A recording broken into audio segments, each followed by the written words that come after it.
subordinates, a coveted artifact for any leader. However, it seemed useless to him. "This thing is useless to me," Jiang Chen said helplessly. Chen Xing frowned. "You haven't cultivated a force?" "I have, but my subordinates are a bit special. They are all locked in loyalists, so..." Jiang Chen shrugged. Chen Xing understood. She pursed her lips, intending to offer a goodwill gesture, but the result? "Of course. Still, thank you." Seeing Chen Xing's disappointment, Jiang Chen quickly added, "But this thing would be more useful to you, right?" Chen Xing replied, "I already have one." "Oh," Jiang Chen responded, and the two fell silent. The atmosphere became a bit awkward, so he had to find a topic. "You just completed the trial and haven't had lunch, right? I'll prepare a few dishes. Want to have a drink together? By the way, you don't have anything else to do next, right?"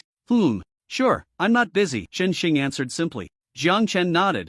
"Then wait a moment." After saying that, he vanished from the spot. Watching Jiang Chen disappear, Chen Xing pursed her lips. Sighing, she left the communication space as well.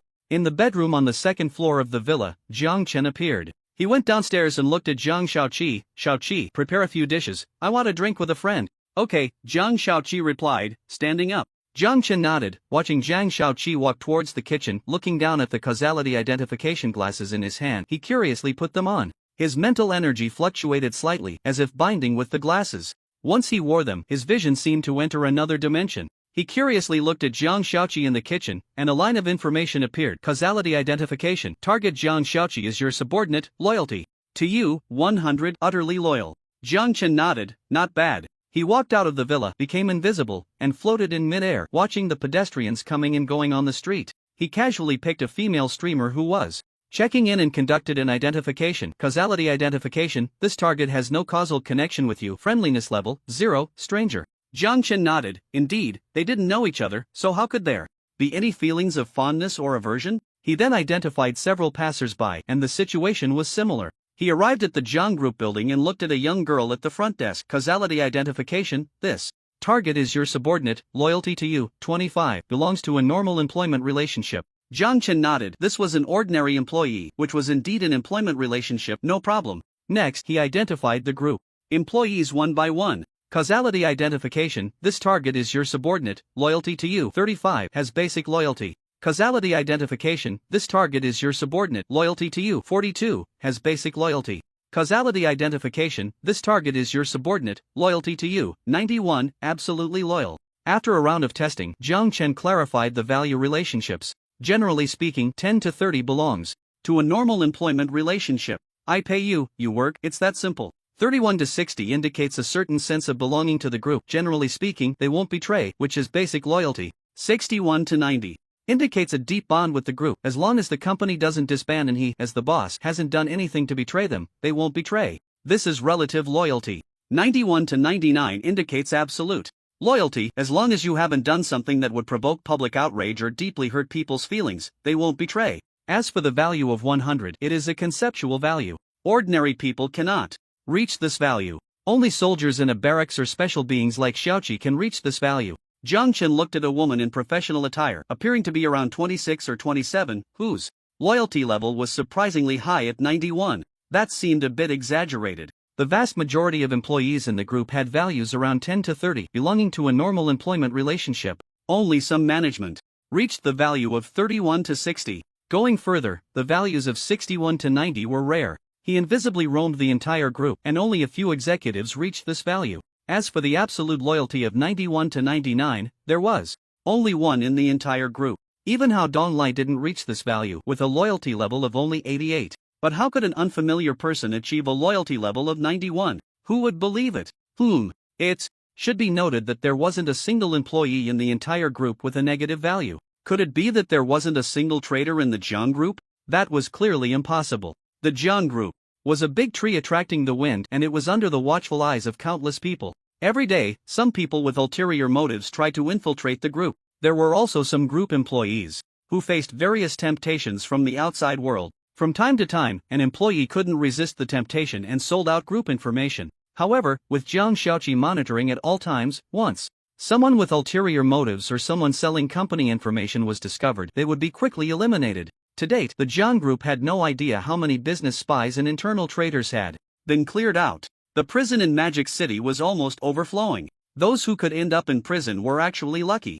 Many others didn't even get the chance to go to prison and simply disappeared from this world. Glancing at the girl's work badge, he remembered her name, Tan Xingya, and Jiang Chen took the elevator to the top floor of the building. Jiang Chen deactivated his invisibility and walked towards his daughter's office. The secretary at the door saw Jiang Chen and quickly stood up to greet him. "Hello, Chairman." Jiang Chen responded with a grunt and his causal identification glasses scanned the secretary. "Causal identification, this target is your subordinate, loyalty level, 72, relatively loyal." Seeing the loyalty value, Jiang Chen nodded. As expected of a secretary who had been by his daughter's side for a long time, this value was already quite good. After all, the Jiang Group was just a business group, not a strict power structure. Having employees with relatively high loyalty was already commendable. Pushing open the door to his daughter's office, Jiang Chen walked in. His gaze fell on his daughter, who was busy at work. "Causal identification, your blood relative, kinship value 100, you are her only support in her heart." Looking at the causal relationship between himself and his daughter, Jiang Chen pursed his lips.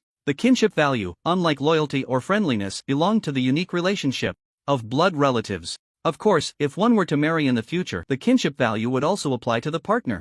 A kinship value of 100 indicated that there were no barriers between the father and daughter, a clear case of paternal kindness and filial piety. If this had been 6 months ago, that kinship value would have been quite unsightly. "Dad, what brings you here?" Jiang Xinan looked at her father in surprise. "Nothing much, just came to take a look. How's everything? No troubles at the group, right?" Jiang Chen smiled at his daughter. Jiang Xinan shook her head. "Everything's fine, there hasn't been any movement from the US side for now. But I feel like a barking dog doesn't bite, they probably have something up their sleeve." Jiang Chen nodded in agreement. After chatting with his daughter for a while, Jiang Chen asked, "Sinan, do you know someone named Tan Xingya?" "I do." Jiang Xinan replied without hesitation. "She's the newly appointed director of the marketing department. She's outstanding. She entered the group as an intern and in just 2 years, she rose to the position of director." Jiang Chen nodded. "Do you know her background?" Jiang Xinan shook her head. "She has no background, she's a girl who came out of the mountains." As she spoke, she paused, looked at her father, and smiled. "Speaking of which, her success today is largely thanks to you, Dad." "Me?" Jiang Chen was surprised. "Jiang," Sinan said, "she was one of the children you sponsored back then. She lived in the mountains and originally had no chance to go to school. It was your sponsorship that allowed her to enter school and go to university." "I see." Jiang Chen realized, understanding why her loyalty level was so high. Back then, to follow the trend, Jiang Chen had engaged in charity. However, he was different from other wealthy individuals. He didn't donate money to charity organizations but instead established his own charitable foundation to put the money to good use. Over the years, he had sponsored countless people and built many schools, so many that he couldn't even remember. That said, among all those he sponsored, very few came back to show their gratitude. Of course, many of them simply lacked the ability to repay. If they were to come knocking under the guise of gratitude, could it still be called gratitude? A person who understands gratitude and has outstanding abilities can be cultivated as a priority, Jiang Chen pondered. Jiang Xinan nodded. "I have the same idea, Dad. How about we train her to take my place? I definitely plan to stay at Ruweixing long term." Jiang Chen thought for a moment and said, "That works." After chatting with his daughter for a while, Jiang Chen received a call from Jiang Xiaoqi. She had prepared the meal. After saying a word to his daughter, he activated his invisibility and flew back to the villa in the estate. The dining table was set with 6 dishes that were colorful, fragrant, and delicious. "It smells great, Xiaoqi, you've worked hard," Jiang Chen said with a smile. Jiang Xiaoqi shook her head. Jiang Chen put away the food and went to the second floor. He communicated with the club and vanished in a flash. In the communication space, at the dilapidated square, Jiang Chen appeared and was slightly taken aback by the scene before him. The originally broken square had been completely transformed. The ground was clean and tidy, and the damaged potholes had been repaired. The dry fountain pool was also filled with water again. A beautiful fountain danced gracefully beside the fountain pool. There was a dining table and 2 chairs. "What is this?" Jiang Chen looked at Chen Xing in surprise. She had changed out of her battle attire and put on a white t-shirt, loose pants, and a pair of white sneakers, looking like a typical urban young woman. "As a silver member, you have the authority to change the environment of the communication space. I noticed you didn't like that kind of setting, so I rearranged it a bit. Do you like it?" Chen Xing said. Jiang Chen was taken aback. He smiled and said, "It's quite nice. Much more comfortable to look at. Is it a permanent change?" "Yes." Chen Xing nodded. Jiang Chen walked to the dining table, waved his hand, and dishes appeared one after another. "Sit," Jiang Chen gestured. Chen Xing responded with a sound and sat down facing Jiang Chen. Jiang Chen took out a pot of spirit wine and poured it for her, raising his glass and saying, "Cheers, congratulations on your successful promotion." "Thank you." Chen Xing raised her glass and clinked it with his, drinking it all in one go. Under the influence of the wine, her fair face turned rosy. Jiang Chen smiled. "Come, eat." Chen Xing picked up her chopsticks. Jiang Chen chatted with her, finding a topic to discuss. As they talked, they brought up the silver member promotion trial. Chen Xing hesitated for a moment and said, "You're not far from the silver member trial either. There are some things I can reveal to you, little." Jiang Chen listened attentively. "I can't say too much, but I can only say that the trial is related to the light gate," Chen Xing said seriously. Jiang Chen was taken aback. "The light gate?" "Yes, the light gate," Chen Xing confirmed. Jiang Chen pondered. He naturally knew about the light gate. In Dai Shuer's world and the cultivation world where Jiang Hong was, there was such a light gate. "Do you know the origin of the light gate?" Jiang Chen asked. "I know a bit, but there are some things I can't say," Chen Xing replied, looking at Jiang Chen. Jiang Chen fell silent. There were some things that although Chen Xing didn't explicitly state, the implications were clear enough. As long as one wasn't a fool, they could guess. In the communication space, in the square, Jiang Chen looked at Chen Xing inside. He could only say that the club's rules were forcing some people to become riddlers. Speaking in riddles, he couldn't understand the purpose of this restriction. Since there were limits, why weren't they absolute? Why not prohibit any disclosure at all? Why allow some information to be revealed but not let people explain clearly, forcing everyone to guess? If that were the case, why not completely lift the restrictions? Jiang Chen always felt like it was a case of pulling down one's pants to fart. An hour later, they were full and satisfied. During this time, they talked a lot, including Chen Xing's power development. She was now the strongest overlord in the apocalyptic world, known as the strongest female war god. There were also titles like Empress, Demon Queen, and Bloody Queen, mainly because she was decisive in her killings, having taken many lives. The base city she established had a population of over 7 million. This number wasn't much in peacetime, but in a world that had been through an apocalypse, the population was already scarce. Moreover, because Chen Xing's base was strong enough, many survivors came every day, requesting to join. This made her base increasingly prosperous. However, the prosperity of Chen Xing's base also attracted hostility from other bases. They even formed a base alliance to jointly suppress and resist Chen Xing's base. But Chen Xing's base was strong enough that even if all the other bases were hostile, she felt no fear. Of course, during this time, Chen Xing also did some things, like sowing discord, causing that so-called alliance to fall into endless infighting. "By the way, how do you cultivate the loyalty of your subordinates?" Jiang Chen asked, considering the idea of giving her the brainwashing idol. "I obtained a strange object that can make my subordinates believe in me and be loyal to me in their thoughts," Chen Xing said. Upon hearing this, Jiang Chen dismissed the idea of taking out the brainwashing idol. It wouldn't be presentable. However, that idol still had value for upgrading and transformation. He was thinking about what would happen if he infused a bit of divinity into the idol, what changes would occur if the brainwashing idol became a divine being, combined with its inherent brainwashing qualities. Jiang Chen felt a bit of anticipation. Unfortunately, he didn't have any extra divine stones on hand for the time being. He would have to think of a way to get some from Mo Shuyu. Remembering the brainwashing idol, Jiang Chen recalled Gu Ziqing's request and asked, "By the way, do you have any methods for getting someone pregnant?" As soon as he said this, Chen Xing's expression became strange. With her big, watery eyes, she looked at Jiang Chen. Jiang Chen realized that his words had double meanings, and he laughed. "Don't think too much, it's a request from a friend." He then explained Gu Ziqing's situation. Chen Xing understood and thought for a moment before shaking her head. "I haven't heard of any such treasures at the moment, but I can help you inquire." Jiang Chen shook his head. "No need to force it, just let it happen naturally." Chen Xing nodded. The two chatted for a while longer before Jiang Chen said his goodbyes. Before parting, he took out a large pile of heavenly materials and earthly treasures that would help Chen Xing in her cultivation and gifted them to her as a return gesture. Although these gifts were far less valuable compared to the causal identification glasses, it didn't matter, he could repay her slowly in the future. At the Zijin Bay Manor, on the second floor of the villa, Jiang Chen appeared. He checked the time and got up to leave the bedroom. Coming down to the first floor of the villa, Jiang Chen looked at the weather outside. The weather in Magic City was still cold and windy, looking like it was about to snow. But today, he wanted to bask in the sun. He took out the weather badge, and after a series of operations, the weather in Magic City gradually cleared up. This change astonished the people of Magic City. The weather forecast had predicted several days of cold and snowy weather. How did it suddenly become sunny? Even the temperature had risen. In the yard, looking at the bright sunny sky, Jiang Chen smiled, took out a rocking chair, and lay down to soak up the sun. "Xiao Qi, come and give me a shoulder massage." Jiang Chen said with his eyes closed. In the villa's living room, Jiang Shaoqi, who was collecting faith power with her eyes closed, opened her eyes.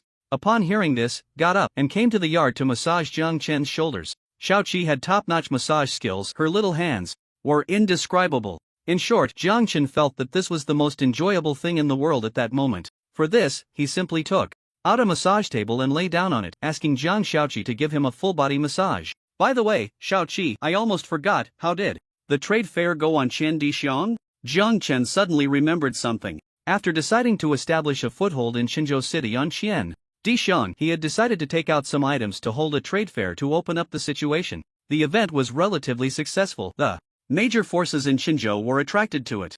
Zhang Yu and the others have also managed to establish themselves in Qinzhou City. However, it seems that Zhang Yu and the others have caught the attention of the Qinzhou governor's office, Jiang Shaoqi said. Jiang Chen pondered. What is the strength of the Qinzhou governor? Jiang Shaoqi replied, in terms of personal strength, the Qinzhou governor is about the same as the Bianzhou governor, Li Mo. In military strength, Bianzhou is a bit stronger, but not by much. Li Mo, the Bianzhou governor, has long coveted Qinzhou's geographical position. However, in terms of strength, the two sides are not far apart, and with fierce beasts lurking, they have remained in a stalemate. Jiang Chen responded with an "oh," contemplating. Shaoqi, what do you think about us replacing the Qinzhou governor? If they could control a state on Qian Dixiang, even if it were just a border state, it would be unimaginable. Jiang Shaoqi's little hands paused for a moment as she calculated the possibilities, then nodded. Feasible. Then let's make a plan to deal with the current governor of Qinzhou and select a suitable candidate to replace him, Jiang Chen said. Understood. Jiang Shaoqi nodded and began to plan. In fact, it wasn't difficult. With the current strength of the Jiang family, it would be easy to silently deal with a governor. As for the impersonator, there was no need to worry about looks and figure. Mastering a secret technique to change one's appearance, figure, and aura would suffice. The main thing is to choose someone clever, steady in handling matters, and with the aura of a superior. Qian Emperor Star, Qinzhou City, Fenghua Mountain Villa. Zhang Yu, and Zhang Jin received the order and began to discuss. It wasn't a discussion of whether it was feasible, but rather how to do it. The governor's office is heavily guarded, and the governor of Qinzhou is no weakling himself. Wearing a mech would make him even stronger. It would be difficult for our martial camp to silently take down the opponent without support from the military camp, Zhang Yu said. The martial camp's strength is far inferior to that of the military camp. Currently, the strongest in the martial camp are just the three of them, at the level of Grandmaster in martial arts, barely comparable to the Golden Core stage. Meanwhile, the military camp consists entirely of Yuaning stage combatants. There's simply no comparison. This left Zhang Yu and the others feeling frustrated. They had been eliminated from the military camp and were holding their breath, wanting to surpass it. However, that seemed like an unattainable dream. Qian Emperor Star, Qinzhou City, Fenghua Mountain Villa. Zhang Yu, and Zhang Jin sat on the sofa, their faces filled with gloom. They thought of how their martial camp trained hard every day, honing their skills in life and death, desperately trying to improve their combat power, only to find that in the end, they couldn't even match a simple upgrade from the military camp. How could one accept that? How could one not feel despair? Then, let's request support. Zhang Yu sighed and agreed to the suggestion. If possible, she wanted to rely on the martial camp's strength to complete the task and prove the martial camp's capabilities. But she also didn't want to jeopardize her boss's grand plans because of her own stubbornness. In fact, with their strength, killing the governor of Qinzhou wouldn't be difficult. The challenge was to do it silently. What they needed to do was impersonate the governor of Qinzhou, take control of Qinzhou, and it wasn't just a simple matter of killing. To achieve silence, they could only let the military camp step in. Seeing Zhang Yu nod, Zhang Yu and Zhang Jin didn't hesitate either, finding a synthetic being to send a request for assistance to the military camp stationed at Qian Emperor Star. The military camp did not have a fixed base on Qian Emperor Star. The soldiers of the military camp were powerful and did not need to act as conservatively and cautiously as those in the martial camp. Many soldiers sent to Qian Emperor Star were not gathered together. Instead, they acted in pairs, separated. Most of the soldiers had already left the human border states and were heading towards the central states. The Zhang family would definitely launch a full-scale advance on Qian Emperor Star in the future, and they were essentially setting up a forward base to understand the customs of each state in preparation for future full occupation. Jiang Chen's ambitions were not satisfied with just small skirmishes on Qian Emperor Star. Dominating Qian Emperor Star and even controlling it was inevitable. Near Qinzhou, in Huangzhou, two soldiers from the military camp were chatting. Both appeared to be in their 30s, one with a refined demeanor and the other rugged. At that moment, a synthetic being approached and reported the information from the martial camp to them. The synthetic beings acted as communicators. On Qian Emperor's star, there was a dedicated network among the synthetic beings, allowing them to communicate without barriers as long as they were on the same planet. Therefore, whether from the martial camp or the military camp, there were many synthetic beings following along. Old Zhao, there's trouble. Over at the martial camp. After hearing the report from the synthetic being, the rugged-looking soldier chuckled. The refined soldier, Old Zhao, smiled and said, "Old you, it's not easy for the martial camp to come to us for help. They know their limits and didn't rush in recklessly. Otherwise, if they jeopardized the boss's grand plans, they'd deserve to die 1,000 deaths." There was a natural gap between the martial camp and the military camp. After all, they were both born from the military camp, one being the orthodox and the other being the eliminated. This inherent contradiction was hard to eliminate. Fortunately, with Jiang Chen as the leader of the military camp, there was no animosity between the two sides. At most, they looked down on each other and competed, which could be considered a healthy competition. That's right. The governor of Qinzhou isn't strong, but he is a third-tier martial artist. To resolve this silently isn't something the martial camp can achieve. Alright, enough of that, who's going to take a trip? Soldier Old You said. I'll go, you take care of things here in Huangzhou, Old Zhao replied. Alright. Old You nodded. Old Zhao stood up, walked out of the house, waved to Old You, and transformed into a beam of light heading towards Qinzhou. Soldiers in the barracks are not just about brute strength. If there is only power without a method to control it, how much can that power truly be utilized? The barracks also have their own heritage. The heritage of the barracks belongs to a specialized lineage, only accessible to soldiers for cultivation. This heritage includes combat skills, body techniques, defenses, and various other aspects. When multiple soldiers come together, they can form a battle formation that combines offense and defense. This is also where the strength of the Barak soldiers lies.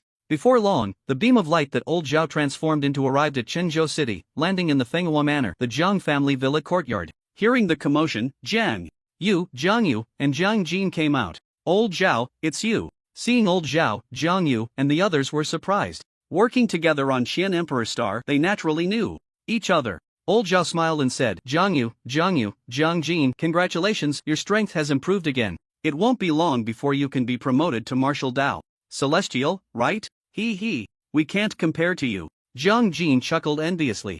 Alright, Old Zhao, let's talk inside. We need to complete the tasks assigned by the boss as soon as possible, Jiang Yu said. Old Zhao nodded, not minding Jiang Jin's envious chuckle. He knew that the martial camp was envious and resentful of the barracks, but there was nothing to be done. After all, they were the orthodox of the barracks. Entering the villa and settling on the sofa, Old Zhao said, leave the action to me, but have you all prepared on your side?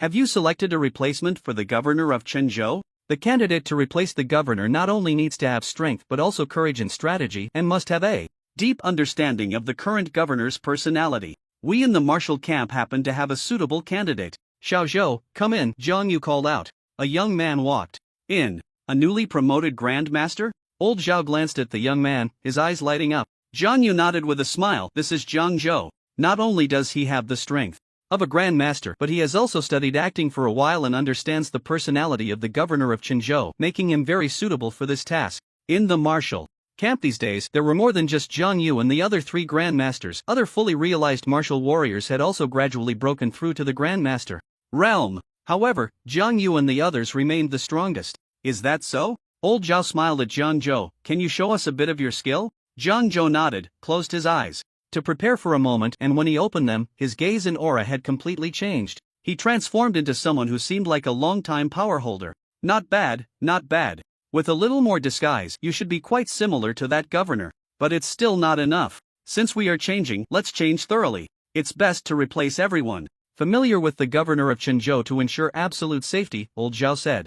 Jiang Yu and the others exchanged glances and nodded. Alright, we will prepare the candidates. You take action. Old Zhao said, can it be ready today? Yes, Jiang Yu nodded. Then let's act tonight? Old Zhao asked. Sure. Jiang Yu and the others stood up, getting ready. That night, at the governor's mansion in Qinzhou City. At this time, the night was deep and the entire governor's mansion was quiet. A shadow blended into the night, enveloping a figure, floating lightly into the governor's mansion, arriving at the residence of the governor. They were like a drop of ink in the night, ignoring all warnings, silently entering the governor's bedroom. The shadow dissipated, revealing Old Zhao and Jiang Zhou. Jiang Zhou was shocked. Is this the power of the Barak soldiers? Truly formidable. In the heavily guarded governor's mansion, they came and went freely. On Chen Emperor Star, in the governor's bedroom of the Chenzhou governor's mansion, Jiang Zhou surveyed the surroundings. It was a luxurious bedroom, at least 100 square meters in size. At the back of the bedroom stood a carved solid-wood bed on which lay a tall, imposing middle-aged man. The other party lay with eyes closed, completely unaware of the unexpected guests, Jiang Zhou and old Zhao, as if they had fallen into a deep sleep. Jiang Zhou squinted. This was the governor of Qinzhou. He touched his face, and if there had been a mirror, he would have found that his appearance and physique were identical to those of the governor of Qinzhou lying on the bed. Turning his head, Jiang Zhou looked at the soldier, old Zhao. Old Zhao chuckled, raised his right hand, and a force erupted from his palm, pulling the governor of Qinzhou into his grasp. Despite such a commotion, the governor remained as still as a corpse, showing no signs of life. All right, you can lie down now. Starting today, you are the governor of Qinzhou, old Zhao said with a smile at Jiang Zhou. Jiang Zhou exhaled. Was the governor of Qinzhou already dealt with? After all, the governor was a third-tier blood warrior, and he had been resolved without any awareness. One could only say that he was indeed a platinum-level soldier, comparable to a martial arts genius with unfathomable methods. Some people in the military camp thought that soldiers only had strength. In terms of combat power at the same level, they were definitely inferior to the military camp. After all, the soldiers of the military camp were forged in blood and fire. Looking at it now, they had all misunderstood. Good, Jiang Zhou nodded. He did not immediately lie down on the bed but first familiarized himself with the bedroom environment, then changed into a set of pajamas identical to those of the governor of Qinzhou before lying down on the bed. Old Zhao looked at Jiang Zhou, then at the unconscious governor of Qinzhou in his hand, and nodded slightly. Not bad, no flaws at all. Next, it's time for your performance. Jiang Zhou lay on the bed without speaking. Old Zhao smiled and did not linger. Carrying the unconscious governor of Qinzhou, he transformed into a shadow and left the governor's mansion. Just like that, in silence, the governor of Qinzhou was replaced. Next, old Zhao made several trips, swapping out all those closely related to the governor of Qinzhou. This way, the military camp effectively took complete control of the governor's mansion. From here on, they just needed to slowly place their own people in various positions in Qinzhou to gain full control over the region. What about these guys? After a busy night, old Zhao returned to Fenghua Villa, looking at the 13 people, including the governor of Qinzhou, and asked Zhang Yu and the others. Kill them, there's no need to keep them, Zhang Yu said lightly, his words laced with a chilling intent. After all, these were 13 lives. However, old Zhao and the others had no objections and nodded in agreement. After all, they were not good people. As warlords, especially border warlords, how many good people could there be? Of course, when it came to the position of governor, it wasn't quite appropriate to judge a person solely on good or bad. But in any case, killing these people posed no burden for Jiang Yu and the others. Alright, let your military camp handle this matter. I need to hurry back to Guangzhou. There's still a lot waiting for me there, old Zhao said.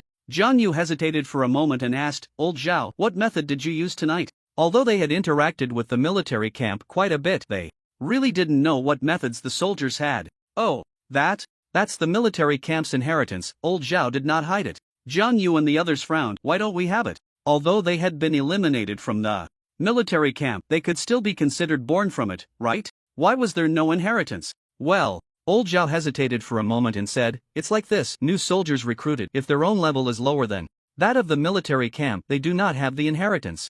Jiang Yu and the others' expressions turned sour. After being recruited, if their own level was lower than that of the military camp, wasn't that referring to their military camp? Old Zhao sighed and said no more, transforming into a beam of light and disappearing from Fenghua Villa. Jiang Yu and the others remained silent for a moment and said, alright, everyone, don't think too much. I believe the martial arts system is not inferior to the military camp system, and our military camp soldiers are not inferior to the military camp soldiers. As long as we are given time and we work hard in our cultivation, sooner or later, we will catch up to them. The barracks may continue to upgrade indefinitely, but the intervals between future upgrades will certainly become longer, which is also our hope of catching up with the martial camp. This encouraging remark lifted everyone's spirits. Indeed, the systems of martial arts and cultivation are not inferior to the barracks system. Although the soldiers in the barracks are a group of extraordinary individuals.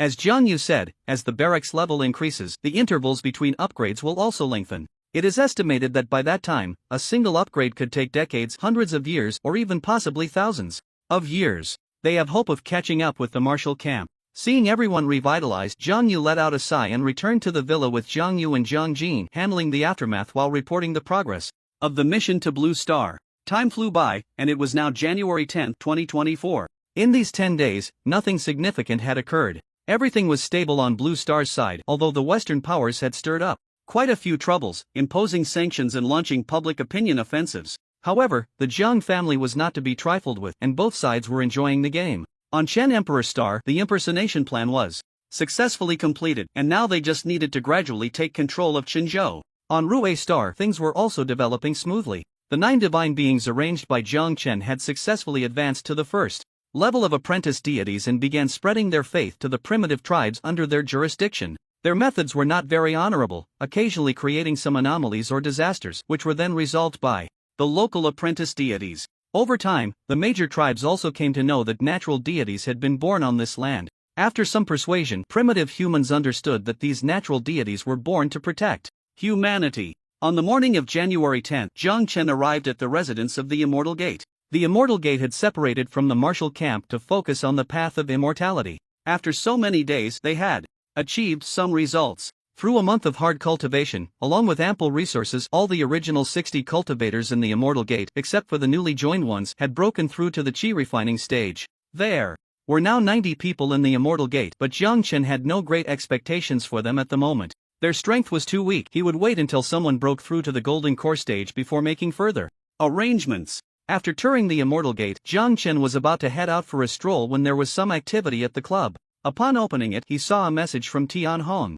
After the last video meeting, Jiang Chen thought Tian Hong would contact him soon, but he didn't expect it to take this long. "Hey, little brother, how have you been? Everything good?" Tian Hong sent a message. Jiang Chen replied with a smile, "All is well. How about you, brother Tian?" "Ah, I'm just busy over here. Everything has piled up at once. With the new dynasty just established, there are too many issues waiting to be resolved. I also need to prepare for the promotion trial at the club." Tian Hong lamented. At the Zijinbei Manor, seeing Tian Hong's message, Jiang Chen couldn't help but feel emotional. Old Tian was about to be promoted too. Time flies. Reflecting on the first time he met Tian Hong, it felt like just yesterday. After a moment of sentiment, Jiang Chen sent a message, "Brother Tian, do you need any help?" Tian Hong replied, "No need, I can handle it here. Thanks for your kind offer, little brother. The reason I contacted you this time is that a few brothers and sisters from the last video meeting asked me if there are still platinum long spears available." Jiang Chen smiled. It was as he expected.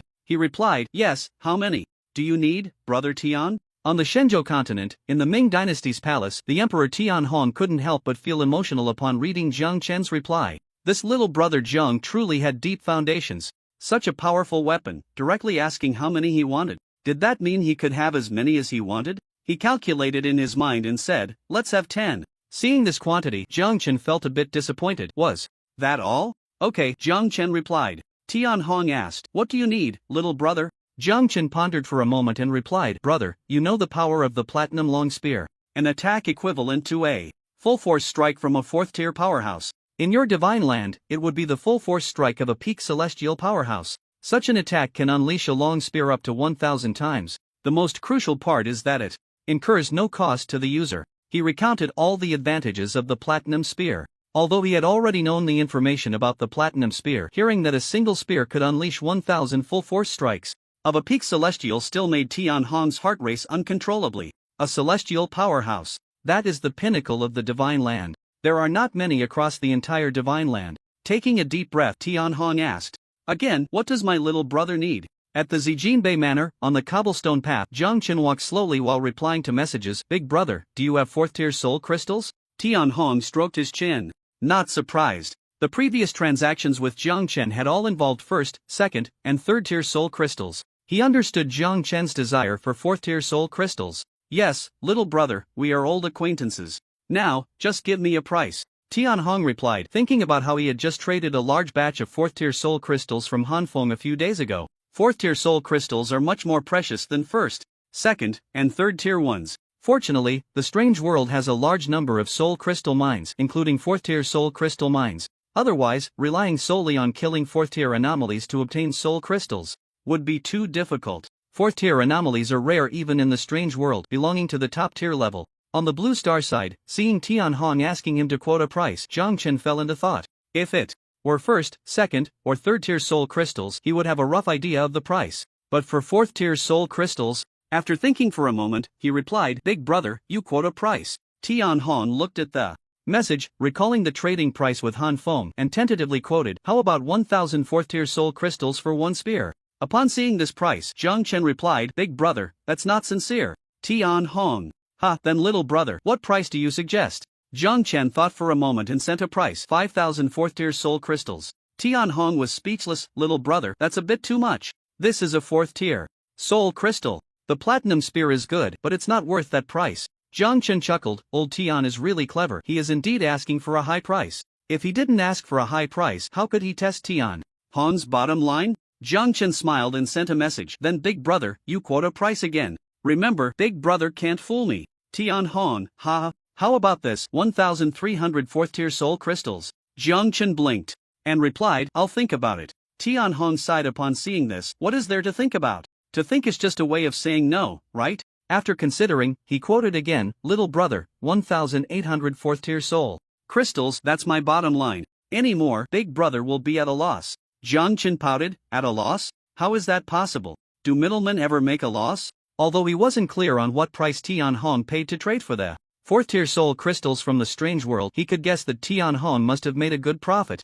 After all, everyone is a middleman, who doesn't know who? After a round of haggling, they settled on the price of 3,000 4th-tier soul crystals for one platinum spear. Looking at the agreed price, Zhang Chen's expression was joyful.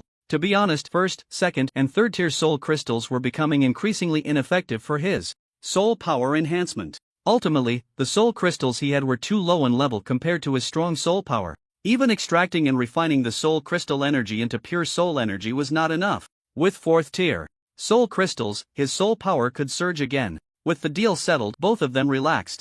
Zhang Chen thought of something and sent a message. Big brother Tian, you mentioned before that you've been very busy lately? Seeing this message, Tian Hong sighed and replied, yes. The new dynasty has just been established and everything is in need of development. There are too many troubles, with a large number of mountain bandits and outlaws waiting to be dealt with in various places, as well as some sects from the martial world. Tian Hong began to vent his frustrations, pouring out the troubles of the Ming dynasty like a flood.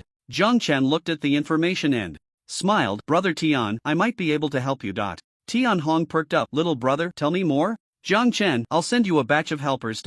Helpers? Tian Hong frowned. Zhang Chen explained, bionic people. Or you can think of them as robots. They possess powerful computing capabilities and can help you handle various affairs. For example, reviewing memorials, they can quickly scan the content of the memorials. With their strong computing power, they can analyze the pros and cons and provide the best solution. Another example is finance. If there are bionic people assisting, they would be the nemesis of corrupt officials. No matter how clever the fake accounts are, they can't hide from them. Moreover, each bionic person can communicate instantly without barriers. If you assign one bionic person to each region of the Ming dynasty, you can completely control the movements across the dynasty. With bionic people stationed in various places, if any powerful figure has ulterior motives, you will be the first to know and can respond accordingly. Zhang Chen spoke at length, detailing the advantages of bionic people. Tian Hong looked closely at Zhang Chen's information, his face filled with surprise. Brother, you're not being fair. Such a divine tool should have been brought out long ago. Zhang Chen chuckled. It wasn't that he hadn't thought of it before. He replied, I'll first send you 10 bionic people for you to try out. 10 is not enough. Seeing the number Zhang Chen mentioned, Tian Hong was not satisfied. His vast Ming dynasty had thousands of cities and towns. Even if one bionic person was assigned to each city, it would still be far from sufficient. Zhang Chen smiled and sent a message. I'll send you 10 for now, you can try them out. If they work well, we can discuss further. This was quite clear. 10 bionic people were a gift. If he wanted more, then a transaction would be necessary. Tian Hong scratched his head, realizing this was the case. Thank you, little brother. Tian Hong expressed his gratitude, wanting to see if the bionic people were useful first. If they were, then he would consider a large transaction. Shall we meet in the communication space? Tian Hong asked. Zhang Chen, sure, I'll prepare on my end and send you a message shortly. Alright, we need to prepare here as well.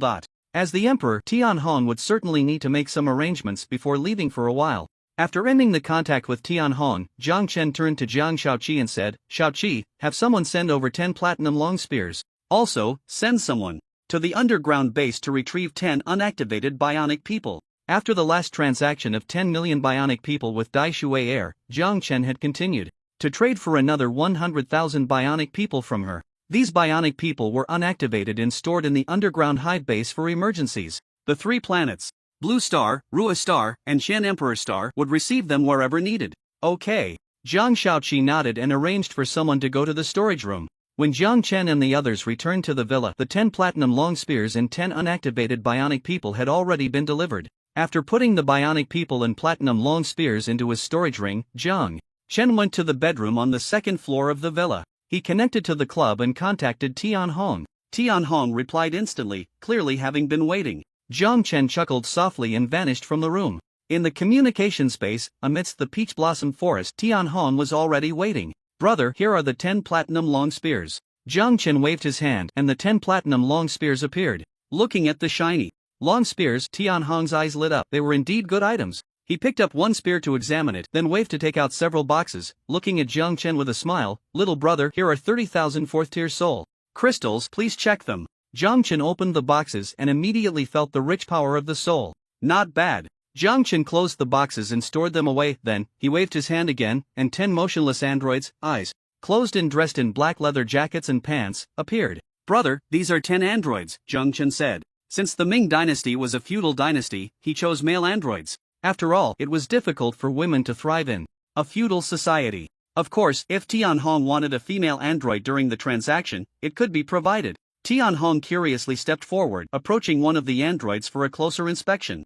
No matter how he looked at it seemed like a real person, showing no signs of being artificial. He reached out and pinched the android's arm. The skin felt very real. If you cut its skin, it will bleed, Jiang Chen laughed. Is it really that realistic? Tian Hong chuckled, took out a small knife, and gently made a cut on the android's arm, blood immediately oozing out. Not bad, not bad, this could help avoid some troubles. Tian Hong was very satisfied with this design. He turned to Jiang Chen and asked, Brother, how do I use this? Jiang Chen handed Tian Hong a smart wristwatch and explained the usage in detail. Although Tian Hong had little exposure to technological creations, he had achieved success in martial arts and absorbed a large amount of soul crystals, giving him a strong soul power, so he quickly understood what Jiang Chen was saying. Seeing that Tian Hong understood, Jiang Chen said, with this wristwatch, you can give commands to the android anytime and anywhere.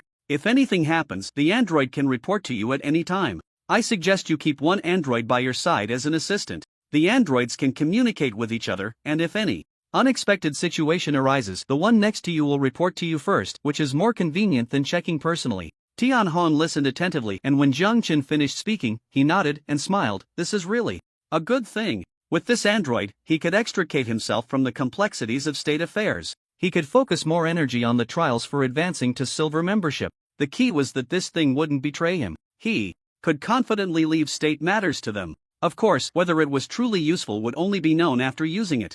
Jiang Chen thought of something and added, by the way, if you plan to have the android help you review memorials and handle state affairs, it's best to let it understand the information about the Ming dynasty first. That way, it can calculate the most reasonable handling methods based on the actual situation. Tian Hong was taken aback for a moment, then quickly understood. Whether it was an android or a real person, to accomplish a task, one must first have an understanding of that task. Thank you for the reminder, Tian Hong said with a cupped fist and a smile. If Jiang Chen hadn't reminded him, he might have overlooked this point during his first use of an android. Jiang Chen smiled and taught Tian Hong the relevant methods. After chatting for a few more minutes, Jiang Chen took his leave.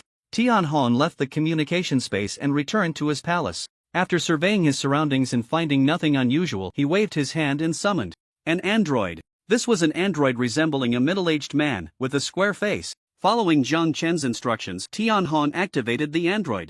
Then, he took out a pile of materials about the Ming dynasty and had the android scan and record them. After an hour, he finally input the relevant information about the Ming dynasty into the android's database. After all, it was a feudal era. If it were the information age, it wouldn't be so troublesome. Just connecting to the network would suffice to understand everything. How is it? Tian Hong looked at the android, eagerly asking. The android nodded. I have fully understood the information about the Ming dynasty. Oh, tell me about it, Tian Hong said. The android complied and briefly recounted the Ming dynasty's structure, including court officials, noble families, martial forces, and the overall dynamics of the dynasty, covering various aspects in great detail. Some of the information was even unclear to Tian Hong himself. Not bad, not bad, Tian Hong clapped and laughed, his expression excited. Then, he had the android try reviewing a few memorials. Tian Hong expressed that he was greatly enlightened. When he reviewed memorials, he needed to read them word by word to understand the meaning the ministers wanted to convey.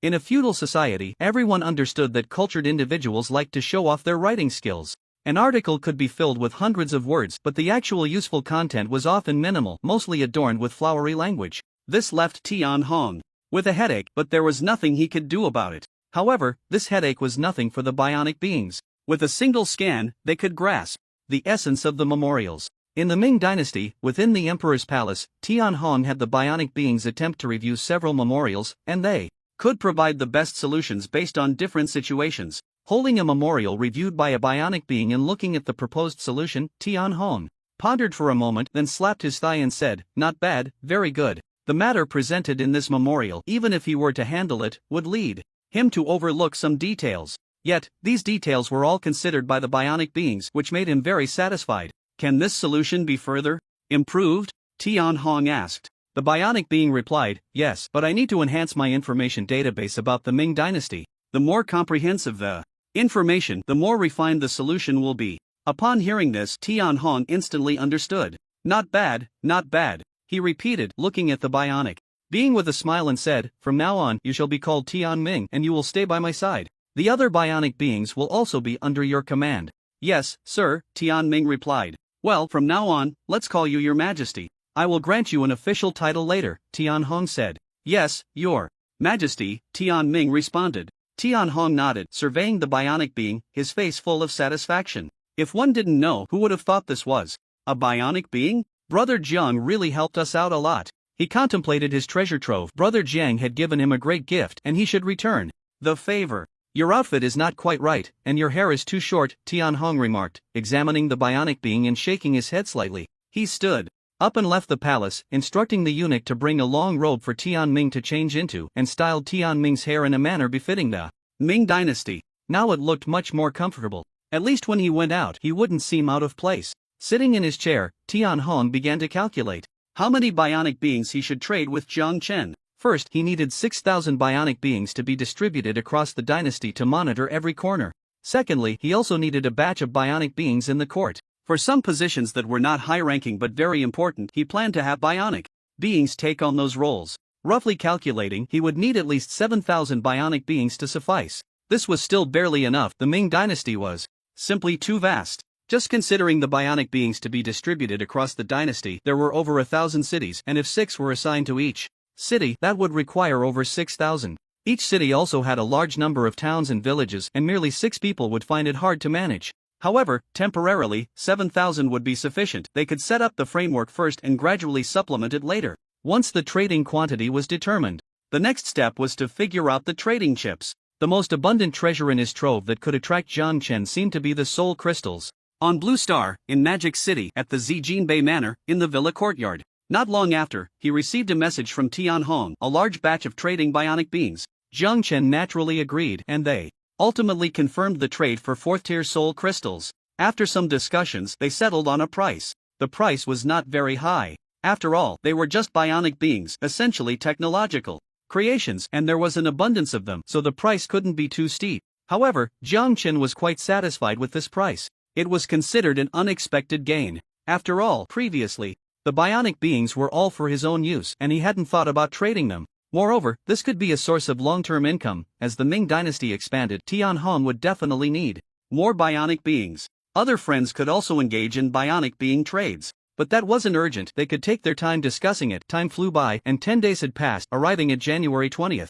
That morning, Zhang Chen, dressed in pajamas, stepped out of the villa, and a chill swept over him. Counting the days, it was already the 10th day of the 12th lunar month, and the Lunar New Year was not far off. All in all, there were just 20 days left. "Dad, the group's annual meeting is in a few days. Are you going to attend?" Jiang Xinan, just waking up, greeted her father with the question. Jiang Chen stretched lazily and asked, "When does the company have a holiday?" Jiang Xinan replied, "Around the 23rd of the 12th month. We plan to hold the annual meeting on the 20th. Jiang Chen nodded and said, "We'll see how it goes then. If I have nothing on, I'll drop by." Jiang Xinan guessed her father would say that and was not surprised. Jiang Chen opened his phone to check the calendar and found that the 20th of the 12th month was January 30th on the Gregorian calendar. There shouldn't be anything going on that day. It had been over half a year since he last gathered with the employees to celebrate, which would be nice. After breakfast, Jiang Xinan went to the company. Jiang Chen, having nothing to do, used the weather badge to turn the gloomy weather into a sunny day and basked in the sun in the yard. Looking at the blue sky, Jiang Chen suddenly remembered something. It was probably last month when he contacted Qinan, asking him to help get in touch with the blue fatty to see if he could purchase another portal. But so many days had passed without any news from Qinan, and he had almost forgotten about it. Thinking of this, he decided to contact Qinan to ask about the situation. He guessed that something unexpected must have happened on Qinan's side, otherwise there wouldn't have been any news for so long. He sent a message to Qinan through the communication club. After waiting for a while, there was no reply. After another 10 minutes, he finally received a response from Qinan brother Jiang. Qinan sent a message. Jiang Chen curiously asked, "Did something happen on your side?" Qinan did not reply, and after a moment, a video invitation popped up. "Your friend Qinan has sent you a video request. Do you accept?" Jiang Chen was taken aback and accepted the video. A video window popped up, and upon seeing the scene in the video, Jiang Chen was shocked. Dark red earth, a gray sky, and a crimson sphere hanging in the sky? It looked like the sun, but not quite. This environment gave Jiang Chen a sense of oppression. What is this? Jiang Chen got up from the rocking chair and sat up straight. Hi, don't mention it, this is the demon space, also known as the demon nest, or the demon realm, a dimensional space attached to Earth. Qinan sighed. Jiang Chen understood and curiously asked, "How did you end up in the demon space?" Qinan let out a long sigh, looking up at the sky helplessly. "What bad luck. That day I went to find the blue fatty, and on the way, I encountered a battle between demons and angels in the wild. I originally thought that as long as I didn't go looking for trouble and kept my distance, I would be fine. But unexpectedly, the battle was too intense, and the demon's anger surged, opening the entrance to the demon space." As he spoke, Qinan shrugged his shoulders, helplessly saying, "The entrance to the demon space erupted with incredible suction, pulling all the angels and demons inside. I ended up suffering an undeserved disaster because I was too close and got sucked in as well. Fortunately, I have a low presence, so those angels and demons ignored me, and I haven't encountered any danger so far." In the video, Qinan stood on a small hillside and said, "Fortunately, the magical elements in the demon realm are rich, and there are plenty of magical resources. In just 20 days, my magical cultivation has improved significantly. I am now at the peak of a junior magician, and in at most 3 days, I will break through to become a mid-level magician." Qinan recounted everything that had happened recently to Jiang Chen in one go. Jiang Chen listened, astonished. He really didn't know whether to say Qinan was unlucky or lucky. If he said unlucky, the other party had turned misfortune into fortune, greatly increasing his strength. According to normal cultivation, Qinan would need at least a few more months to advance to a junior mage. However, this opportunity allowed him to reach the peak of junior mage status in one go, and he was not far from becoming a middle mage. A junior mage is equivalent to the chi refining stage, while a middle mage corresponds to the foundation establishment stage. But if one were to say this guy was lucky, it wouldn't quite fit. Just walking along the road, he encountered a battle between angels and demons and was even sucked into the demon realm. Qinan was rather special. If it were someone else, not only would they not have broken through, but they might have been done for. Are the magical elements in the demon realm suitable for human absorption? Jiang Chen asked with concern. After all, it was the demon realm. Would the magical elements there have adverse effects on humans? Qinan replied, "I had my worries at first, doubting whether the magical elements here contained any chaotic factors that could cause demons to be so crazily ugly. But the facts have proven that there is no impact whatsoever. Of course, I can't rule out potential hidden dangers, but that's a matter for the future." Jiang Chen fell silent, unsure of what to say. After a moment, he asked, "What do you plan to do next?" "Of course, I want to find a way to leave. Although this place is beneficial for my cultivation, it's too oppressive. If it goes on for too long, I'll go crazy." Qinan sighed. "Oh, I guess you must have a plan." Jiang Chen smiled. Brother Jiang guessed correctly." Qinan laughed heartily and said, "I've been to the demon tribe and heard some news. Every so often, demons go to the outside world, either to cause destruction or to hunt down other extraordinary beings. At that time, I can just hitch a ride out." Jiang Chen nodded. If it were someone else, this plan might not work and could easily be discovered. But given Qinan's unique characteristics, it might actually be feasible. "Alright, do you need any help?" Jiang Chen asked. Qinan shook his head. If he needed anything, he would have contacted him already. Jiang Chen thought for a moment and gifted him a platinum spear for self-defense. After ending the video call with Qinan, Jiang Chen lay back down in the rocking chair. This lie down lasted a whole day. It wasn't until around 5 or 6 in the evening, when his daughter returned home from work, that he finally got up from the rocking chair. In fact, he wasn't just lying there. As a cultivator, he wouldn't waste time lying flat. While lying down, his mind was still active. To reach the golden core stage, mere magical Power wasn't enough, the power of his techniques had to keep up as well. Besides comprehending techniques, he also needed to slowly understand the vast amount of texts he had obtained from Taoism and Buddhism. The contents of those ancient texts were scanned by his spiritual sense and stored in his mind. However, to truly grasp the wisdom of the ancients, he needed to ponder over it gradually. The wisdom of the ancients regarding cultivation, although theoretical, greatly inspired Jiang Chen. Many things that seemed mysterious became the resources for his growth. Dad, Zhao Qian is dead. In the villa, during dinner, his daughter looked at him and delivered the news. Jiang Chen was momentarily stunned, then he recalled who Zhao Qian was. She was his ex-wife. After their divorce, she was hit by a truck while coming out of the marriage. The official investigation concluded it was an accident, but he felt there couldn't be that many accidents. He suspected it was arranged by his daughter. Naturally, he wouldn't say anything about it. He had originally planned to do just that, it was just that his daughter had acted first. Jiang Xinan observed her father's change in expression and, seeing that he showed no signs of distress, she breathed a sigh of relief. After all, they had been married for over a decade, and she worried that Zhao Qian's death would bring her father negative emotions. How did she die? Jiang Chen picked up his chopsticks. Zhao Qian had become a vegetable, and the Zhao family had paid 10 years of medical expenses for her before going abroad. Under normal circumstances, she should have been able to hold on for another 10 years without any accidents. If there were a miracle, she might even wake up within those 10 years. Jiang Xinan held her bowl and said, "I'm not sure, the hospital suddenly notified me that Zhao Qian was dead. I went over to confirm, and she really has passed away." Oh. Jiang Chen let out an "oh." The hospital had informed Jiang Xinan about Zhao Qian's death, which was not surprising. After all, in Huaxia, the only people connected to Zhao Qian were her and her father. The other Zhao family members had probably moved on by now, right? Jiang Chen looked at Jiang Shaoqi, wanting to confirm whether Zhao Qian's death was an accident or if someone was plotting something. After all, Zhao Qian was also his ex-wife. Perhaps from an outsider's perspective, even though they were divorced, they had shared over a decade of marital feelings, and there might still be some ties. It was normal for someone with ulterior motives to target Zhao Qian. Jiang Shaoqi understood Jiang Chen's meaning. She closed her eyes and searched for relevant information. First, she checked the surveillance cameras throughout the hospital, including those around the hospital's vicinity, as well as the mobile phones of doctors, patients, and family members. She searched through everything. Then, using the authority of the intelligence machine and the god of information, she searched for relevant information through another dimension's information chain. After a moment, she opened her eyes and looked at Jiang Chen, saying, "Boss, I've found out." Just this noon, Zhao Qian, who was perfectly fine, suddenly started to struggle wildly. She was like a madwoman. Several nurses couldn't hold her down. After struggling for about 10 minutes, just as the hospital was about to take strong measures, she suddenly stopped struggling and then lost all signs of life. Jiang Chen frowned. Is it possible someone tampered with her? Like injecting some kind of drug? Jiang Shaoqi shook her head. No relevant information was found. After a pause, she continued, "Some time ago, someone had their eyes on Zhao Qian, wanting to use her to threaten you. But after learning about your relationship with Zhao Qian, some people abandoned that idea. Others were still not willing to give up and tried to test the waters, but they were all pushed back by the young lady." After saying this, she looked at Jiang Xinan.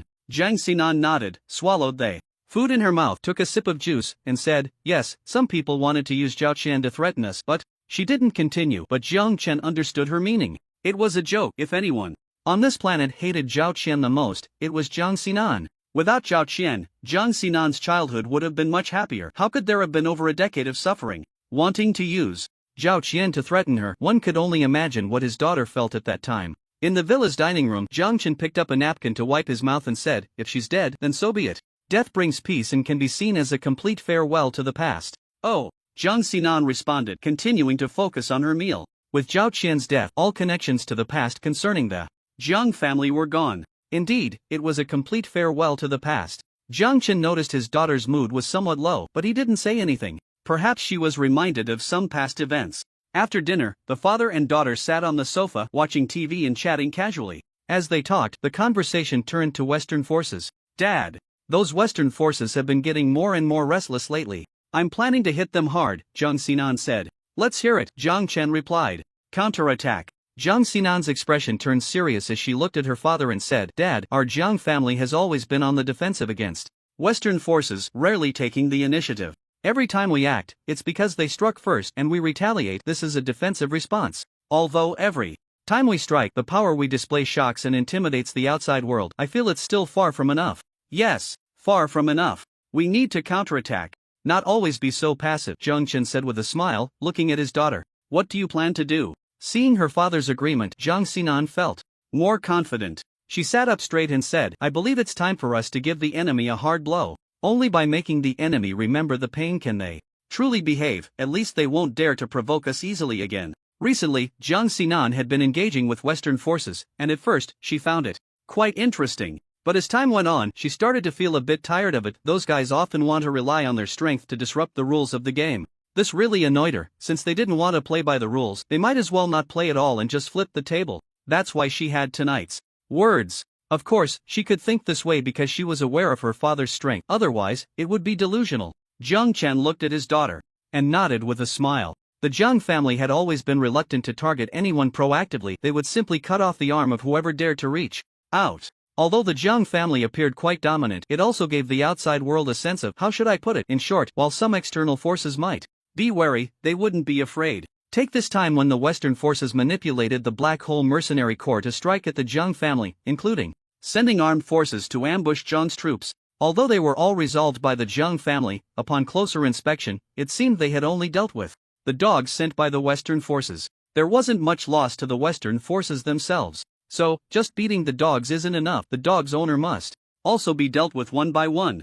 Alright, go ahead and share your thoughts, Zhang Chen said, intending to cultivate his daughter. Otherwise, he wouldn't have entrusted her with the control of the space-based satellite in the first place. Zhang Xinan operated her wristwatch, and a projection popped up. This was the holographic projection wristwatch that Zhang Chen had given her. Such technological products were civilian items on Kanglan Star, and Dai Shuaer had gifted many to Zhang Chen. Zhang Xinan opened a holographic map densely marked with red dots. These red dots were mainly concentrated in various places in the Western world. Each red dot represented an important institution of the Western forces. Dad, look, Zhang Xinan pointed at the red dots and said, these are the major bases, research institutes, and armories of the Western forces. Destroying these places would set back their military and technology by at least 50 years. Zhang Xinan stated. Zhang Chen raised his eyebrows. His daughter was quite ruthless. However, thinking of his daughter's character, he felt relieved. Although his daughter was obedient, he hadn't forgotten that in Wang Fan's storyline, his daughter was ultimately the final boss. Being ruthless was standard. It was just that his daughter's consistently obedient behavior had made him overlook this point. Nevertheless, he agreed with his daughter's idea. It was time to thoroughly suppress Blue Star. As long as they could push back the Western forces' technology and military by several decades, this planet would be completely peaceful and stable. Looking back at modern times, the disputes and suffering on Blue Star were almost all brought about by the West. As long as they could bring down the Western forces, everything would naturally be peaceful. What about nuclear weapons? Do you have a way to deal with them? Zhang Chen asked. Nuclear weapons were a troublesome matter. If not resolved, the Western world might very well become furious due to Zhang Xinan's actions and retaliate with nuclear weapons, leading to mutual destruction. This needs you, Dad, to send someone to handle it. Zhang Xinan shrugged. She truly had no way to manage this. Zhang Chen chuckled and said, nuclear weapons are a good thing. Destroying them would be a waste. Alright, I'll take care of this matter. Once I resolve the nuclear weapons, you can take action. Okay, Zhang Xinan nodded. The father and daughter then refined their plan and used the portal to arrive at Rue Star for training. A night passed without incident. The next day, January 21st. After his daughter went to the group, Zhang Chen asked Zhang Shaoqi. At this time, most areas in the West are still in the dark, right? Zhang Shaoqi nodded. Different regions have different time zones, so the time varies. However, most areas are in the dark. Zhang Chen nodded. Notify the military camp to send people with storage treasures to the West to collect those nuclear weapons for me. You provide information support from your side. There were too many nuclear weapons on Blue Star. Just the United States and E-country had nearly 3,000 nuclear weapons combined. Western Europe also had several hundred. These were all unstable factors. Understood, Zhang Shaoqi nodded and issued the order. The soldiers in the military camp on Blue Star received the command and immediately sprang into action. They dispatched a full 300 platinum-level soldiers to various locations around the world following the coordinates marked by Zhang Shaoqi. Some nuclear warheads were indeed on nuclear submarines. Those guys were utterly insane, even taking the nuclear submarines with them. After all, the storage treasures had enough space. The storage treasures they were using now were top-tier items, each with an incredibly large capacity. As for the armed forces guarding the nuclear weapons, under the command of platinum-level experts, none survived. Boss, the barracks have already taken action, Zhang Xiaoqi reported.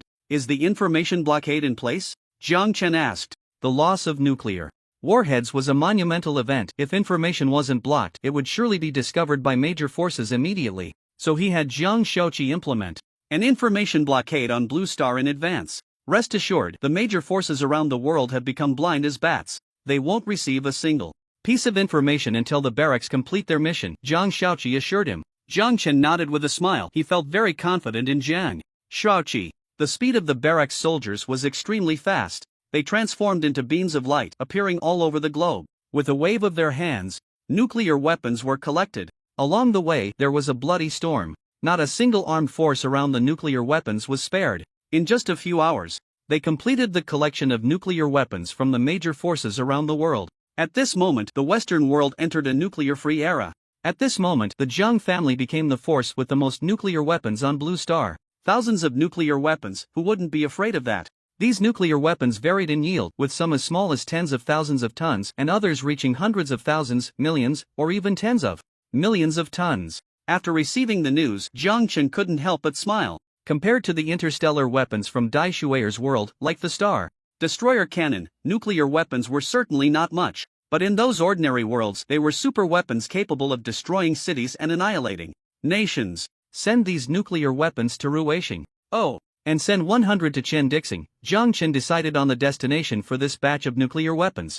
Having thousands of nuclear weapons on Blue Star was somewhat inappropriate. Since the plan was to establish Ruisheng as the base, it was just right to deploy these nuclear weapons there. Is the boss planning to use nuclear weapons on Chen Dixing? Zhang Xiaoqi asked. Jiang Chen smiled. It depends on the situation. If things go smoothly, it would be best not to use nuclear weapons. After all, this thing causes severe environmental damage. Once we conquer Chen Dixing, that will be our territory, and environmental protection is necessary. Zhang Xiaoqi nodded and began to make arrangements. Tell Sinan that she can take action over there. Without the threat of nuclear weapons, Jiang Sinan could play freely. There was no need to worry about the enemy going crazy and taking them down with them. Of course, there might still be some hidden nuclear weapons in the West that hadn't been found, but that was of little concern. In the Jiang Group's president's office, after receiving her father's notification, Jiang Sinan took a deep breath, solemnly sat down at her desk, and opened the space-based satellite controller. The controller's screen displayed a blue planet. On the planet's orbit, 100 light points were shown, representing the space-based satellites. Indeed, 100 space-based satellites, not 10. During this time, Jiang Chen had traded a large number of technological weapons from Dai Shueyer, including nuclear-powered battle armor, large laser cannons, and space-based satellites. Most of these weapons were used on Ruisheng and Chen Dixing, with a small portion used on Blue Star, such as the space-based satellites. Under Jiang Sinan's operation, the dormant 100 space-based satellites began to function. Waves of invisible information locked onto various targets on Blue Star. With everything prepared, Jiang Sinan looked at the red button on the controller. As long as she pressed it, the 100 targets she selected would face devastating strikes. Taking a deep breath, Jiang Sinan's finger suddenly pressed down die, and the next moment, 100 space-based satellites erupted with brilliant beams of light, flying towards the blue planet. The first attack completed, the satellites adjusted their angles, locking onto the next target, charging. A minute later, another 100 beams of light struck their designated targets. The laser weapons mounted on the space-based satellites were considered cutting-edge even on the Azure planet. Each strike would cause devastating damage over a radius of dozens, even hundreds of kilometers. Of course, the specific power depended on Jiang Sinan's decision. The power could be adjusted. Jiang Sinan would modify the lethality based on the target. For some laboratories hidden in uninhabited areas or underground bases, she would increase the strike power to ensure that nothing would survive in that region. It could be said that the power unleashed by those 100 space-based satellites was no less than that of nuclear weapons. Moreover, it was a nuclear weapon without pollution. The implications of this were significant. People were reluctant to use nuclear weapons easily, partly because of their immense destructive power, which could annihilate tens of thousands or even hundreds of thousands of lives in an instant. On the other hand, the pollution was too great. But with space-based satellites, there were no such concerns. Boom, boom, boom. If viewed from space, one would find that the western world of the blue planet was like a fireworks display, with secret bases and laboratories erupting in brilliant bursts. No need to look from space. Jiang Chen, sitting in his villa, could see it all because the satellites captured everything. Boss, the young lady has carried out a devastating strike on the selected targets. The major forces on the blue planet are also taking action, reported Jiang Xiuqi. Jiang Chen responded with a sound, watching the satellite images on the screen, remaining silent.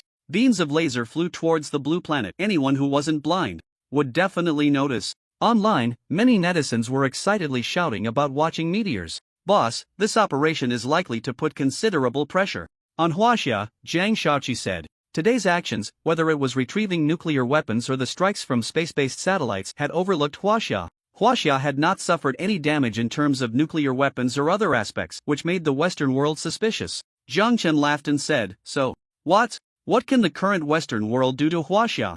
Jiang Xiuqi blinked, seemingly realizing that they really couldn't do much. This time, not only were Western research institutes and weapon depots destroyed, but also aircraft carriers, fighter jets, and various advanced weapons that posed a certain threat were all wiped out. This operation aimed to crush the arrogance of the Western world, to eliminate their basis for arrogance. It could be said that if Huaxia had a bit of ambition, perhaps. Alright, let's not talk about this anymore. Before Jiang Chen could finish his sentence, his phone rang. He picked it up to see it was a call from Chu Jianbai.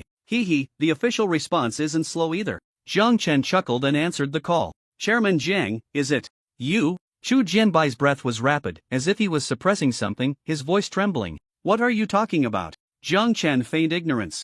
Chu Jianbai calmed down. He knew that asking like this wouldn't yield any results. After a moment of silence, he composed himself and said, Chairman Jiang, what do you think our next step should be for Huaxia? Jiang Chen did not answer immediately. After a moment, he slowly said, I don't know about other things, but I know that to develop and move towards the stars, we cannot have too many obstacles, nor can we let our power be too dispersed. We need to consolidate the strength of the blue planet. He spoke at length, probably several hundred words. Chu Jianbai listened carefully, and when Jiang Chen finished, he said solemnly, understood. Thank you for your guidance, Chairman Jiang. If there's anything needed, feel free to contact me anytime. Jiang Chen smiled. In response, Chu Jianbai said goodbye and hung up the phone. He reported Jiang Chen's words verbatim. In an office in the Eastern Theater Command, after finishing the report, Chu Jianbai slumped weakly onto the sofa, his expression vacant and his face filled with complexity. Although Jiang Chen did not admit it outright, he was almost certain that 99% of what had happened in the Western world was orchestrated by Jiang Chen. The investigation had revealed too many clues pointing to the Jiang family. If it was indeed the Jiang family behind it, it would explain why the whole world was in turmoil while Huaxia remained unscathed. The only unclear aspect was what kind of thunderous means the Jiang family had employed. What kind of terrifying power was at play? He looked up at the window, recalling the streaks of light that had crossed the sky earlier. It was certain that the attack had come from above. There were two possibilities in this situation. The first was an alien invasion of Blue Star, aiming to eliminate the defense capabilities on Blue Star, such as nuclear weapons. However, this possibility seemed implausible, as aliens would not overlook Huaxia. The second possibility was that everything was orchestrated by the Blue Star inhabitants, specifically the Huaxia people. Yet, even if the Huaxia government had taken action, they could not have achieved this level of impact. Apart from the government, it seemed the only entity left was the enigmatic Jiang group. Additionally, experts had confirmed that the weapons used to strike the West were likely lasers. Laser weapons? Wasn't this the Jiang family's forte? As for why the attack came from above, experts suspected it might be space-based weapons from science fiction. However, in reality, space-based weapons did not launch tungsten rods but rather laser beams. Chu Jianbai recalled the recent activities of the Jiang group. During this time, the Jiang group had been engaged in fierce battles with Western forces. They were playing a lively game of mutual competition, employing various tactics. Just yesterday, they had held a meeting to discuss how to voice support for the Jiang group internationally, at the very least to ensure Jiang did not suffer losses. After all, the Jiang family was at a significant disadvantage against the Western forces led by the United States. Unexpectedly, this morning, the Jiang family had brought them such a huge surprise. It could be seen as both shocking and delightful. The shock was due to the enormity of the event, which had startled them. The delight was, well, everyone should understand. What a pity. After a long while, Chu Jianbai let out a deep sigh, and as for what was regrettable, perhaps only he knew. In the villa, Jiang Chen put down his phone and fell into contemplation. If Huaxia truly did as he suggested, perhaps in the near future, Huaxia could step out of Blue Star and into the universe, becoming a cosmic civilization. Shaking his head, Jiang Chen decided not to dwell on these thoughts any longer. He would guide the progress of Blue Star civilization appropriately but would not intervene too much. Looking at Jiang Xiaoqi, he asked, is there any news from the outside? Jiang Xiaoqi shook her head. The major forces are in chaos. But the general public is still unaware of everything for now. A few media outlets have caught wind of some rumors and want to investigate. Boss, should we stop them? No need, Jiang Chen replied briefly and fell silent again. In the Jiang Group building, in the president's office, Jiang Xinan activated the holographic projection, observing the results of her own handiwork, looking at the ruins scattered around. She was also shaken by the power of the space-based weapons. Many of the targets of this strike were deeply hidden underground. Initially, she had worried that she would be unable to strike targets deep underground. But now it seemed she had overthought it. She had underestimated the power of space-based weapons. However, this was still not enough. She turned off the satellite imagery and once again controlled the space-based satellite to lock onto her targets. This time, the targets she locked onto were not on Blue Star but rather the satellites orbiting Blue Star. Since she had delivered a devastating blow on the ground, there was no need to spare the satellites. In space,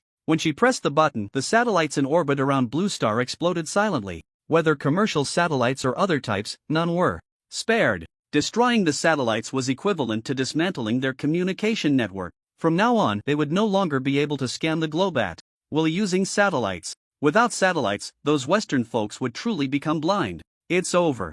Jiang Xinan let out a breath. This time it was truly over. She closed the space-based satellite controller and stored it in her storage ring. She stood up and walked out of the office, calling for a meeting with the executive team. She could foresee that this incident would impact every aspect of the world. In terms of influence, it would far surpass the downfall of the 7 major conglomerates. She needed to strategize to make the Jiang family even stronger. In the blink of an eye, another 7 or 8 days had passed, and the date was January 30th, the 20th day of the 12th lunar month.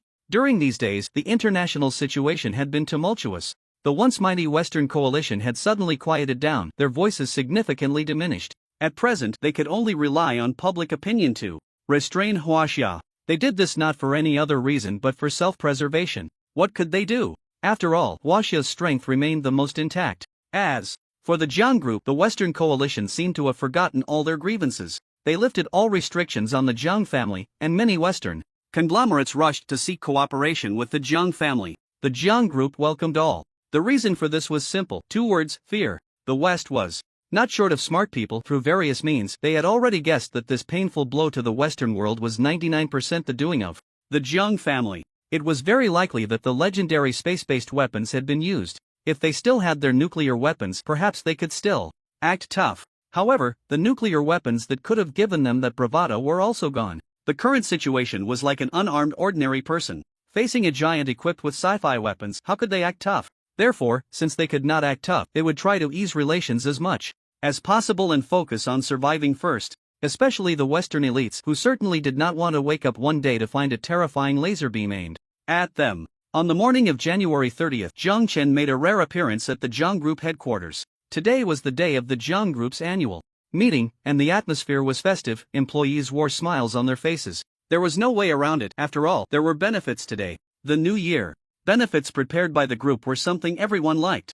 Moreover, there were many activities at the annual meeting today, such as a lottery, and the Jiang Group had prepared many grand prizes. The number of grand prizes was substantial, so even those with poor luck had a chance to win. On the top floor of the building, in the conference room, Jiang Chen sat at the head of the table holding an annual summary meeting with the executive team. This meeting lasted from 9 in the morning until noon. After a break, Jiang Chen and the executives had lunch together. After all, Jiang Chen had rarely come to the company in the past 6 months. With the new year approaching, as the chairman of the group, he certainly needed to gather with everyone and get acquainted, especially with the newcomers in the group who were unfamiliar with him as the chairman. Chairman Jiang, I toast to you. At the dining table, a beautiful woman approached Jiang Chen with a glass in hand. In the Jiang Group's large dining hall, a beautiful woman looked nervously at Jiang Chen. Her hand holding the wine glass trembled slightly, as if afraid of being rejected. Upon hearing this, Jiang Chen raised his glass to clink with hers, smiling gently as he said, "Your name is Qingya, right? How are things going for you at work and in life?" This woman was indeed Tan Qingya, the one who entered the company to repay a favor. "Chairman, I'm doing well, thank you for your concern." Tan Qingya was excited. She hadn't expected Jiang Chen to recognize her. After all, she had just been promoted to director and had previously been inconspicuous. The other executives were also somewhat surprised. The chairman often wasn't in the company. How did he recognize Tan Qingya? Thinking about how the chairman had always been single, could it be? Jiang Chen chatted with Tan Qingya for A few moments, and his gentle demeanor gradually put her at ease. She set down her glass, bowed deeply to Jiang Chen, and sincerely said, "Chairman, thank you." She didn't say anything else, just a simple thank you. This was something she had wanted to say for a long time. In the past, she hadn't dared to. It wasn't that she was afraid to face her benefactor, she was worried about being misunderstood by him. Imagine, at that time she had just graduated, completely broke, with nothing to her name, and recklessly knocking on doors. It would easily lead people to think of other things. If word got out, it might not necessarily cause any controversy. Such examples are not unheard of. She was worried about being mistaken for that kind of person, so she didn't take the risk of showing up unannounced. Instead, she chose to go through a normal interview process and entered the Jiang group. Starting as an intern, she climbed her way up to the executive level step by step. It was only at this moment that she had the courage to stand in front of Jiang Chen and say thank you. Jiang Chen understood what Tan Xingya was thinking and feeling. He sighed, helped her up, and said, "Keep working hard." Tan Xingya replied firmly. "All right, let's sit down and eat." Jiang Chen patted Tan Xingya on the shoulder and sat back down. He turned his gaze to Hao Donglai and started chatting with him. After lunch, everyone dispersed and returned to the conference room to continue the meeting. This time, Jiang Chen did not participate. The meeting was hosted by Jiang Xinan. Jiang Chen didn't leave the company but went to his chairman's office. In the afternoon, the company was holding its annual meeting, and he needed to make an appearance and say a few words to all the employees. He wanted the group's employees to get to know their boss. Entering the office, Jiang Chen sat in the boss's chair, spun around, and yawned. "Your friend Xinan has sent you a video request. Do you accept?" A video invitation suddenly popped up, and Jiang Chen was surprised. It was that guy Xinan. This guy escaped from the demon realm? Jiang Chen was curious. Over the past 10 days, Jiang Chen had been in contact with Xinan. After all, Xinan was in a dangerous place, and keeping in touch could potentially help at certain times. During this period, Jiang Chen had planned to give Xinan a portal, allowing him to leave the demon realm through it. However, that method turned out to be unfeasible. The demon realm seemed to exist in another spatial dimension. Although the portal was powerful, it appeared to only traverse within the same space and could not cross spatial barriers, which was a flaw. Perhaps it was because the blue portal was of a lower level. If it were the highest level portal, it might be able to ignore spatial walls and freely traverse through different worlds. Accept. Jiang Chen accepted the video invitation. The video screen popped up, and Jiang Chen saw the scene on Xinan's side. The weather was fine, the environment beautiful, nothing like the oppressive scenes of the demon realm. "Brother Jiang." Seeing Jiang Chen, Xinan smiled. "Bro, what's up?" Jiang Chen looked at Xinan. After enduring for so many days, I finally got my chance. I hitched a ride and left the demon realm." Xinan laughed heartily, venting the frustrations of this period. "That's impressive." Jiang Chen gave a thumbs up. If it were someone else facing Xinan's situation, it would almost be a life or death scenario, or even a 10-to-1 chance of survival. But Xinan? It was like going on a vacation. Entering the demon realm not only greatly increased his strength but also allowed him to acquire a lot of treasures. When leaving, it was also easy and pleasant, without any setbacks. Those demons are really big fools. I was behind a group of demons, and not a single one noticed me. Xinan was quite pleased with himself. Sometimes he found his unique physical trait quite annoying. After all, being forgotten by others often was bothersome. Who wouldn't be? But when faced with danger, he was grateful for his unique trait. To be honest, even Jiang Chen felt a bit envious. This kind of physical trait was somewhat extraordinary. It just wasn't suitable for team play. Just imagine teaming up with friends to tackle a dungeon, and as soon as they entered, they forgot about you. That feeling must be terrible. By the way, weren't there a bunch of angels that day? What happened to those angels? Jiang Chen recalled something. Xinan found a large rock to sit on and said, "Angels? What could the angels do once they got to the demon realm?" "They got eaten by demons." "Eaten?" Jiang Chen was taken aback. "Of course." Xinan replied, "These extraordinary beings are all about you devouring me, and I devouring you." "They devour each other, not only to enhance their strength, but I've heard it can also elevate their life level. I don't really understand the specifics. I overheard it from some extraordinary beings." Jiang Chen nodded, deep in thought. Gathering his thoughts, Jiang Chen began to chat with Xinan. This time, Xinan successfully broke through to the intermediate mage level, equivalent to a foundational master. "Big brother, the blue fatty is here." After about 10 minutes, Xinan stood up, dusting off his pants, and looked into the distance. As the video zoomed out, two figures could be seen flying towards them. In the sky, it was indeed the blue fatty and Shen Bing. Above them were two small bamboo dragonflies. Jiang Chen blinked. Was that the bamboo dragonfly that could carry people into the sky? Truly amazing. Xinan looked at Xiaolan and Chen Bing, smiling. That day I told the blue fatty that I was going to find it. In the end, I was delayed and the blue fatty found me in the city I was in with Chen Bing. I just came out of the demon realm and was bombarded with messages from the blue fatty. Speaking of which, in this world, the only ones who remember me are probably the blue fatty and Chen Bing. At this point, he chuckled self-deprecatingly. Jiang Chen remained silent, unsure of what to say. After collecting his thoughts, Qinan continued, after learning about my recent experiences, the blue fatty told me to wait, it would come over right away. I didn't expect it to arrive so quickly. As Qinan spoke, Xiaolan and Chen Bing had already landed. Since the blue fatty and the others couldn't see the video screen, once they reached Qin An's side, Xiaolan circled around him and exclaimed, Qinan, you really are. At this point, Xiaolan paused, momentarily at a loss for words. In an abnormal world, in the wild, the blue fatty said, you are the only human who has entered the demon realm and come out unscathed. There have been some unfortunate souls who accidentally fell into the demon realm before. In the end, they either became food or turned into bones. As it spoke, it paused and added, also, I feel like you've become stronger again. Qinan, how did you do it? It's really strange, in our world's environment, humans can't cultivate to become stronger, except by awakening special abilities. Xiaolan's last sentence made Qinan's expression change, and he asked, Xiaolan, is there some secret behind why humans can't cultivate to become stronger? Xiaolan didn't answer immediately but took out a palm-sized square. The top of the square had a wire, and the end of the wire emitted visible light waves.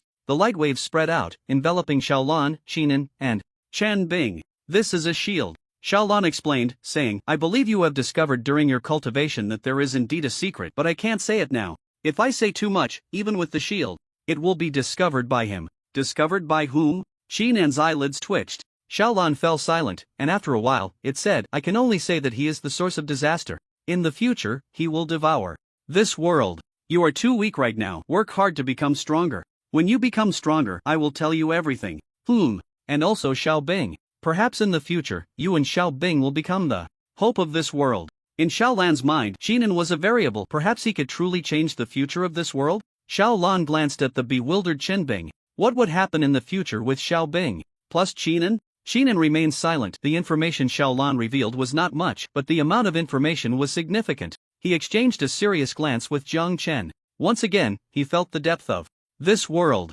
Qinan, you said you wanted to find me for something. What is it? Xiaolan shifted the topic. Qinan collected his emotions and said, there is something. Do you sell the anywhere door? Xiaolan blinked. You want to buy the anywhere door? Yes, Qinan nodded. Xiaolan asked in confusion, don't you already have an anywhere door? Qinan replied, it's not for me, a friend of mine asked me to inquire.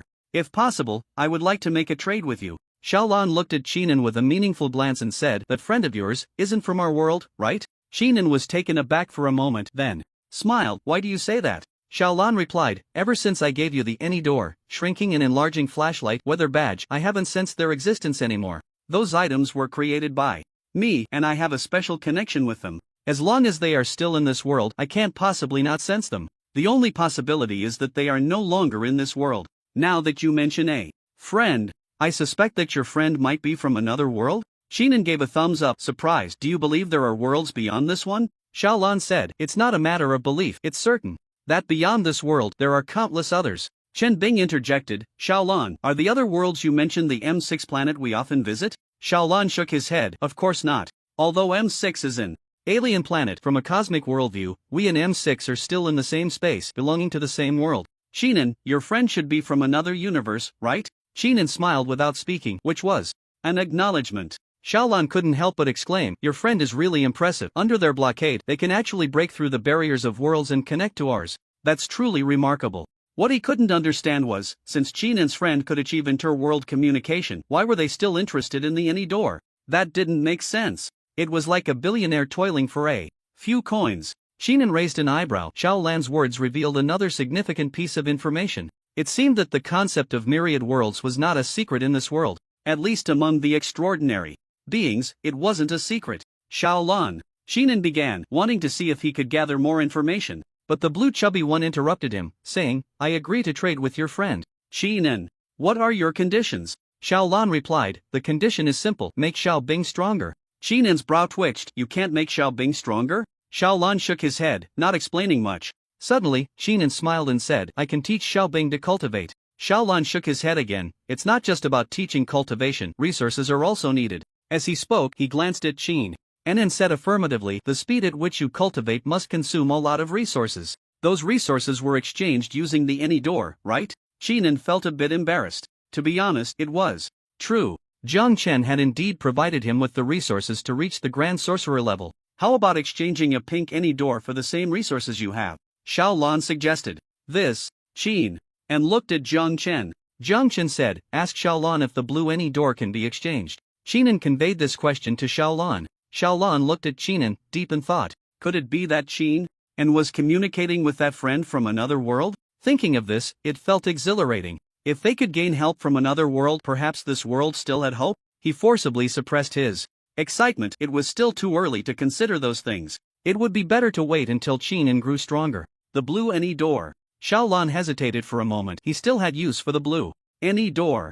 But thinking about the upcoming plan, once that plan was initiated, the value of the blue any door would diminish. With that in mind, he said, I can, but the value of the blue any door far exceeds that of the pink any door, so Qin understood immediately it was time to negotiate. He briefly explained his cultivation system, saying, my friend has provided me with the resources to reach the Grand Sorcerer level. Xiao Lan, upon hearing this, looked at Qin seriously and shook her head, saying, Qin, you're lying. You're not just practicing magic, I can feel that your physique is very strong. It's not that simple.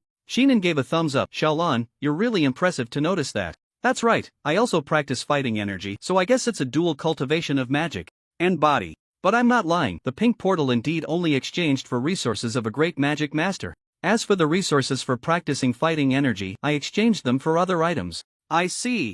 Xiao Lan nodded and asked, if I use the blue portal, can I exchange for resources of both magic and fighting energy? In the video, while Qin and Jiang Chen were communicating, although Qin didn't speak, Xiao Lan could see the changes in his expression, which clearly indicated he was communicating with some entity. The blue chubby one was very curious and tried to sense it carefully but felt nothing. After a moment, Qin and Jiang Chen finished their exchange and turned to look at the blue chubby one. The blue chubby one asked, what did he say? Qin replied, in theory, yes, but it also depends on the qualifications of the little soldier. After all, different qualifications require different resources. For example, take me, the #1 super genius of the heavens. I consume resources so sparingly that just a little boost can help me break through a major realm. For a genius, a resource that can help break through to a great magic master, if used on a useless person, might not even allow them to break through to a great magician. Xiao Lan rolled her eyes. This guy really had no shame, calling himself the #1 super genius of the heavens. Whether he was the world's #1 genius was still an unknown. In their world's extraordinary life forms, there were plenty of geniuses. Some geniuses could even break the shackles of their race and ascend to higher realms. As for Qin, calling himself the #1 of the heavens? That was just ridiculous. On the other end of the video, Jiang Chen was also exasperated. This guy really dared to boast. Although Qin's qualifications were decent, to say he was extraordinary was still an exaggeration. The talent of the little soldier definitely exceeds yours, Xiao Lan asserted. So sure of that? Qin expressed his disbelief, though he didn't have much doubt in his heart. Since Xiao Lan could find Qin Bing among the vast sea of people, the latter must be special. By the way, Qin's expression suddenly became serious as he said, there's one thing I need to remind you about. Xiao Lan was taken aback and asked, what is it?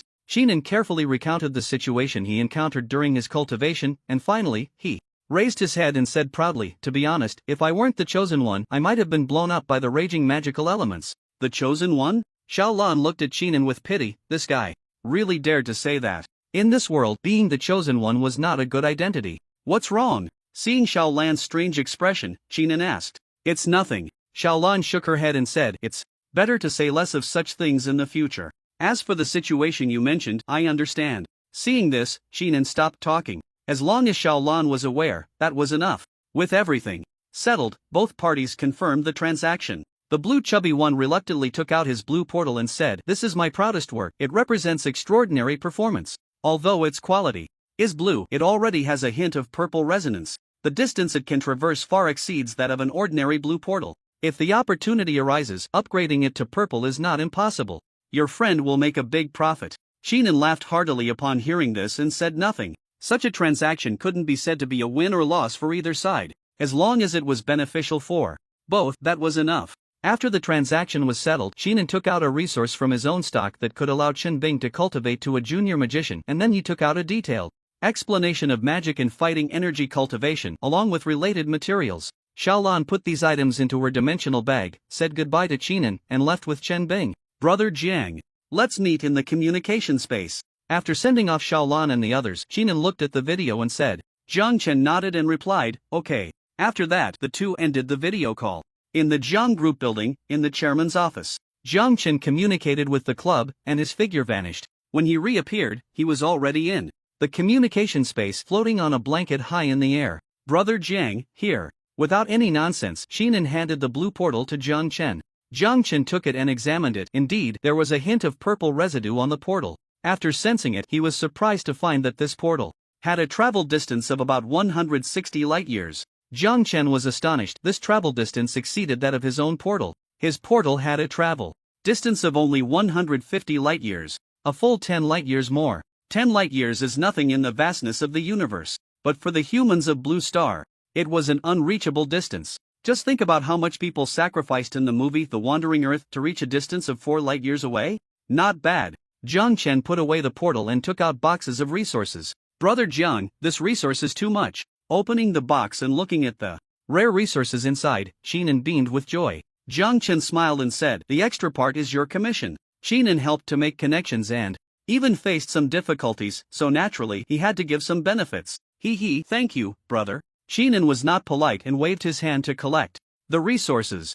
Jiang Chen nodded and looked at Qinan, frowning. You accidentally entered the demon realm this time, and by misfortune, you gained great strength. But it seems your body has some issues. Brother Jiang is referring to the chaotic and evil aura within me? Qinan looked a bit surprised, not expecting Jiang Chen to sense this as well. Do you know what's going on? That aura was very subtle. Jiang Chen could sense it because of his strong soul power, which enhanced his sensitivity. I know. Qinan did not hide it, sighing, alas, there's no such thing as a free lunch. The magical elements in the demon realm indeed have problems, but the issues were too deeply hidden. I couldn't detect them at all while in the demon realm. After returning to the outside world, that chaotic and evil aura erupted instantly. Fortunately, my physique is quite special. As soon as that aura erupted, it was suppressed by my physique. Otherwise, the consequences would be unimaginable. But it seems my physique isn't very strong. It can only suppress it, not directly cleanse that aura, alas. Jiang Chen looked at Qinan speechlessly. Being able to suppress it wasn't enough?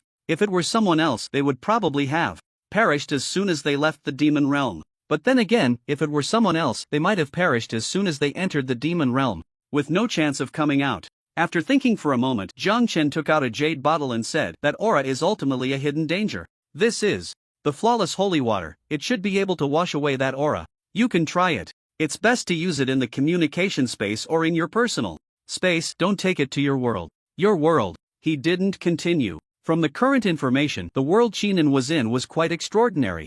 It could very well be a pasture of some existence. He remembered a saying from the blue fat man very clearly. In the future, he would swallow this world. Just like humans raising livestock, waiting for the livestock to grow fat before slaughtering them for meat. But that he has a much bigger appetite, swallowing an entire universe in one go. In the communication space, Qinan looked at the flawless holy water, hesitated for a moment, then reached out to take the jade bottle. Thank you, Brother Jiang. You just need to try it out. Oral administration is fine, Jiang Chen said. He only knew that the flawless holy water could wash away most impurities, but whether it could wash away the chaotic and evil aura within Qinan was uncertain. Qinan nodded and took a drop of the flawless holy water. Feeling the changes within him, his eyes lit up and he said, it works. That aura has been diminished a little. Useful is good.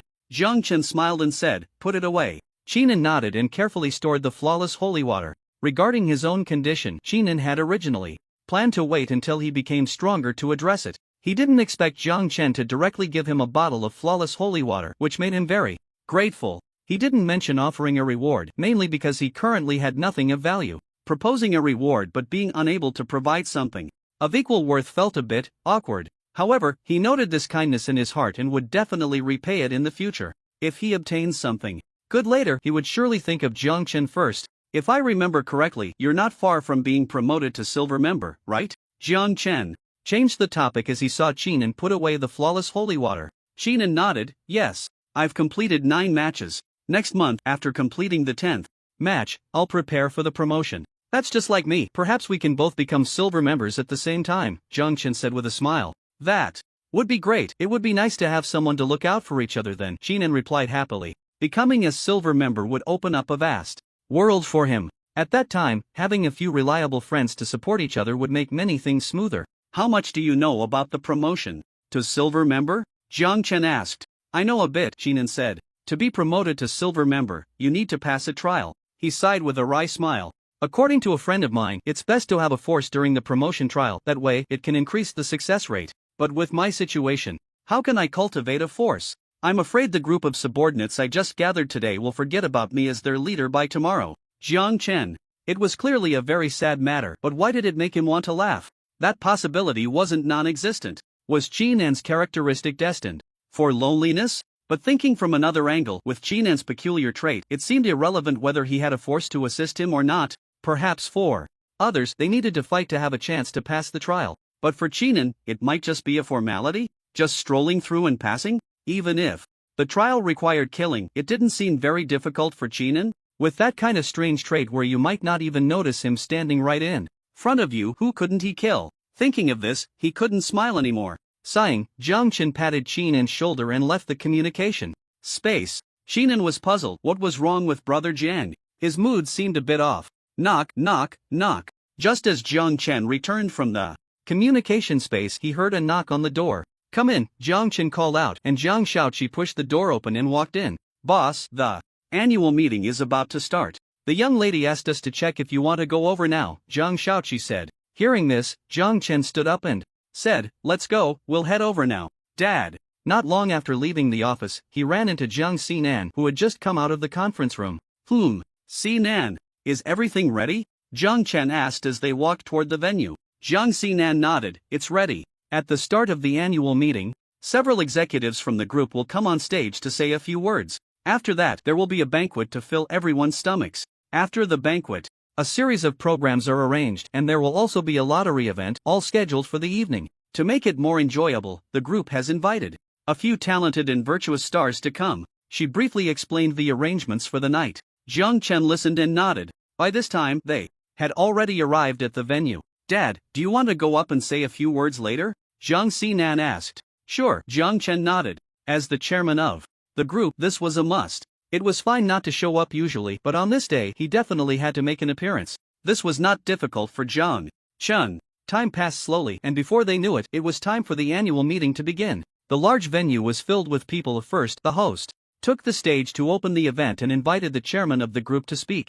Jiang Chen walked onto the stage amidst applause. Hundreds of employees looked at their chairman, excitedly clapping their hands. For many employees, it was their first time seeing him. Jiang Chen stood on the stage, gazing at the hundreds of people in the audience, which naturally did not include all the employees of the Jiang Group. This annual meeting was divided into many venues, with the headquarters being the main venue, gathering the group's outstanding core members. Other employees from the headquarters were arranged in external sub-venues. Additionally, major subsidiaries of the group were also holding annual meetings in sync with the headquarters. On stage, Jiang Chen briefly spoke a few words and walked off to applause. Next, the annual meeting proceeded according to the agenda. During the dinner, prepared dishes were served one after another. After dinner, the service staff cleared the tables and made slight adjustments to the venue, leading into the performance segment. Each department of the group had prepared a program. With so many people in the group, there was no shortage of talented individuals. There were singers, dancers, and even comedians, all having a great time. After each performance, a lottery draw was held, which was the most anticipated segment for everyone.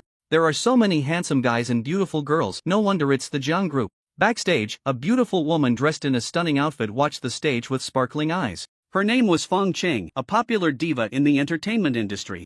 Feng Cheng watched two young performers on stage, a man playing the piano and a woman dancing gracefully, both very beautiful. Although they were not as skilled as professional pianists or dancers, they were impressive, surpassing many stars in the entertainment circle. Yes, those performing on stage are all geniuses. It's a pity they are mixing in the workplace of the Jiang Group. They should be in the entertainment industry, said Lu Jin, a male star standing next to Feng Cheng. Ha ha, you really know how to joke. The woman shook her head and replied. Stars, to put it nicely, are adored by thousands. But who in the industry doesn't know the real situation? Just look at her and Lu Jin, along with a few other top stars, each thriving in the entertainment industry with tens of millions or even billions of fans, living in glory. Yet, with a word from the Jiang Group, they dropped all their engagements and rushed to the Magic City overnight. The headquarters of the Jiang Group has nearly 10,000 employees, but only a few hundred could come to the main venue. These people, including those performing on stage, are the backbone of the Jiang group with a bright future ahead. To ask them to give up their future in the Jiang group,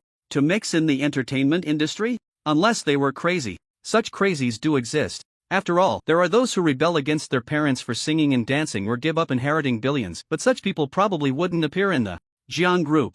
Lu Xun fell silent, no longer speaking. Fang Cheng was speaking the truth, and he couldn't refute it. Alright, get ready, it's your turn to go on stage, the woman said, walking towards the makeup table to prepare for her performance. At a round table in the front row of the venue, fruits and drinks were laid out. Jiang Chen leaned back in his chair, watching the performances on stage. Looking at the young figures radiating youthful energy, a smile appeared on his face. Although these performances were inexperienced and could not compare to professionals in the entertainment industry, they had their own charm. After watching a performance, Jiang Chen chuckled, "We have so many handsome men and beautiful women in our company, and they are all multi-talented. If someone didn't know better, they might think we are an entertainment company." Zhang Xinan, sitting beside him, pursed her lips. "It's normal for a large group. The Jiang Group alone has over 8,000 people at the headquarters. Including the external branches, various subsidiaries, and employees from major factories, the number easily exceeds 100,000. With so many people, it's not surprising to have a few talented and good-looking employees. Dad, why don't you go up and sing a song? It's been a long time since I heard you sing," Zhang Xinan said with a smile. "No way," Jiang Chen shook his head. Hee, Dad, remember that you sang a song at the annual meeting 6 years ago? Why are you shy about it now?" Jiang Xinan blinked. Jiang Chen, he has such a dark history? Upon reflection, it really was true. It seemed he sang an old song. Bang! Jiang Chen gave his daughter a playful knock on the head and said irritably, "Nonsense." Jiang Xinan covered her head, looking pitifully at her father. The annual meeting went very smoothly, and the atmosphere was consistently good. Especially during the lottery, the excitement was palpable. Even when celebrities appeared, it didn't match that atmosphere. The employees of Jiang Group, especially those qualified to enter the main venue, were all elites. Although some had a penchant for listening to music and watching dramas, they didn't idolize stars. So, when they saw these celebrities, the employees remained calm. This left a few proud celebrities feeling somewhat deflated. In the past, they were popular wherever they went. But at Jiang Group, they felt like ordinary people. At most, during their performances, employees would discuss a bit, like mentioning who sang a certain song well. The gala lasted until after 9 in the evening before concluding, and the employees left in an orderly fashion, carrying bags of various sizes.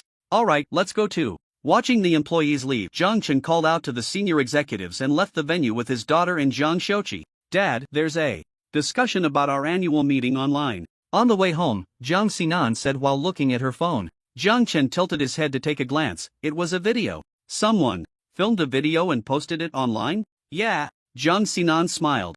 Jiang Chen took out his phone and opened a short video. Sure enough, it was trending. He chuckled and didn't mind.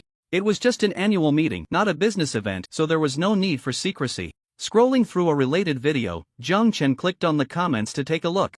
Wow, is this the Jiang Group's annual meeting? Those piles of prizes? The young employees of Jiang Group are simply the pinnacle of looks. Yeah, the guys are handsome, the girls are beautiful, and their demeanor is great. The key is they are all multi-talented. Love it. Anyone pulled from this video is an elite backbone of Jiang Group, with a super high annual salary. Without these people, Jiang Group would probably be in chaos. No wonder they all have such great presence. I'm tempted. It would be great to date one. That girl sings so well. If she debuted, she would definitely be popular. She sings as a hobby but wouldn't take it as a profession. Looking at the netizens' discussions, Jiang Chen felt quite good. The discussions were harmonious, with no keyboard warriors. After watching for a while, Jiang Chen put away his phone. His daughter, equally in sync, also put away her phone and looked at her father, asking, "Dad, how are we celebrating this spring festival?" "Just the usual," Jiang Chen replied. "Oh," Jiang Xinan responded. "What? Do you want to organize some event?" Jiang Chen smiled at his daughter.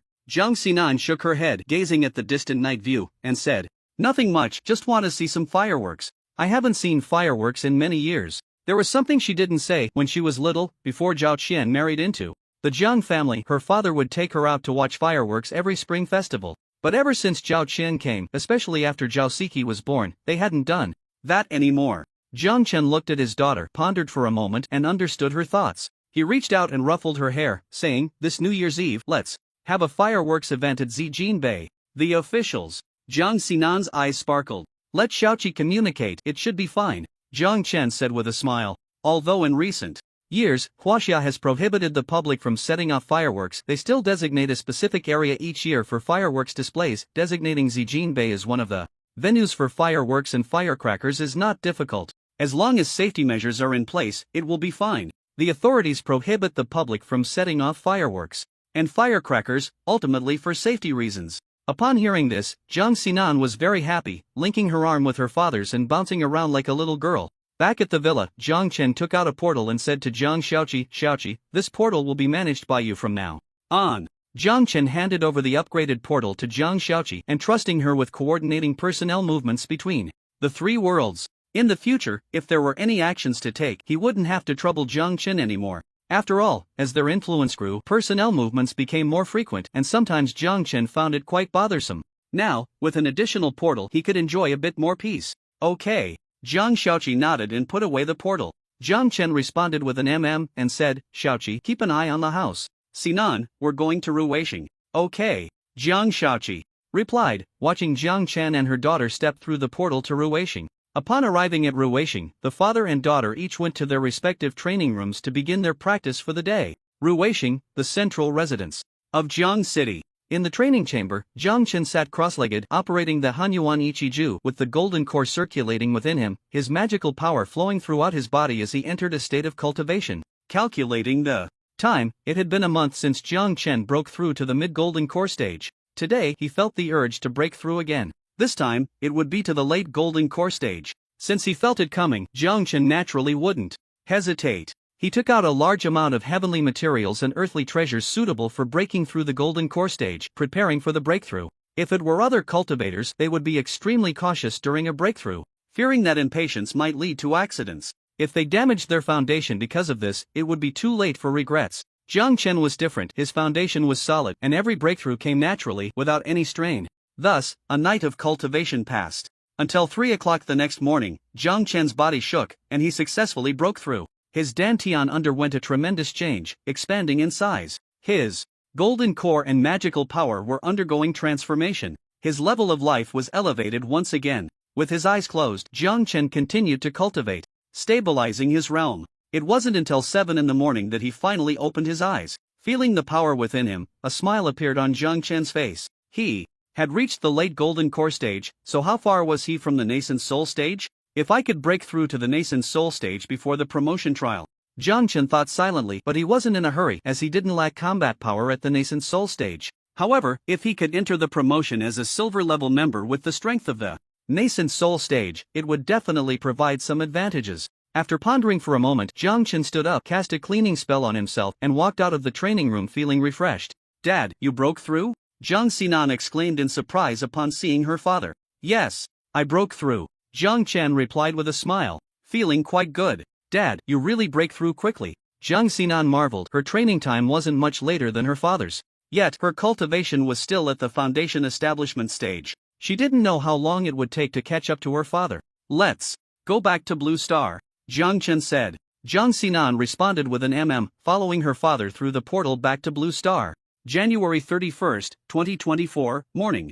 Zijinbei Manor, in the villa. After returning to Blue Star, Jiang Xinan went to freshen up and changed her clothes before heading to the company. Jiang Chen had planned to go to the company as well, but then Wu Yang suddenly contacted him. Wu Yang, big brother, do you have time? Meet in the communication space? Jiang Chen smiled and replied, are you free today? Among his friends, Wu Yang was undoubtedly the busiest. Other friends, whether it was Zhang Hong, Dai Shuer, Chen Xing, Tian Hong, Xinan, or the later arrivals like Imo Shuyu, Ina, and Gu Ziqing, all had some free time every day. But Wu Yang did not. Every day, as soon as Wu Yang opened his eyes, he had to think about survival. After all, the competition in the island world was too brutal. That kind of cruelty is nothing compared to the apocalypse where the Morning Star resides. After all, the Morning Star has become the overlord of the apocalyptic world, free from the pressures of survival, and spends his days quite leisurely, even finding time to have a few drinks with Jiang Chen. But Wu Yang is different. Even as a king-level island lord, he cannot relax. Wu Yang's daily life consists of either being in war, exploring dungeons, dealing with various unexpected events, or scheming against other island lords. In short, the island world system does not allow the island lords to be idle. Just finished a major battle today, and for now, nothing is happening, preparing to take a break. In the island world, Wu Yang lay on a rocking chair, enjoying a massage from a maid while sending a message. I just wiped out a platinum-level island lord and it cost me dearly. Big brother, I need a lot of platinum and diamonds. Jiang Chen blinked as he read the message. He understood Wu Yang's need for platinum. The other party was now a platinum island lord and whether it was for recruiting troops or other aspects, platinum was essential. But diamonds, could it be? Sure. Jiang Chen replied. Wu Yang hee. Big brother must have guessed it, right? That's right.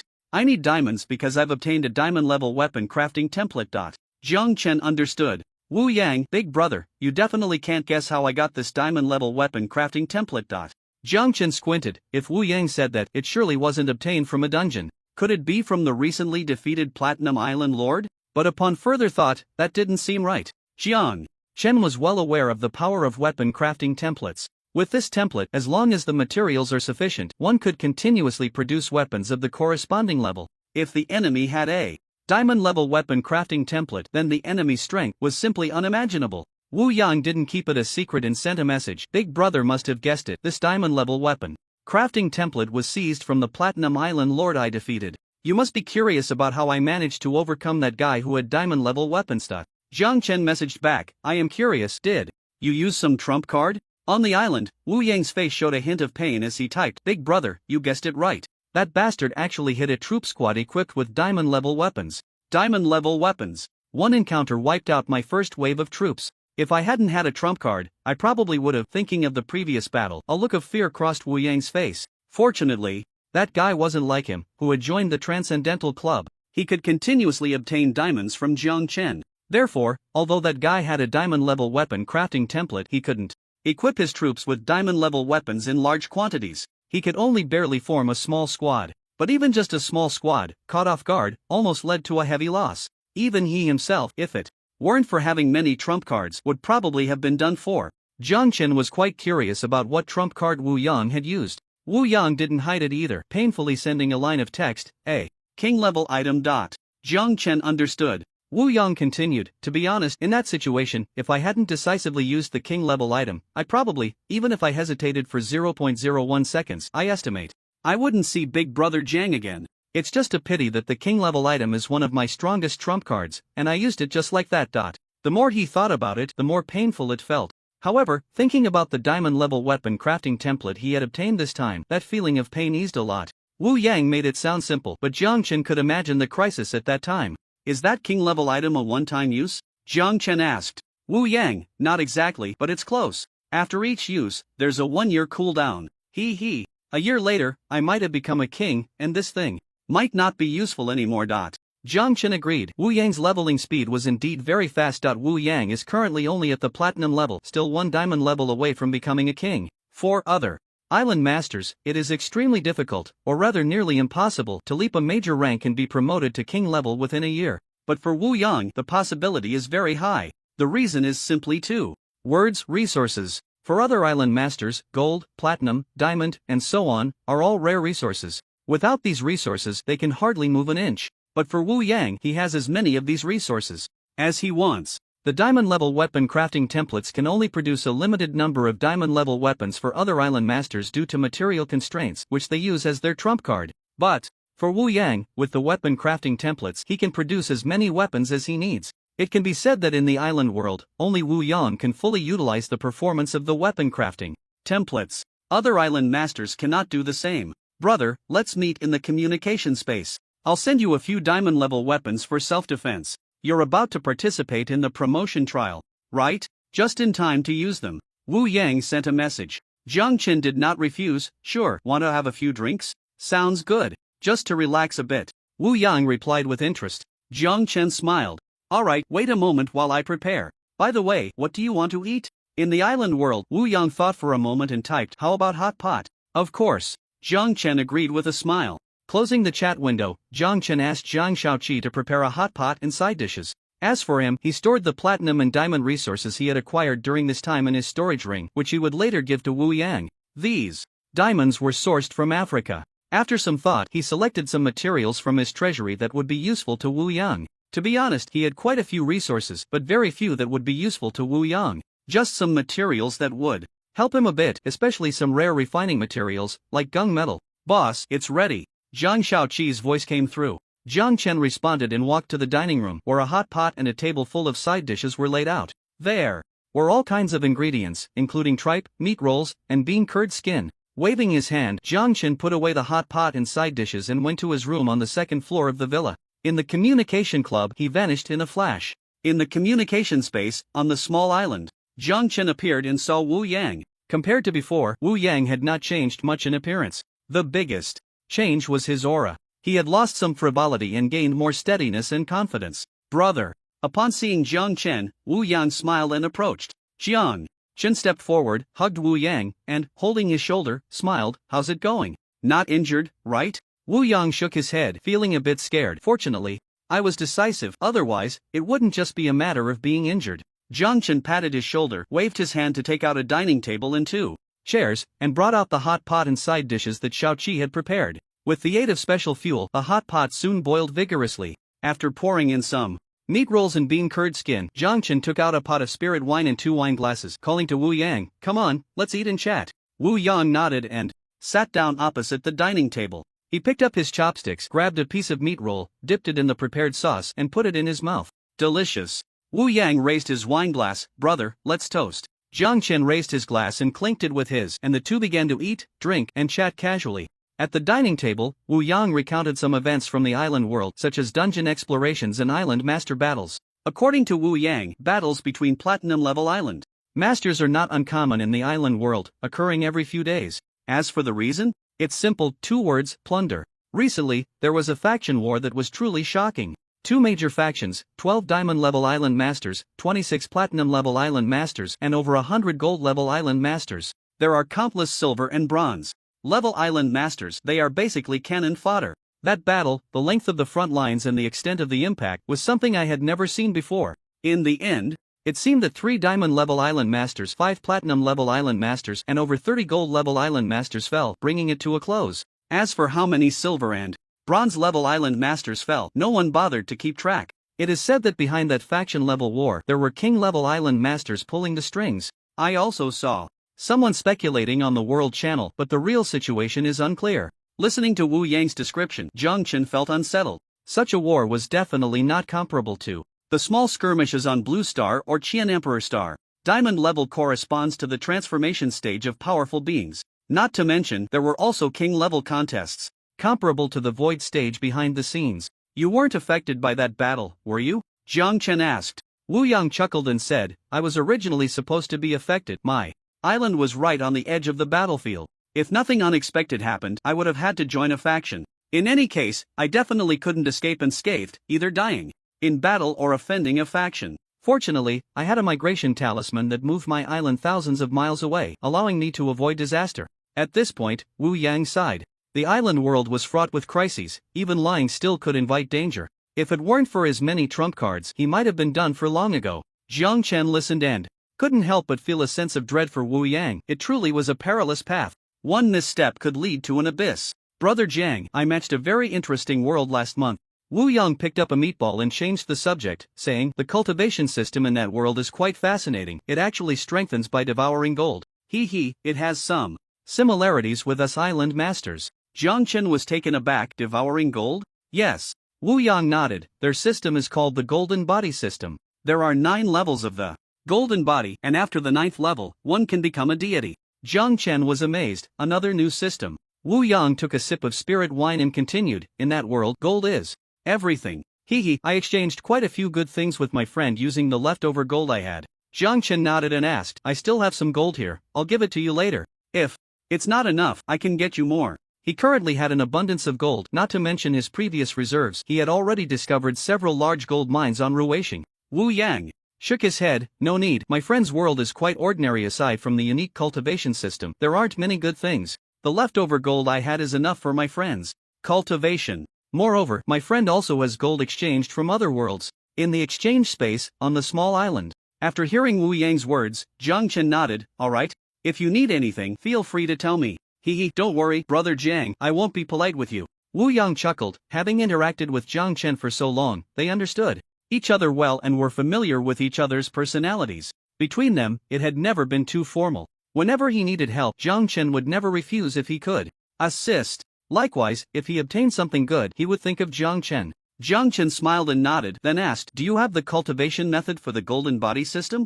He was quite interested in the golden body cultivation system. According to Wu Yang, as long as there was enough gold, this system could continue to grow. And what he had in hand was an abundance of gold. Yes, but Wu Yang understood Jiang Chen's thoughts, as he had had similar thoughts himself. He sighed and said, "I'm afraid I have to disappoint Brother Jiang. The golden body system is somewhat special, and only beings from this world can cultivate it. Beings from other worlds cannot cultivate the golden body system." Listening to my friend, it seems to be related to bloodlines. It is said that all the beings in their world are descendants of their creator god. Of course, this is just hearsay. As for the real situation, even my friend himself can't clarify. My friend only learned about the golden body cultivation method of their world after joining the club. Beings from the outside world cannot cultivate it. Jiang Chen nodded, feeling somewhat disappointed, but soon he let it go. Every world has its own uniqueness, which is understandable. Moreover, he has his own path of cultivation. Asking about the golden body cultivation system was more out of curiosity. As for switching cultivation methods, forget it. At most, it could be used to train subordinates. However, the golden body system has its unique aspects. You can take it as a reference. It should help with your own cultivation, Wu Yang said, taking out 2 palm-sized golden leaves. Jiang Chen reached out to take them, and with a sweep of his consciousness he discovered that one of the golden leaves contained a record of a golden body cultivation method with a very simple name, Golden Body Technique. The other golden leaf detailed the golden body system. All right. Jiang Chen nodded, putting away the golden leaves, preparing to study them later. An hour and a half later, the two had eaten and drunk their fill. After resting for a while, Wu Yang took out a shiny longbow and handed it to Jiang Chen. "Big brother, look, this is a diamond-level weapon, the Diamond Divine Bow." Diamond Divine Bow? Jiang Chen recalled another name for diamonds, diamond. He took it and examined the longbow, feeling only one thing. It was blindingly bright. It truly sparkled like a diamond. He lifted it. It was quite heavy, at least several hundred pounds. This thing was unusable by ordinary people. Unlike the silver light sword, golden axe, or platinum spear, which were of normal weight and could be used by ordinary people, the several hundred pounds, ordinary people didn't even have the qualification to lift it. Holding the longbow, Jiang Chen sensed it.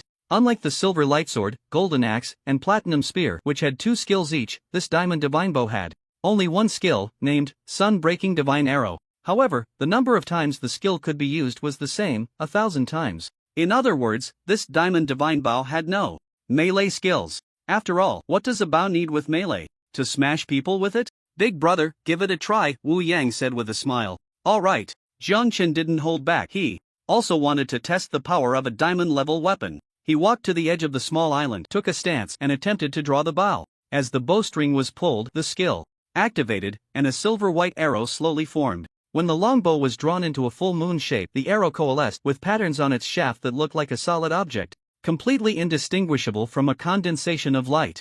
Jiang Chen released his grip, and the skill was unleashed, the arrow transforming into a beam of light flying into the distance. Boom! A loud sound echoed, and the entire communication space shook violently. Lightning flashed and thunder rumbled in the sky, as if warning them to pay attention. A terrifying tsunami surged with overwhelming force, engulfing the small island. Fortunately, the communication space had a protective mechanism, and the small island remained unharmed under the terrifying tsunami. Strong, very strong. Jiang Chen took a deep breath, looking at the longbow in his hand. Even his calm state of mind was stirred. Undoubtedly, this longbow was likely the pinnacle of diamond-level weapons. This meant that this arrow could very well rival the full-force strike of a peak transformation stage expert. Thinking of this, how could he not be excited? Yes, very strong. If I hadn't been careful enough during the battle, keeping my distance from the battlefield and commanding remotely, I might have already died under this longbow, Wu Yang said with a complex expression. The scene of over a dozen archers using diamond-level longbows to attack his troops was vivid in his mind, making it unforgettable. At that time, his troops had no power to resist under the terrifying arrows, turning directly into powder. Seeing Wu Yang's somber expression, Jiang Chen patted his shoulder to offer comfort. He waved his hand, and boxes appeared one by one. "These are platinum, diamonds, and some materials. They should be useful to you," Jiang Chen said. Wu Yang nodded, not bothering to check, and waved his hand to collect the boxes. "Big brother, this bow is for you. I have 10 more golden god bows here for you to take for self-defense." Wu Yang took out 10 brand new golden god bows and handed them to Jiang Chen. Jiang Chen was not polite and accepted the 11 longbows. "Brother Jiang, shall we call it a day? Everything settled?" Wu Yang smiled. Jiang Chen nodded. "All right, let's gather again when we have time." Wu Yang responded and vanished from the small island. Jiang Chen smiled and then disappeared as well. Island world. Wu Yang returned to his territory, extending his perception. After seeing that nothing was happening on the island, he took out a large box that Jiang Chen had given him. One box after another filled with platinum and diamonds. He scanned through them. These items had been traded many times, so there was no need to check. He casually tossed them into the storage room. Opening a few boxes of refining materials sent by Jiang Chen, he felt the aura emanating from these materials, and his eyes lit up. This stuff seems to. Wu Yang picked up a piece of gunmetal and examined it, his expression growing more joyful. This item might enhance the quality of his troops? After checking the other materials, he found them all useful. Wu Yang collected these materials, opened his treasury to take a look, and fell into deep thought. Blue Star, Huaxia. In the purple gold bay manor of Magic City, in the villa. In the second-floor bedroom, Jiang Chen appeared. His divine sense swept around, seeing the first floor of the villa, where Shao-Chi was in the kitchen preparing lunch. Jiang Chen strolled downstairs, and upon hearing the noise, Shao-Chi turned to look. Shao-Chi, what are we having for lunch? Jiang Chen sat on the sofa, casually picking up the latest newspaper. In the villa's kitchen, while handling the ingredients, Shao-Chi heard Jiang Chen's voice and turned back to say, Ruishing just sent over a batch of spiritual chickens. The meat is delicious. We're having yellow braised chicken with rice for lunch. Jiang Chen nodded at this, brewed a pot of spiritual tea, and began flipping through the newspaper. From the newspaper, one could see the current developments in the situation on Blue Star. Previously, the international sections of the newspaper mostly reported on conflicts in certain regions, disputes between Huami countries, piracy in certain seas, a hijacking of a national cargo ship, or some country applying for permanent membership, etc. But now, the international news, at a glance, was almost entirely about Huaxia reaching some cooperation with a certain Western country. A certain country had formed a strategic alliance with Huaxia. The Jiang Group had acquired a cutting-edge laboratory. A large rare mineral from a certain country had been acquired by the Jiang Group, and so on. To ordinary people, these news items seemed unremarkable. It was just Huaxia reaching another cooperation with other countries. Such things had been happening frequently since Huaxia's economic recovery and rise. However, some with a broader perspective, or a certain status, could see that the heavens had changed for Blue Star. The Western world was no longer the center of the world on this planet.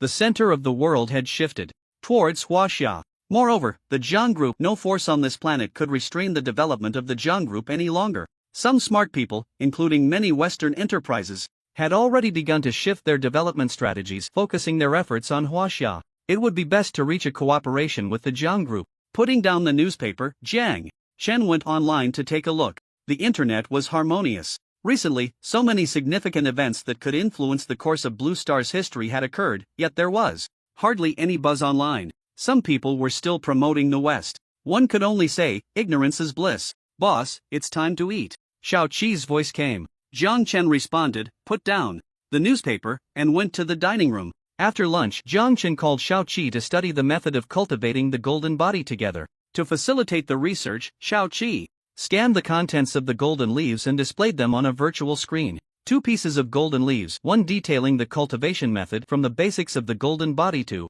the 9 levels of golden body cultivation. The content was comprehensive, covering how to lay the foundation, how to cultivate at each realm, and what to pay attention to when devouring gold, how to break through the bottlenecks between each realm, and so on. Although Jiang Chen did not practice the path of the golden body, his vision was not low. It was evident that this cultivation method was of a high level. Besides the cultivation method, the content recorded on another golden leaf was also not simple, analyzing the path of the golden body from shallow to deep. For example, what advantages does the path of the golden body have? What disadvantages? What differences exist among those who cultivate the path of the golden body?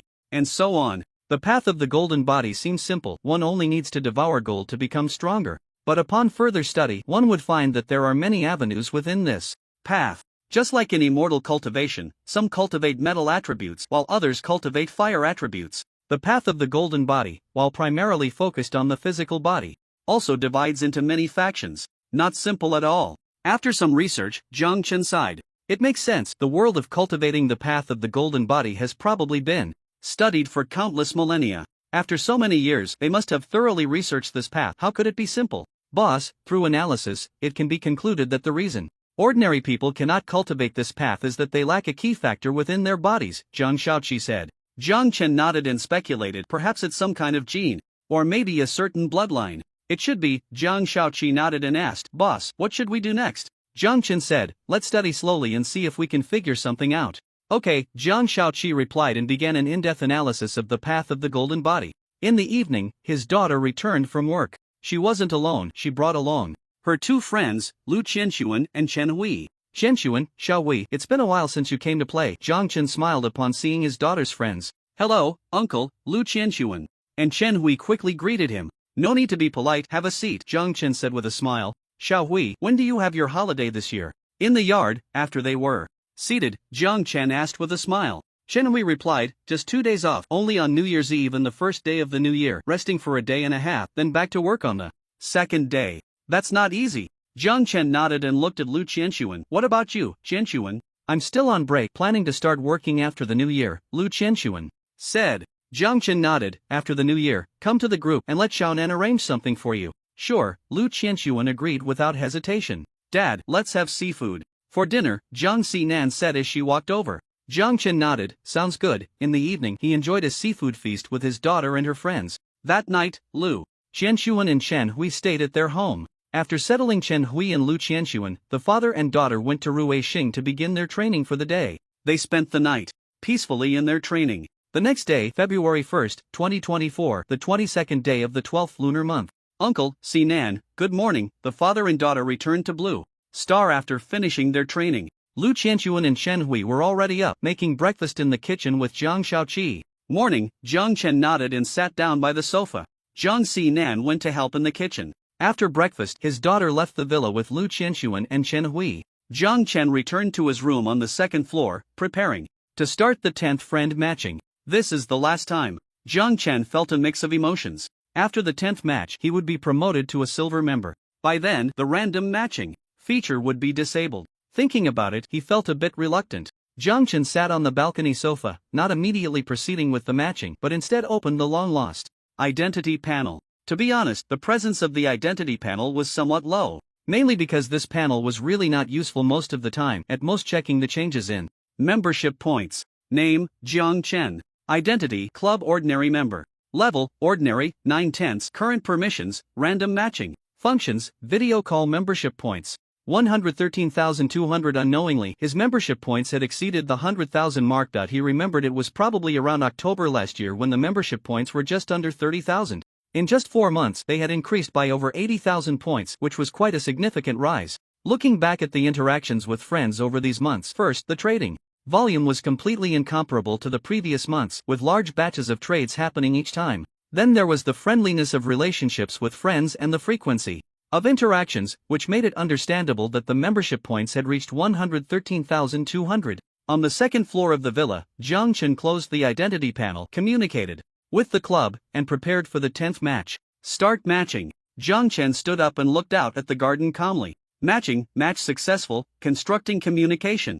Space, construction complete. Would you like to enter? Enter. As soon as he finished speaking, Jiang Chen's figure vanished. When he reappeared, he found himself in an office, a very modern office. Jiang Chen raised an eyebrow. An office? This was the first time he encountered this type of communication space. The previous communication spaces had all been outdoors, either on rooftops or in the sky. This time it was indoors. He walked to the large floor-to-ceiling window and looked outside. It was a tall building, with cars bustling below, seemingly lively, yet not a single person in sight. All those cars were self-driving. This was similar to the communication space he had with Dai Shuier. The flying vehicles coming and going were all unmanned. Unfortunately, the items in the communication space couldn't be taken out, otherwise. What is that?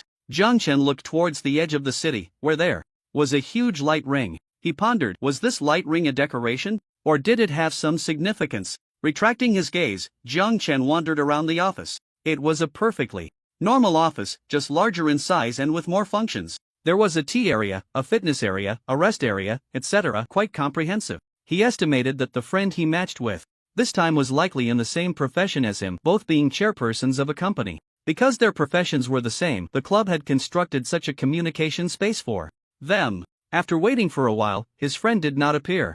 Jiang Chen was not in a hurry and leisurely sat down on the sofa. He didn't have to wait long before a tall and beautiful figure, accompanied by a light, appeared before him. Jiang Chen raised an eyebrow. It was a woman. Speaking of which, since Mo Xiao, the friends he matched with afterward had all been women. Whether his friends were male or female didn't matter to Jiang Chen. He was mainly surprised. Previously, the gender ratio of his matched friends had been quite balanced. Starting with Jiang Hong, then Dai Shuir, followed by Wu Yan, then Qin Xing, and then Tian Hong, basically alternating between one man and one woman. But the last few times, it was, "Hello." A clear and pleasant voice interrupted Jiang Chen's thoughts. Jiang Chen looked at the other person. She was a very beautiful woman with an excellent figure, wearing a black women's blazer on top and long pants below. Her looks were stunning, captivating, but she seemed not so young anymore. This "not young" did not refer to her appearance. Judging by her looks, she was at most in her 20s. What he meant by not young was her demeanor, her gaze, and other aspects. She looked like a woman who had weathered many storms, not like a young person. "Hello." Jiang Chen stood up and extended his hand. "Hello." The woman reached out and shook his hand. "Please sit." Jiang Chen smiled and pointed to the sofa opposite him. "Thank you." The woman sat down across from Jiang Chen. "Would you like some tea?" Jiang Chen asked. "Sure." The woman nodded. Jiang Chen said to wait a moment, took out a box of tea leaves, and boiled a pot of spring water. The office was well equipped with electricity supplied, so he didn't need to use his magic to boil water. Once the water boiled, the tea leaves infused in the hot water, releasing a fragrant aroma. "Please." Jiang Chen poured her a cup. "Thank you." The woman picked up the teacup and took a sip, her eyes lighting up. "This is quite good tea. I'm glad you like it." Jiang Chen smiled and said, "Let's do a self-introduction. My name is Jiang Chen from Blue Star." The woman put down her teacup and said, "My name is Su Jinj from Longxing, and I am the chairwoman of a group." "Mr. Jiang, your profession should be similar to mine?" Jiang Chen smiled and nodded, "Yes." A hint of a smile appeared on Su Jin's cold face. "Mr. Jiang, to be honest, I was quite surprised when I saw you." "Oh, why?" Jiang Chen asked curiously. Su Jinj replied, "Mr. Jiang is my 9th friend. My first 8 friends all come from a world similar to ancient times. Mr. Jiang is the first friend I matched with from the technological world." Jiang Chen was taken aback by her words. In the time that followed, Jiang Chen and Su Jinj got to know each other through conversation. Through their chat, Jiang Chen learned that Su Jinj was indeed not young anymore. She was over 50 this year, with a large family of children and grandchildren, 3 generations living together. As for why she looked so young, it was simple: she practiced cultivation. Plus, she had taken some rare herbs and treasures, which allowed her to regain her youth. It was similar to Jiang Chen's situation. In the world of cultivation, encountering a female cultivator who wasn't several dozen or even hundreds of years old was rare. By comparison, Su Jinj's age was still considered young. Su Jinj was already a 3rd-tier powerhouse. The 3rd tier corresponds to the golden core stage, with a lifespan of up to 800 years. At just over 50, she was still a little girl in the context of 800 years. "Should I call you Sister Su?" Jiang Chen joked, looking at Su Jinj.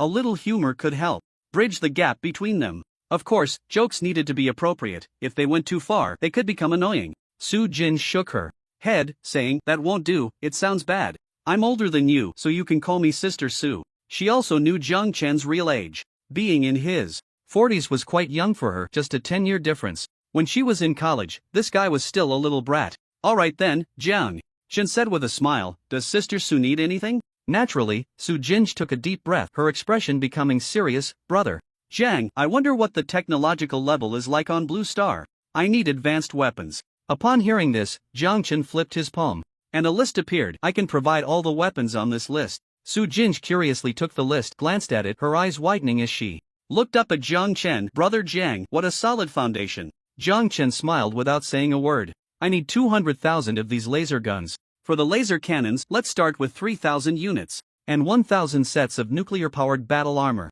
Also, this electromagnetic cannon." Su Jinj quickly selected a large number of weapons and equipment, looking as if she were ordering from a restaurant. Jiang Chen had never seen such a situation before. While there had been others purchasing weapons, none had done so like her. "What kind of weapons are these? Silver light sword and golden axe?" Su Jinj asked, pointing at the silver light sword and other weapons. She could understand technological weapons, even black technology to some extent, but these look like cold weapons? The silver light sword is a 2nd-tier weapon, capable of unleashing 1,000 peak 2nd-tier strikes. Jiang Chen gave Su Jinj a detailed introduction to these weapons. In the exchange space, in the office, Jiang Chen introduced the silver light sword, golden axe, and platinum spear. To help her understand these 3 weapons more intuitively, he took out 3 samples. Holding the silver light sword, with Jiang Chen's permission, Su Jinj walked to the floor-to-ceiling window, breaking The glass, she swung the silver light sword, activating its skill, and a beam of sword light swept across all directions.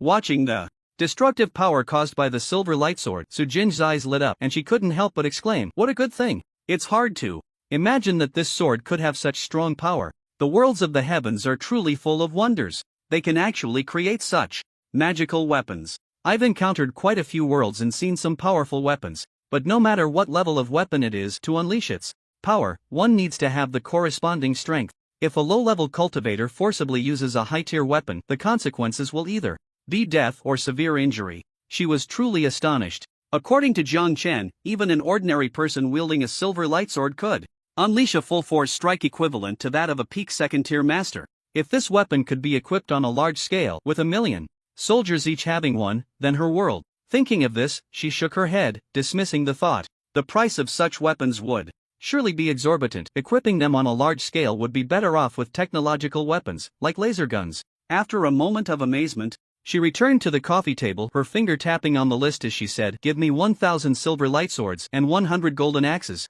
At this point, she glanced at the platinum spear and, gritting her teeth, said, "I'll take 10 platinum spears." The platinum spear belonged to the 4th tier of weapons and was quite valuable. She didn't dare to ask for more, fearing she couldn't afford the payment. "Alright, no problem." Zhang Chen nodded in agreement, then couldn't help but ask, "Sister Su, has your world encountered some great enemy?" This was the only explanation, otherwise, she wouldn't be procuring so many weapons. These weapons would be more than enough to annihilate a planet, of course. Referring to planets with a low level of civilization. Su Jin sighed, her tone serious as she said, "You guessed right, Zhang Xiaodi. My world is facing a tremendous crisis. In our Dragon Star, currently, apart from the Dragon Kingdom, all other countries have fallen. The Dragon Kingdom has only held on because of me, otherwise, it would have likely fallen long ago. To keep the Dragon Kingdom afloat, I traded for a martial arts system suitable for the Dragon Star people from a friend, along with a large amount of resources to cultivate a group of strong individuals. With my intervention, we barely managed to hold on.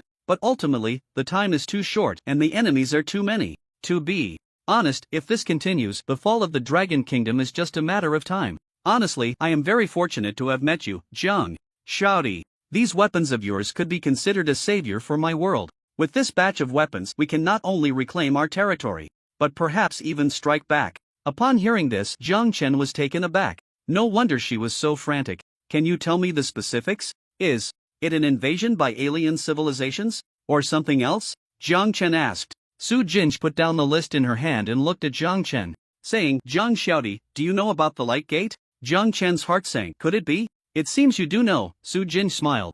Standing up and walking to the floor-to-ceiling window, pointing at the enormous light circle at the edge of the city, saying, "Do you see that? That is the Light Gate." Zhang Chen walked over, standing beside her, murmuring, "So this is the Light Gate." He had heard the term Light Gate long ago. The first time he heard it was from Dai Shuaer. Later, in the world of cultivation where Jiang Hong was, a Light Gate also appeared. Jiang Hong had mentioned that it seemed to be because the beings that came out of the Light Gate were too arrogant. Some strong individuals couldn't stand it and led a large group of cultivators into the Light Gate. As for what happened afterward, Jiang Hong went to the Tianxing continent, and it was still unclear. Today, Jiang Chen finally saw what the Light Gate looked like. Su Jinj looked out the window and said, "In our Dragon Star, such a Light Gate has appeared. Behind the Light Gate is a world of monsters, similar to a savage world filled with fierce beasts. Monsters are continuously rushing towards our Dragon Star. Those monsters are very strong, with astonishing defenses. Ordinary kinetic weapons find it hard to deal fatal blows. Fortunately, the world where the monsters reside is rich in spiritual energy." After the Light Gate connected the two worlds, the abundant spiritual energy flowed through the Light Gate into the Dragon Star. Now our Dragon Star can be considered a form of spiritual energy revival. The rest is simple. I brought out the martial arts cultivation methods, and with the resources I provided, our Dragon Kingdom has managed to hold on until now. Zhang Chen remained silent for a long time after hearing this. He felt a bit relieved that the Blue Star had not encountered a Light Gate, otherwise he wouldn't be so leisurely now. Of course, with his current strength and influence, even if there were a Light Gate he wouldn't be afraid. From what he understood so far, the world behind the Light Gate didn't seem very strong. Just look at the Kanglan Star Federation where Dai Shuaer was, and then look at the cultivation world where Jiang Hong was. Both were counterattacking the world of the Light Gate. The reason Su Jin's Dragon Star was retreating steadily was not because those monsters were particularly strong. If they were really that strong, Su Jin's world would have been destroyed long ago. and couldn't have held on until now. It was simply because Su Jinj hadn't developed it that time. Alright, I can provide these weapons, Jiang Chen said. Upon hearing this, Su Jinj breathed a sigh of relief, but she wasn't completely at ease. Jiang Chen took out items that satisfied her, and next, it was her turn. After thinking for a moment, she walked to the desk, sat in the boss's chair, pulled out a sheet of white paper, and began to write. Before long, she had written a list and handed it to Jiang Chen, saying, Jiang little brother, this is a list of items I can provide, take a look and see if you need anything. Jiang Chen took the list, and the dragon star characters on it automatically translated into Huaxia characters. A quick glance revealed various monster skins, bones, marrow, essence blood, and so on. There were also various spirit ores and spirit herbs. He didn't lack these resources. Seeing some of good quality, he would mark them for potential trade. Continuing to look down the list, the items below made his eyes light up. There was the soul condensing grass, which could enhance soul power, similar to soul crystals, which could also boost soul strength. The best soul crystal in Jiang Chen's possession was only 4th tier. However, this soul condensing grass was 5th tier. There were also soul refining pills, which could refine the spirit. They were good items, but unfortunately, the quality was a bit lacking. Additionally, there were illusory masks that could change one's appearance, aura, and temperament. Wearing this mask was equivalent to becoming a different person. Time-related items could accelerate or slow down the flow of time in a certain area. Conceptual treasures, a guaranteed hit flying knife, and a club that would kill upon being struck, and so on. All sorts of strange and wonderful treasures made him itch with desire. In the communication space, the office. Rule fragments. Jiang Chen looked at the last item on the list, his eyelids involuntarily twitching. What did he see? Rule fragments? Wasn't this one of the essential treasures in fantasy and immortal works? Does this thing really exist in reality? Sister Su, your background is not shallow at all. Jiang Chen couldn't help but exclaim. He was sure that the items Su Jinj wrote on the list were definitely not all of them, nor were they the most precious. Su Jinj smiled. Upon hearing this, having joined the club for so long and matched with so many worlds, I naturally have some background. It's a pity that most of the treasures in my vault are auxiliary items. There are too few weapons. That's already quite good. Jiang Chen looked at the list and said, this guaranteed hit flying knife and the club that kills upon being struck are quite good. But there should be limits, right? Su Jinj nodded. It only works on extraordinary beings of tier 3 and below. Jiang Chen nodded. That was normal. If there were no restrictions, wouldn't encountering a Mahayana or Tribulation Crossing cultivator or even an immortal also lead to a kill? Sneakily giving a club a hit would directly take them out. Or tying the flying knife to the club. The flying knife is a missile and the club is a nuclear warhead. A long-range throw with a guaranteed hit flying knife and the club would be a guaranteed kill. TSK. These two conceptual items are a perfect match. However, this thing wasn't of much use to Jiang Chen. What about this rule fragment? Is it the kind of rule fragment I imagine? Jiang Chen looked at the list. Su Jin shook her head. I don't know what kind of rule fragment you imagine, but the rule fragment I have is this. As she spoke, she flipped her palm, and a golden crystal, irregularly shaped and about the size of a thumb, appeared in her palm. Jiang Chen took a glance, and the sharp golden light made his eyes sting. What is this? Jiang Chen squinted his eyes, trying to feel a bit better. The fragments of the golden rule, Su Jin said. Jiang Chen nodded. No wonder it was so sharp. Are these rule fragments rare?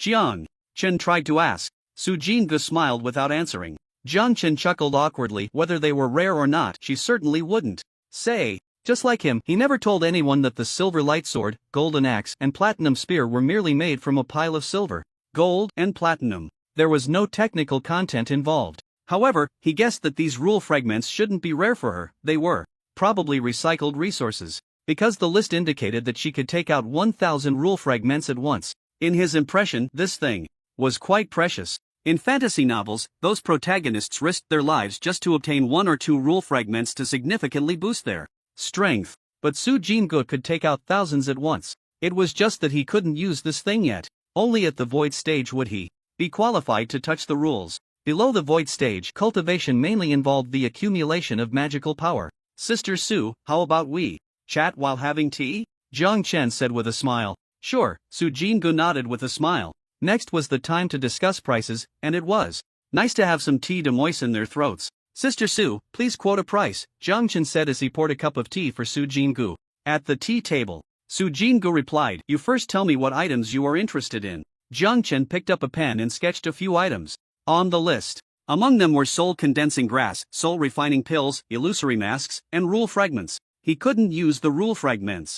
For now, but that didn't stop him from stocking up in advance. Once his realm improved, he would naturally be able to use them. Su Jin glanced at the list and didn't speak immediately. She was calculating in her mind. Jiang Chen didn't disturb her, and for a moment, the office fell silent, leaving only the sound of the two sipping tea. After a moment, Su Jingu picked up the list and said, "How about trading? Technology-type weapons for soul refining pills?" Jiang Chen estimated in his heart that Su Jingu needed 200,000 laser guns, 3,000 laser cannons, 2,000 electromagnetic cannons, and 1,000 sets of nuclear-powered battle armor. The laser guns, laser cannons, and electromagnetic cannons were easy to discuss. The cost wasn't high, and trading for soul refining pills was feasible. 1 soul refining pill for 1 laser gun, 30 soul refining pills for 1 laser cannon, and the same price for the electromagnetic cannon. How about that? Su Jingu shook her head.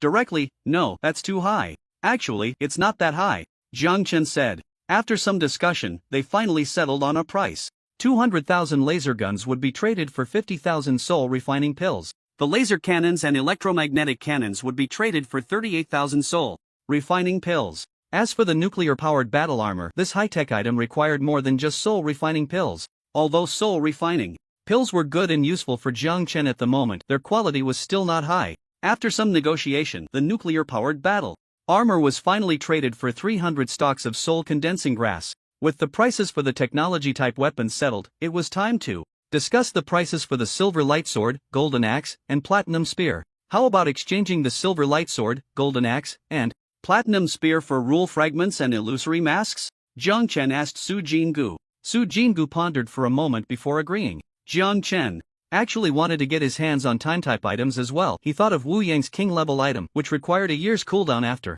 being used once. If he had an item that could accelerate the flow of time, could it shorten the cooldown time of the king-level item? After thinking for a moment, he decided not to propose exchanging for time items for now. One reason was that those items were too valuable. At least Su Jingu had set a sky-high price for them. The second reason was that he wasn't sure if Su Jingu's time items would be effective for king-level items. He guessed that those items must have quite a few restrictions, otherwise, Su Jingu wouldn't be willing to trade them. After all, they were time-type items, and if their effects were strong enough, she could easily keep them for herself. After thinking for a moment, Jiang Chen made a request. "Sister Su, could I borrow that time prop for a while?" Rather than trading, it was better to borrow. Su Jinj pondered for a moment upon hearing this and agreed. Such borrowing of items was quite common in the club. With the club's rules in place, everyone need not worry about any ill intentions from either party. While it wouldn't be said that borrowing without returning never happens in the club, the chances of it occurring are minuscule. Moreover, even if it did happen, the club has a set of procedures to handle it. Seeing this, Jiang Chen smiled and said, "Sister Su, rest assured, I won't borrow it for free." Su Jinj nodded with a smile, not thinking much of it. With the deal settled, Jiang Chen and Su Jinj did not chat much further. After finishing a pot of tea, the two took their leave. "Brother Jiang, I'll leave those weapons to you," Su Jinj said, shaking Jiang Chen's hand. "Don't worry, Sister Su, I'll have the factory expedite production as soon as I get back. The first batch of 30,000 laser guns will be delivered tomorrow," Jiang Chen replied. The 403 mechanical factory had undergone several expansions in the past few months, and the scale of the factory far exceeded what it used to be, with facilities becoming increasingly complete. Several new production lines for laser guns had been added, making it completely feasible to produce 30,000 laser guns in a single day. Or rather, it was more than enough. Furthermore, the Jiang family no longer had to be as cautious as before. Even when purchasing materials, they used to have to avoid the authorities to prevent trouble. Currently, the authorities had lifted restrictions on the Jiang family. As long as they did not engage in activities harmful to Huaxia, the authorities would not interfere. After all, the Jiang family was a Huaxia enterprise, and they would abide by the laws they needed to follow. The taxes owed had never been short. "Thank you," Su Jinj said happily upon hearing this. With the first batch of 30,000 laser guns, the pressure on the front lines would be greatly reduced. Once the weapons from this transaction with Jiang Chen were all in place, it would be time for their dragon country to counterattack. Jiang Chen smiled and shook his head, saying, "Sister Su, let's leave it at that for today. I'll arrange everything as soon as I get back. I expect to deliver the batch of weapons you need within 10 days at most." "Alright," Su Jinj nodded with a smile. Jiang Chen smiled again, and his figure vanished from the office. Watching Jiang Chen leave, Su Jinj let out a sigh, feeling pleased. With this batch of weapons, the Dragon Star humans would no longer face survival pressure, allowing her to relax as well. Time was running short and she also needed to prepare for her promotion to silver membership. At the Zijinbei Manor, in the villa. In the second-floor bedroom, Jiang Chen appeared, scanning Zijinbei with his consciousness. After confirming that nothing was amiss, he contacted the club again to reach Daishuaer. He needed to trade for 1,000 sets of nuclear-powered battle armor, which he did not have on his side. Speaking of nuclear power, Jiang Chen felt it was time for the Jiang Group to develop controllable nuclear fusion. If humanity wanted to break free from Blue Star and venture into the universe, nuclear fusion was essential. Without a powerful energy source, how could they explore the universe? After waiting for a while, there was still no news from Daishuaer. Jiang Chen guessed that the other party was probably still in the club. He wasn't in a hurry, so he opened his identity panel. Name, Jiang Chen. Identity, ordinary member of the club. Level, ordinary, 10/10, about to be promoted. Current permissions, random matching. Functions, video call membership points, 117,200. Unlike before, this time when he opened the panel, a prompt popped up at the bottom. Dear member, hello, your experience points are full, and the club has decided to invite you to participate in the silver membership promotion trial on March 1st of Blue Star. If you pass the trial, you will be promoted to silver membership and unlock more privileges. Note, promotion carries risks. Please be fully prepared. Looking at the prompt, Jiang Chen fell silent. At this moment he felt a bit nervous. Silver membership. From the various messages he had gathered from friends, it was clear that becoming a silver member would mean entering a new world. He was both looking forward to and excited about it. In Blue Star, he no longer had any goals. Every day, apart from practicing, I communicate with friends and participate in a monthly friend matching. Other than that, the days can be quite boring. After a moment of silence, Jiang Chen exhaled, calming himself down. Looking again at the club's prompt, there was no longer any ripple in his eyes. Turning off the identity panel, Jiang Chen shifted his focus from the upcoming promotion trial to organizing his recent gains. First was the soul refining pill. Jiang Chen took one, closed his eyes, and felt it. Under the effect of the soul refining pill, his soul power underwent some refinement. The purity and resilience of his soul power improved a bit. This made him happy, pleased that the soul refining pill was useful to him.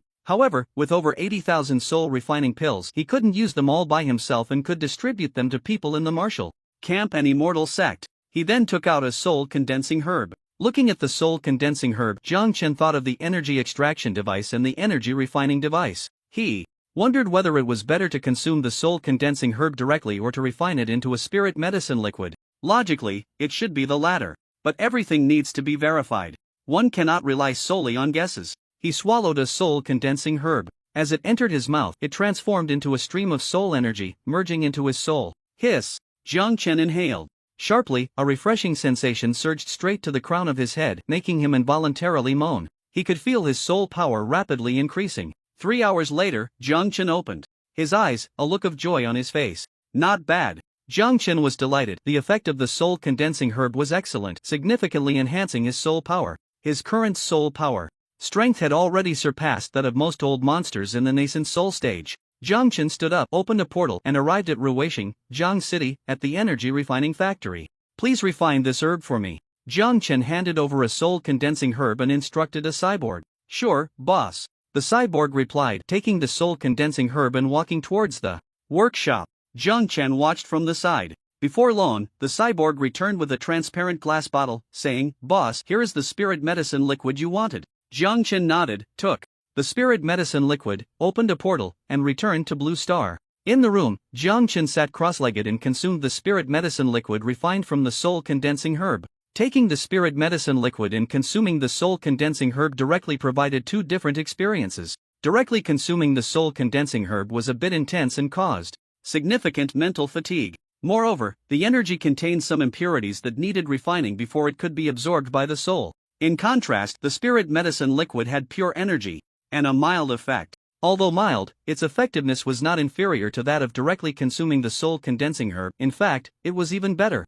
Jiang Chen took 3 hours to refine and absorb the soul condensing herb, but he only took 1 hour to absorb the spirit medicine liquid, saving a full 2 hours. Feeling the increase in his soul power, a smile appeared on Jiang Chen's face. Indeed, refining the soul condensing herb into spirit medicine liquid was the right choice. This way, the efficacy of the soul condensing herb could be maximized. Not bad, I'll call it soul liquid from now on. Jiang Chen named this spirit medicine liquid. Since the soul liquid was more effective, Jiang Chen naturally did not hesitate. He opened a portal and went to Ruwashing, handing over the remaining soul-condensing herbs to the energy refining factory, instructing them to refine all of these into soul liquid. After dealing with the soul-refining pills and soul-condensing herbs, Jiang Chen took out a mask. The illusory mask, once worn, could change a person's aura, temperament, appearance, and other aspects. Jiang Chen decided to hand this item over to the martial camp. For him, it was merely a curiosity with little practical use.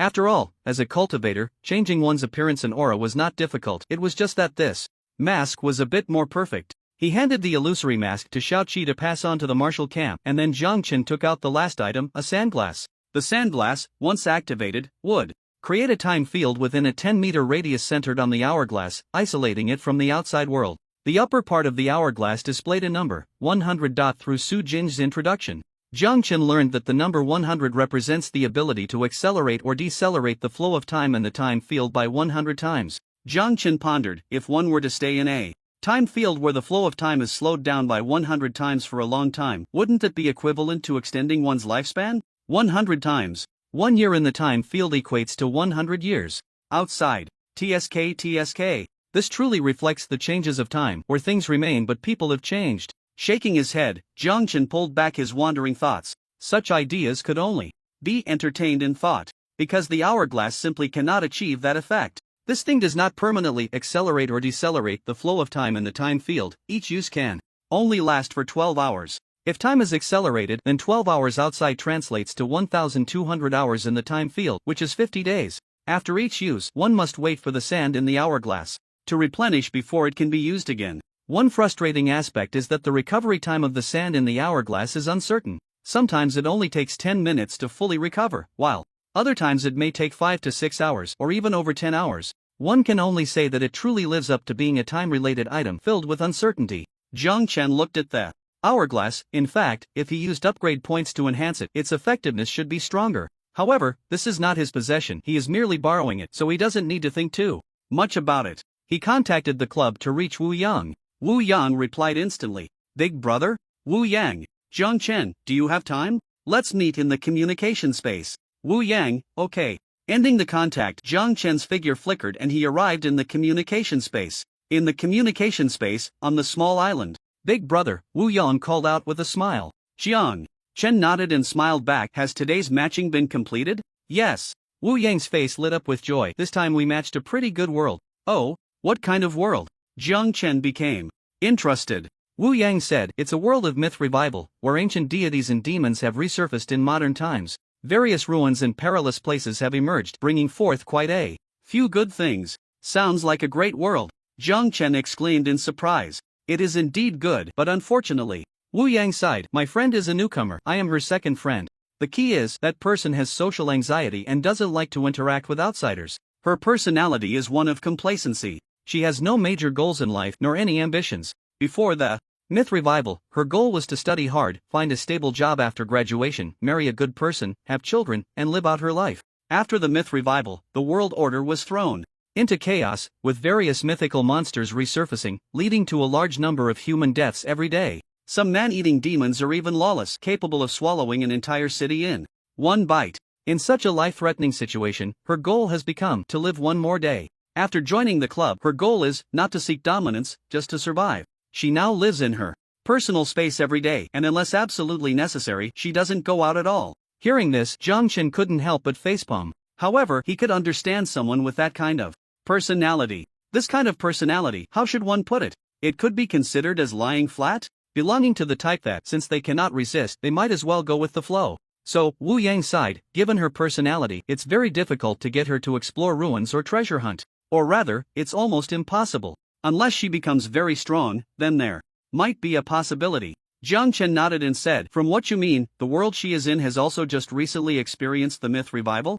Wu Yang nodded. It's been about a year or two. I heard her say that there were signs of myth revival 2 years ago, and there have been some strange rumors circulating online. But those rumors were quickly controlled by the authorities. Even if ordinary people saw related rumors, they thought they were just fabrications and laughed them off. Until one day 2 years ago, when it could no longer be concealed, it was finally made public. Jiang Chen let out an "oh" and seemed to be deep in thought. The Blue Star officials, surely they had nothing to hide from the outside world? He would have to ask later. By the way, big brother, did you come to find me for something? Wu Yang asked, getting to the point.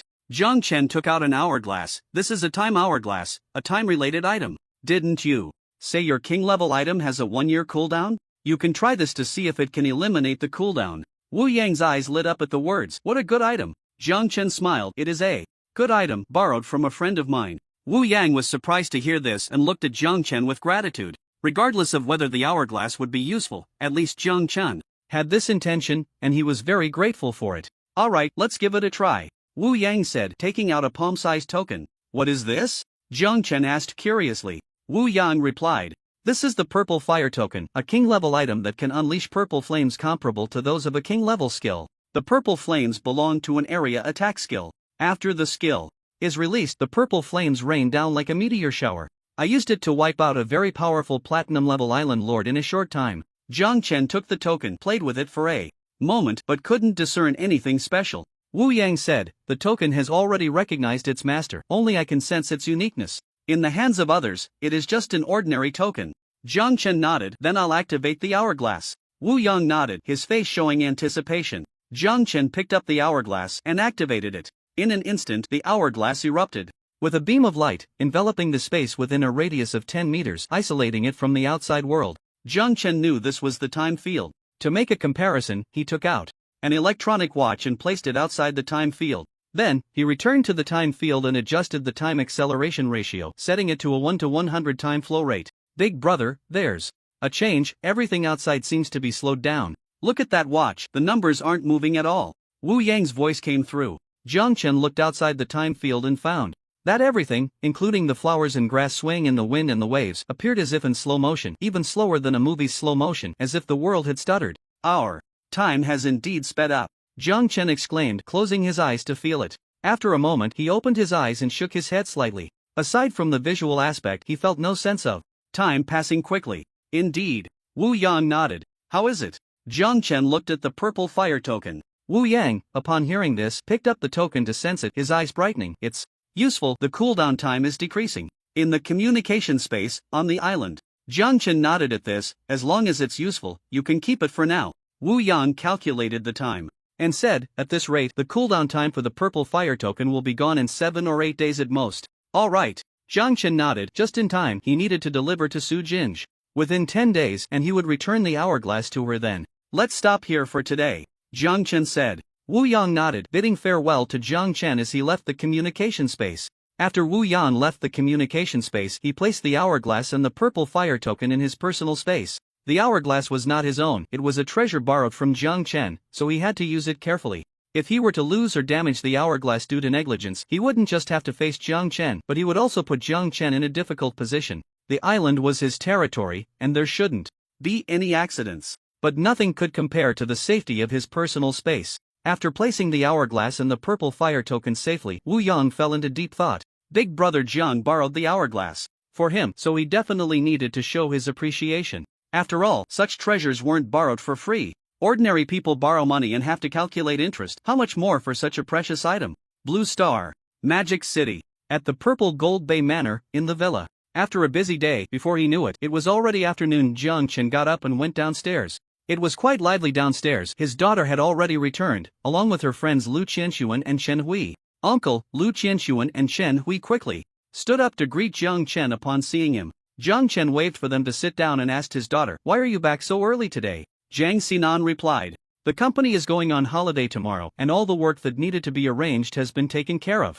There's nothing for me to do at the office. I was planning to go shopping with Qianxuan and Hui, but it started snowing outside." Jiang Chen looked out the window, and sure enough, snowflakes were falling. "Dad, how about we have hot pot tonight?" Jiang Xinan suggested, as eating hot pot on a snowy day is quite delightful. "Sure." Jiang Chen had no objections. "I'll go prepare the ingredients." Hearing this, Jiang Shaoqi got up and headed to the kitchen. Seeing this, Lu Qianxuan and the others also got up to help. In the evening, while having hot pot with his daughter and her friends, Jiang Chen finally received a message from Dai Shuier. "Uncle, sorry, I just got back from the club." Dai Shuier sent a message. While scooping beef, Jiang Chen replied, "No problem." After chatting casually with Dai Shuier about her situation, he got to the main topic. "Shuier, I need a batch of nuclear-powered battlesuits. Can you provide them?" Dai Shuier replied, "Sure. No problem. How many does Uncle need?" "I'll place the order with the factory right away. Zhang Chen, 1000 sets. On Kanglan Star, in a villa, Dai Shuier blinked at the message from Zhang Chen, realizing that her uncle was indeed quite generous. Nuclear-powered battlesuits are not like bioengineered humans, each one has a hefty price tag. Moreover, nuclear-powered battle suits are extremely powerful and are controlled items. The only reason she could place an order with the factory was due to the Dai family's connections. Calculating the time, Uncle's experience points should be maxed out by now. Is he preparing for the promotion trial? Dai Shuier thought while sending a message to Zhang Chen. Uncle, no problem. Zhang Chen, how long do you expect it will take for delivery? Dai Shuier, it will take about 10 days, mainly because you ordered so many. If it were just 8 or 10, it could be delivered in 3 days at most. Zhang Chen, no problem, let's stick with 10 days. What do you need? On Kanglan Star, Dai Shuier thought for a moment and sent a line of text, the usual. Zhang Chen knew what she meant by the usual, it was nothing more than cultivation. Resources. He sighed. Technically, the resources he had traded to Dai Shuier during this time should have been enough for her cultivation, yet she still needed more.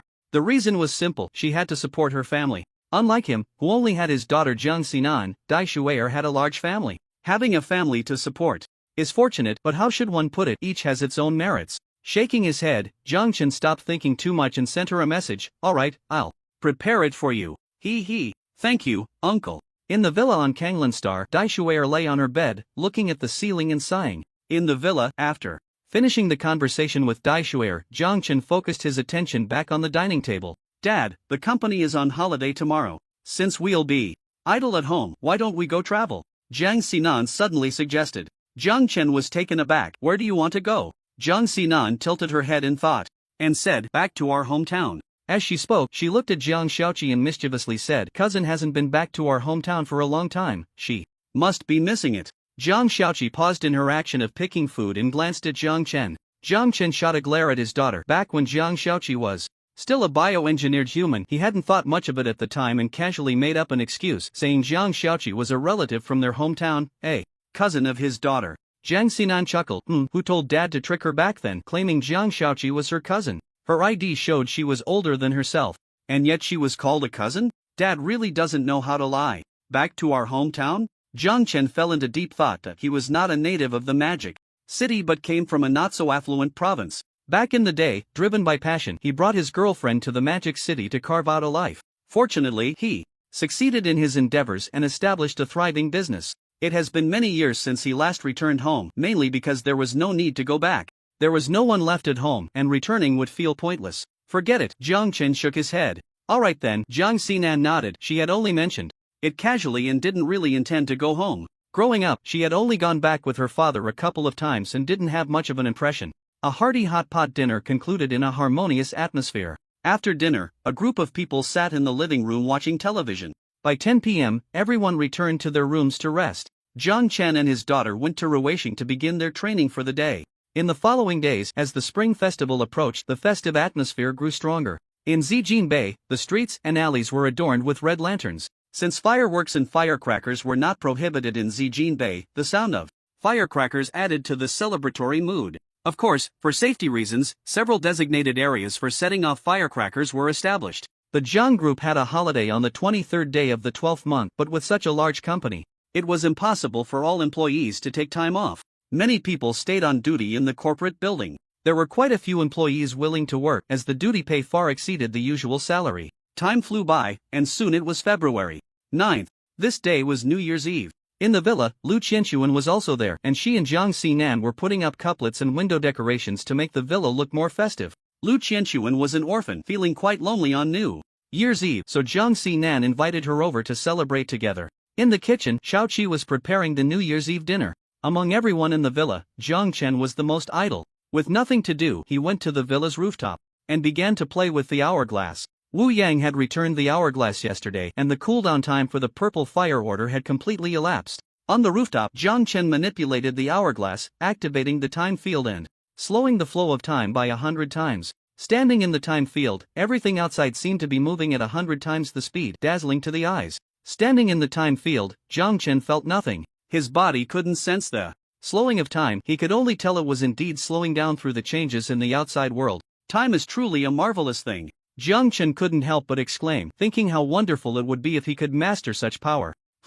Finally, there's news from Shuair. Just as Jiang Chen was lost in thought, there was a notification in the club's friend section. It was a message from Dai Shuair. The message was simple: 1,000 nuclear-powered battlesuits had arrived. Jiang Chen put away the hourglass and didn't head to the communication space immediately. Instead, he went to the first floor of the villa, had Xiaoqi prepare a plate of steaming dumplings and slice some spiritual beef before heading to the communication space. In the communication space, on the rooftop, Uncle, Dai Shuair waved her small hand. Jiang Chen walked over with a smile, saying, "Shuair, Uncle, Happy New Year." Dai Shuair said cheerfully. Jiang Chen was taken aback. "Are you celebrating the New Year over there too?" The Kanglan Star and Blue Star were separated by a universe, and although the races were similar, there were bound to be differences in time and customs. "No, didn't you say that your side is about to celebrate the New Year?" "Counting the days, it should be around now," Dai Shuair said, counting on her fingers. Jiang Chen suddenly remembered that he had mentioned it the last time he saw Dai Shuair.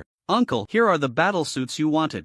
Dai Shuair handed over a spatial ring. Jiang Chen took it, and his consciousness entered the spatial ring, finding 1,000 sets of nuclear-powered battlesuits neatly arranged. "Alright, thank you for your hard work," Jiang Chen said as he put away the spatial ring. Dai Shuair waved her hand. "I just placed an order with the factory and went to pick up the goods. It wasn't hard work." Jiang Chen smiled but said nothing. Not everyone could place an order with a factory capable of manufacturing nuclear-powered battlesuits. He looked at Dai Shuair and smiled. "Want to have a few drinks? We have a lot of food and drinks prepared for the new year here." Upon hearing this, Dai Shuair swallowed hard, but after thinking for a moment, she shook her head and said, "Forget it, Uncle, you should spend the new year with your family." Although she is a foodie, she isn't as greedy as before. Every time she meets with Jiang Chen, she still times it around meal times. Now that she is a silver member, she has had her fair share of good food. That won't do. It's the new year, we should enjoy it together. Come, let me treat you to dumplings. Jiang Chen laughed heartily, took out a table, and placed a large plate of fragrant dumplings, a dipping dish, a plate of sliced beef, and a pot of spirit wine on it. Seeing this, Dai Shuair didn't bother with pleasantries anymore. She pulled out a chair, sat down, and grabbed a dumpling to toss into her mouth. Delicious. As she spoke, her hand reached for the beef.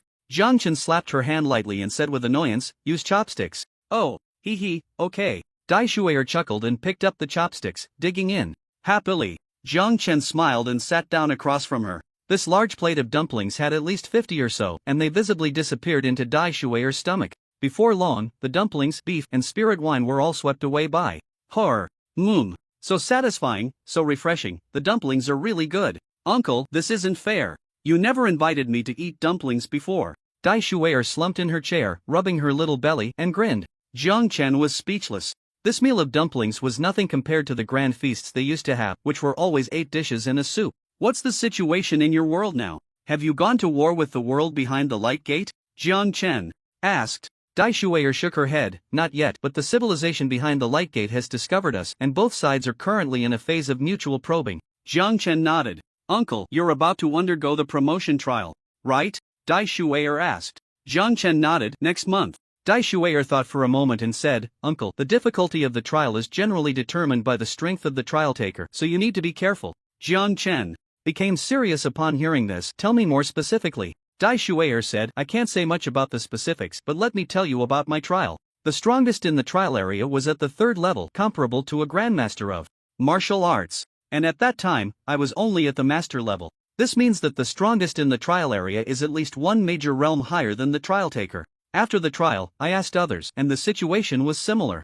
Jiang Chen frowned upon hearing this. Seeing his expression, Dai Shuair smiled and said, "Uncle, you don't need to worry. Just being one major realm higher isn't a big deal. We can use weapons and our subordinates to overwhelm him." Jiang Chen waved his hand. His frown wasn't due to that. He asked, "Is it just the strongest being one major realm higher than the trial taker? What about other aspects?" "Well, how should I put it? You'll know when the time comes, Uncle. In short, the trial has some difficulty, but it shouldn't be hard for you," Dai Shuair said. Jiang Chen pondered upon hearing this. "Alright, Uncle, let's stop here for today," Dai Shuair said. "Okay." Jiang Chen nodded. Dai Shuair waved her little hand and disappeared. Seeing this, Jiang Chen followed and left the communication space. Back at the villa, Jiang Chen scanned with his divine sense and saw his daughter and the others preparing the New Year's Eve dinner. He got up and returned to his room on the 2nd floor. After lying on the bed and thinking for a while, he contacted the club and reached out to Su Jinj. Su Jinj replied quickly, and Jiang Chen stood up, his figure flashing, disappearing from sight.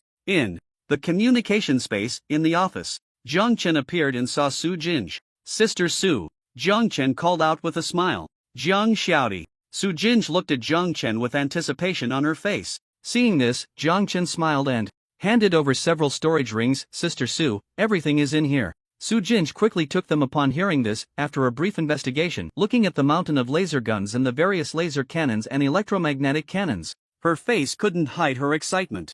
Jiang Xiaodi, thank you so much. I won't chat for long today. I need to head back and make arrangements quickly. The situation with Longxing was urgent and she couldn't afford to delay. In the communication space, in the office. Wait a moment. Seeing Su Jinj about to leave, Jiang Chen quickly called out, taking out the hourglass. Sister Su, here's your hourglass back. Su Jinj was taken aback, almost forgetting that she still had a treasure in Jiang Chen's hands. Alright, I'll reach out to you next time I need it. Su Jinj smiled as she took the hourglass and vanished. Really in a hurry. Jiang Chen shook his head and smiled at the sight. But he could understand. Her world was facing a crisis of annihilation. How could she not be anxious? After all, Su Jinj was not alone. She had a son, a grandson, and a large family. Once Longxing fell, she might survive, but her family. Back at the villa, Jiang Chen opened the portal and arrived at Ruweixing, Jiangchang. In the cultivation chamber, he took out an irregular crystal, which was a fragment of the rules. This fragment was entirely fire red. It was a fragment of the rule of fire. Jiang Chen closed his eyes to sense the power of the rules within the fragment, but after a while he helplessly opened his eyes. His realm was too low, he was still too far from the rules. Shaking his head, Jiang Chen stored the fragment in his personal space. Ordinary spatial treasures could hardly withstand the power of the rules from the fragment. It was safest to keep it in his personal space. Opening the portal, he returned to Blue Star. Arriving on the first floor of the villa, he joined his daughter and the others in preparing the New Year's Eve dinner. Unknowingly, the time reached around 6 in the evening. Outside, the sound of firecrackers crackled, reminding people that the new year was about to arrive. It's New Year's. Jiang Chen looked out the window, his feelings hard to describe. This was the first spring festival after awakening his memories. Dad, dinner is ready. At 7 in the evening, amidst the sound of firecrackers, everyone gathered around the dining table to eat the New Year's Eve dinner. The television in the dining room was on, broadcasting a program from the Huaxia General Station, waiting for the Spring Festival Gala to begin. Dad, Happy New Year. Uncle, wishing you a Happy New Year. Shao Qi, Happy New Year. Zhang Xinan and Lu Qianxuan raised their glasses. Happy New Year. Jiang Chen, Jiang Shaoqi, and the others also raised their glasses and clinked them together. Amidst the festive sound of firecrackers and the cheerful music on the television, they drank the toast. Eating the New Year's Eve dinner, chatting, they occasionally glanced at the television. Unknowingly, it was 8 in the evening, and the Spring Festival Gala began. Everyone paused their conversation and focused their attention on the television. The gala opened with the usual routine, a song and dance performance, the host wishing the people of the nation a Happy New Year, followed by a series of programs. Oh, this year's Spring Festival Gala is actually pretty good. After watching a dance and singing program, Zhang Xinan exclaimed in surprise. Lu Qianxuan nodded in agreement. Although it just started, the quality of the first few programs far exceeds those of the past few years. Ha ha, looks like this year's Spring Festival Gala director team is actually listening to advice. They can improve. Zhang Xinan laughed heartily. Over the years, everyone had been complaining about the Spring Festival Gala. But no matter how much people complained, every year, the gala remained as bad as ever. This left people both angry and helpless. Especially in recent years, with a bunch of young idols taking the stage, it was even worse. However, this year, the opening programs were indeed good. Whether it was singing, dancing, or skits, they were all quite interesting.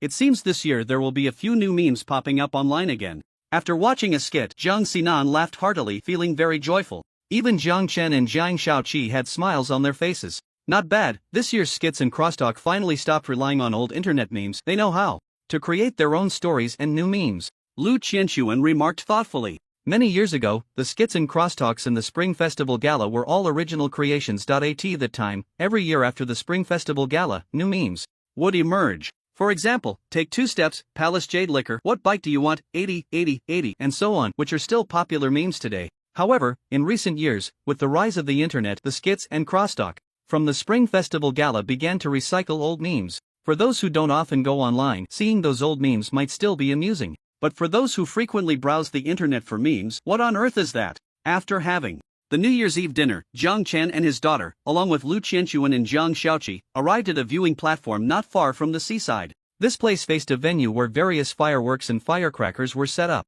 As the Fireworks lit up, the colorful displays dazzled the eyes. At this moment, the residents of Zijinbei captured these scenes on their phones and shared them on platforms like Weibo and Douyin. The stunning fireworks attracted countless online viewers. So beautiful. Yeah, our New Year celebration here is so quiet, it's really boring. Only by turning on the TV can we feel a bit of the festive atmosphere. Sigh, it's the same here. Ha, we're allowed to set off firecrackers. Here, it's quite lively, just a bit noisy. I envy those upstairs, I want to be noisy too, but it's not allowed. These fireworks are truly spectacular. It must cost a few million to put on, right? Where is this place? Looking at the blogger's IP, it's in the Magic City. Where are they setting off fireworks tonight? There are several places in the Magic City that set off fireworks, but it seems none of them are in this video.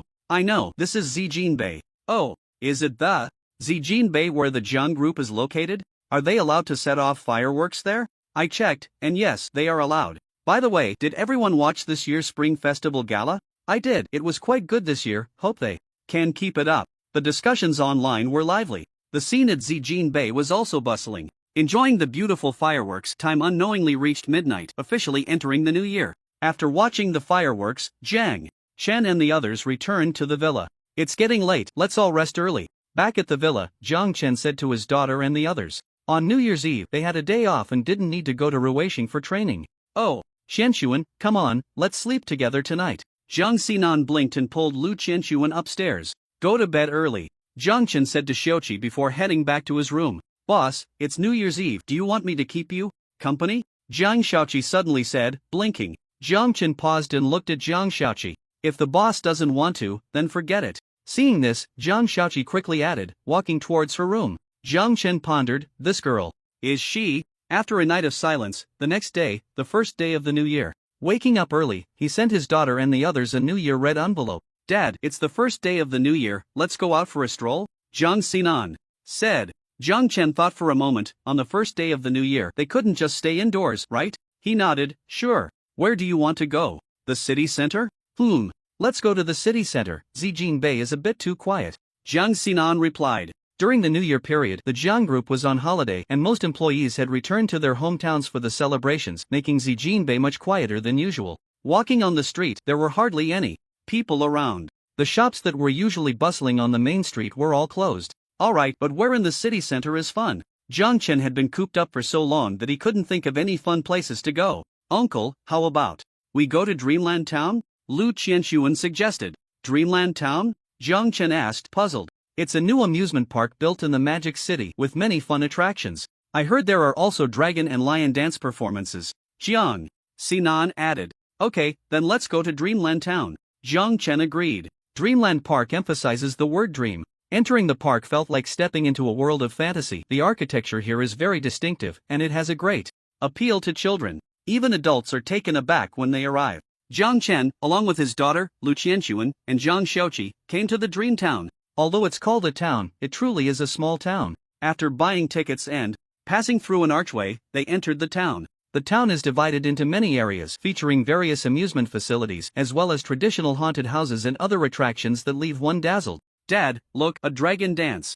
Zhang Xinan pointed in a direction. Zhang Chen and the others looked over to see a dragon dance team coming their way. They stood by the roadside, smiling as they watched. Once the dragon dance team passed, they continued on their way. In Dreamtown, one can play all day long. Zhang Chen felt that the name Dreamtown didn't quite fit. Fairy Tale Town would be more appropriate. Dad, it's getting late. Let's eat out tonight, Zhang Xinan suggested. Qianshuan. Xiaoqi, what about you? Zhang Chen looked at Lu Qianshuan and Zhang Xiaoqi. I'm fine with anything, Lu Qianshuan replied. Zhang Xiaoqi didn't mind either. Eating out saved her the trouble of cooking, which made her happy. In the evening, Zhang Chen and his group found a nice Western restaurant. At home, they always had Chinese food, and it had been a long time since they had Western cuisine, so they thought they would come and try it. Upon arriving at the restaurant, they ordered several steaks along with some signature Western dishes. As for drinks, they didn't order any. Zhang Chen took a bag from Zhang Xiaoqi, reached in, and pulled out a bottle of wine. This wine was made from crystal grapes produced by the spirit vine. Of course, the bag was just a disguise, it was actually taken from a spatial ring. Zhang Xinan and Zhang Xiaoqi were aware of this, but Lu Qianshuan was a bit puzzled. Did they really bring a bottle of wine for this outing? It's really good, much better than those expensive red wines. Lu Qianshuan took a sip of the wine and couldn't help but praise it. However, halfway through, she paused and shook her head, saying, "No. I've had the most expensive wines and they can't compare to this." "That's an exaggeration." Jiang Chen chuckled and shook his head. After dinner, the group returned to Zijin Bay. On the way, Lu Qianxuan got out of the car and went back to her own home. Now that the new year was over, it wouldn't be appropriate for her, an outsider, to continue staying at Zhang's house. Back at the villa, Jiang Chen said, "Sinan, let's go to Ruweixing to train." "Okay." Jiang Sinan nodded, following her father as they stepped through a portal and arrived at Ruweixing. Time flew by, and several days passed. On February 15th, the 6th day of the Lunar New Year, it was time for the Jiang group to resume work, and employees gradually returned. The once quiet Zijin Bay regained its vitality. In the villa, the sun was shining brightly today, and Jiang Chen was lounging in the yard, chatting with friends from the club. He opened 3 video calls with Qinan, Gu Ziqing, and Yin Na. Among Jiang Chen's friends, a few had been promoted to silver members, including Zhang Hong, Dai Shuier, Chen Xing, and Mo Xiao. Oh, and Tian Hong. Tian Hong had just been promoted this month. Out of a total of 10 friends, 5 had been promoted to silver. The rest were close to it. Just like Qinan, Gu Ziqing, and Yin Na, they would participate in the promotion trials next month, just like him. Jiang Chen looked at the 3 on the video. He was most familiar with Qinan, Gu Ziqing, and Yin Na were a bit unfamiliar since they had known each other for a shorter time. "Brother Jiang, how are preparations on your side?" "According to a friend of mine, the promotion trials can only have a maximum of 50 subordinates." Qinan's voice came through. Gu Ziqing added, "There are also restrictions on the strength of subordinates. They must be at least first tier, and cannot exceed 1 major realm above the trial participant." Jiang Chen nodded. He was aware of this information. These restrictions were actually meant to limit members from major forces. For example, Tian Hong's friend, Yuer, came from the ancient god clan, which had countless powerful members. If they brought a large group of top-tier experts, wouldn't the so-called trial become a joke? Also, Xiao Yina added, "It is said that the subordinates taken to participate in the trials will be branded by the club. These subordinates are essentially bound to the members." She continued, "In the future, if a member needs assistance from subordinates in the club, they can only bring this batch of subordinates into the club. Those without a brand cannot be brought into the club. Therefore, selecting candidates to carry is definitely something to be cautious about." Qinqing had vaguely hinted at this information to Jiang Chen before. Gu Ziqing and Qinan were hearing this news for the first time. Qinan was indifferent to this news. After all, he had made up his mind to participate in the promotion trial alone. His uniqueness made it impossible to cultivate subordinates. Gu Ziqing, however, became serious, frowning in thought as she calculated. "Brother Jiang, Miss Gu, Xiao Yina, by the way, will we be participating in this trial together?" Qinan asked. Jiang Chen shook his head. "Probably not. It seems that each member's trial is conducted independently." "Ah, what a pity. It would be great if we could form a team," Qinan sighed. Jiang Chen smiled slightly but said nothing. Thud thud thud. At that moment, a sound of footsteps approached. Jiang Chen turned his head to see Zhang Xiaoqi, dressed in formal attire, walking over and signaling him that she had something to report. Jiang Chen gave her a look to wait a moment, then turned to Qinan and the others, smiling, "Let's call it a day for now." This video call was intended for the 3 of them to communicate and exchange information since they would be participating in the promotion trial at the same time. After chatting for so long, they had exchanged everything they needed to, and even held a small trading session, so it was time to end the video. "Alright," Qinan nodded. Gu Ziqing and Xiao Yina had no objections either. They had gained quite a bit from this video call and needed to digest the information. "What is it?" After ending the video, Jiang Chen looked at Zhang Xiaoqi. "Boss, we have results from the research on the golden body system." Zhang Xiaoqi's voice came through. Zhang Xiaoqi had always been calm, but today, Jiang Chen could hear a hint of excitement in her voice. In the villa courtyard, noticing something was off in Zhang Xiaoqi's tone, Jiang Chen was surprised. What had they discovered that caused her emotions to fluctuate? "Tell me specifically, what's going on?" Jiang Chen asked. Curiously, Zhang Xiaoqi did not answer directly but said, "Boss, let me take you to see it. Once you see it, you'll understand." Hearing this, Jiang Chen became even more curious, stood up and said, "Alright, let's go take a look." Following Zhang Xiaoqi, they left the courtyard and arrived at an area on the south side of the estate. Jiang Chen recognized this place. It had been vacant before. Half a month ago, after obtaining the method for cultivating the golden body system, Zhang Xiaoqi had established a laboratory here and immersed herself in research. During this time, Zhang Xiaoqi had mobilized a large amount of materials, including a significant amount of gold. Jiang Chen supported this. Whatever she needed, she could have, hoping she could come up with something. Today, they finally had results, and Jiang Chen was very much looking forward to it.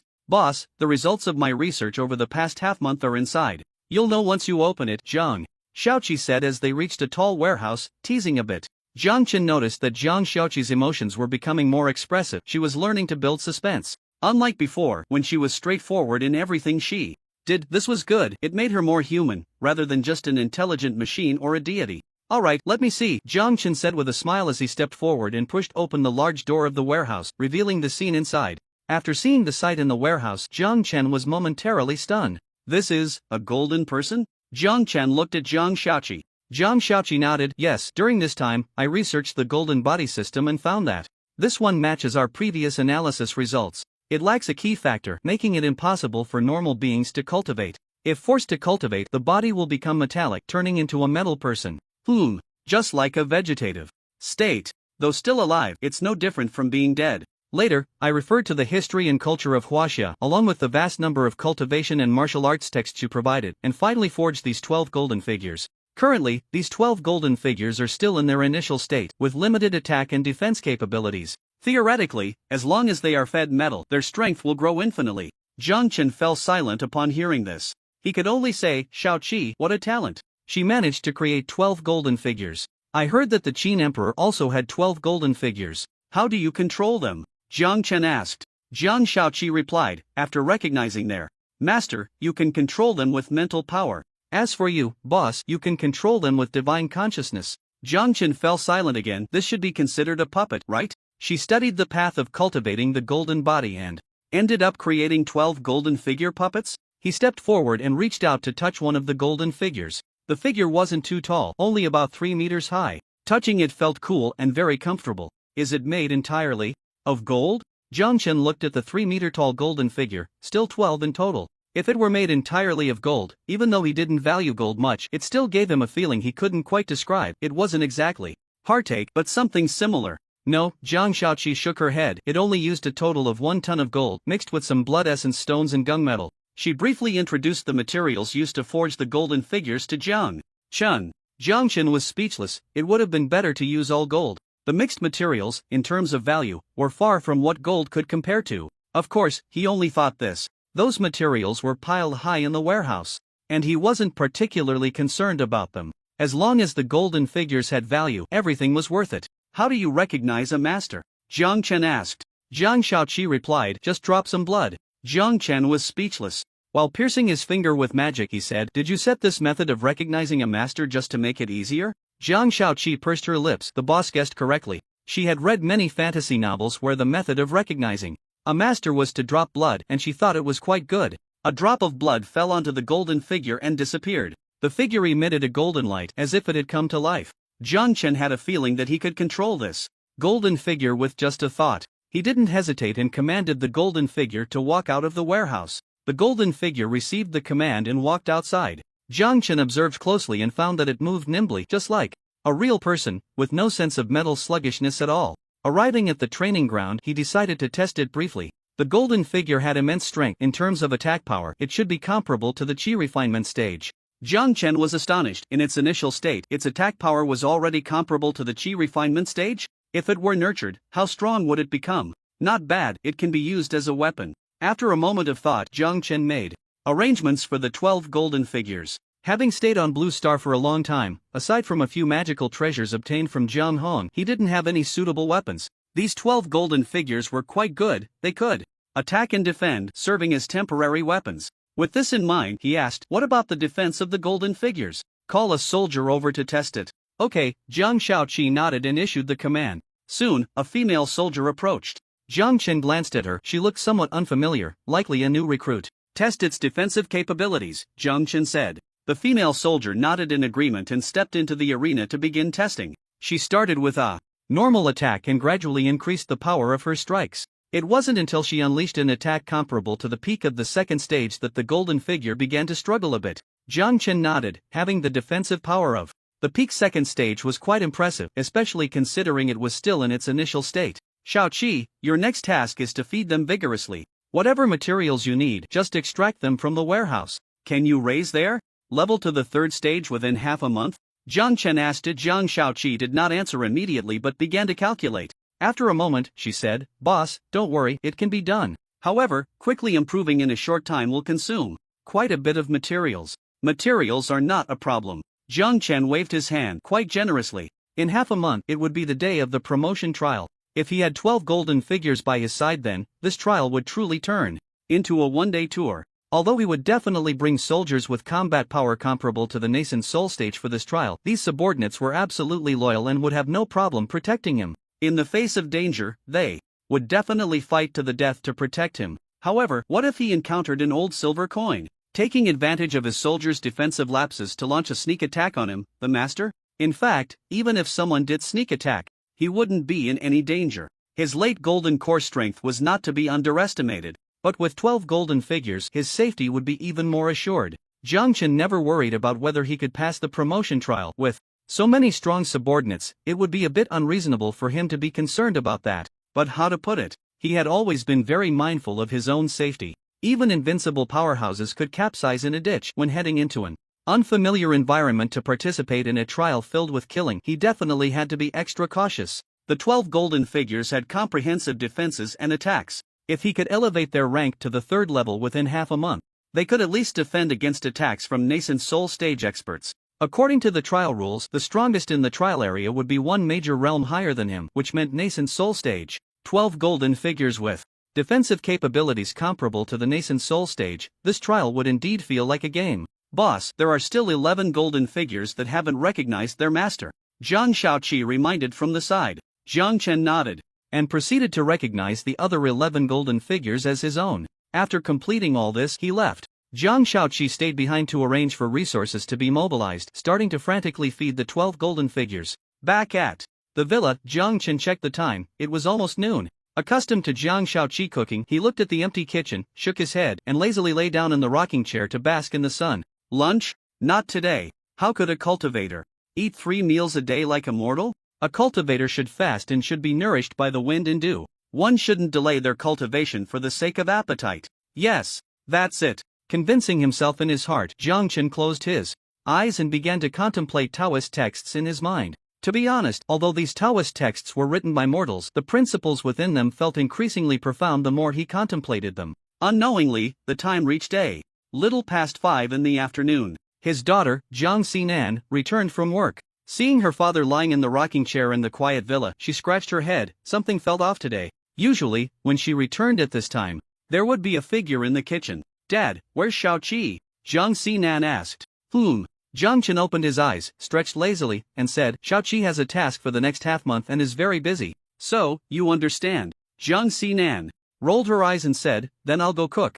Jiang Chen replied, for cultivators, it doesn't matter whether they eat or not. That won't do. How can one easily give up on their appetite? Jiang Xinan said, and then went upstairs to change her clothes, tying on an apron. As she walked toward the kitchen, she asked, Dad, what do you want to eat tonight? Make what you're good at, Jiang Chen said.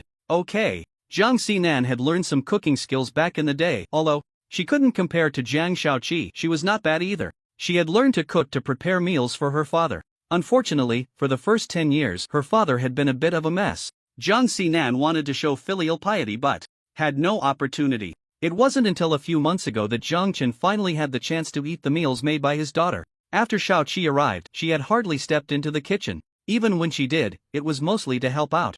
Before long, Jiang Xinan had prepared a dish of braised eggplant, a plate of spicy chicken wings, and a stir-fried vegetable dish. 3 dishes, a pigeon soup, and a pot of rice were all ready. Dad, it's time to eat. Jiang Xinan called out. Jiang Chen reluctantly got up from the rocking chair. To be honest, lying in that rocking chair was really comfortable. Arriving at the dining room, he looked at the appetizing dishes and sat down. After tasting a bite of the braised eggplant, Jiang Chen nodded and said, not bad, the cooking skills haven't declined. Hee, then Dad, eat more. Jiang Xinan served her father a chicken wing. Jiang Chen smiled and nodded, and the father and daughter chatted happily while eating.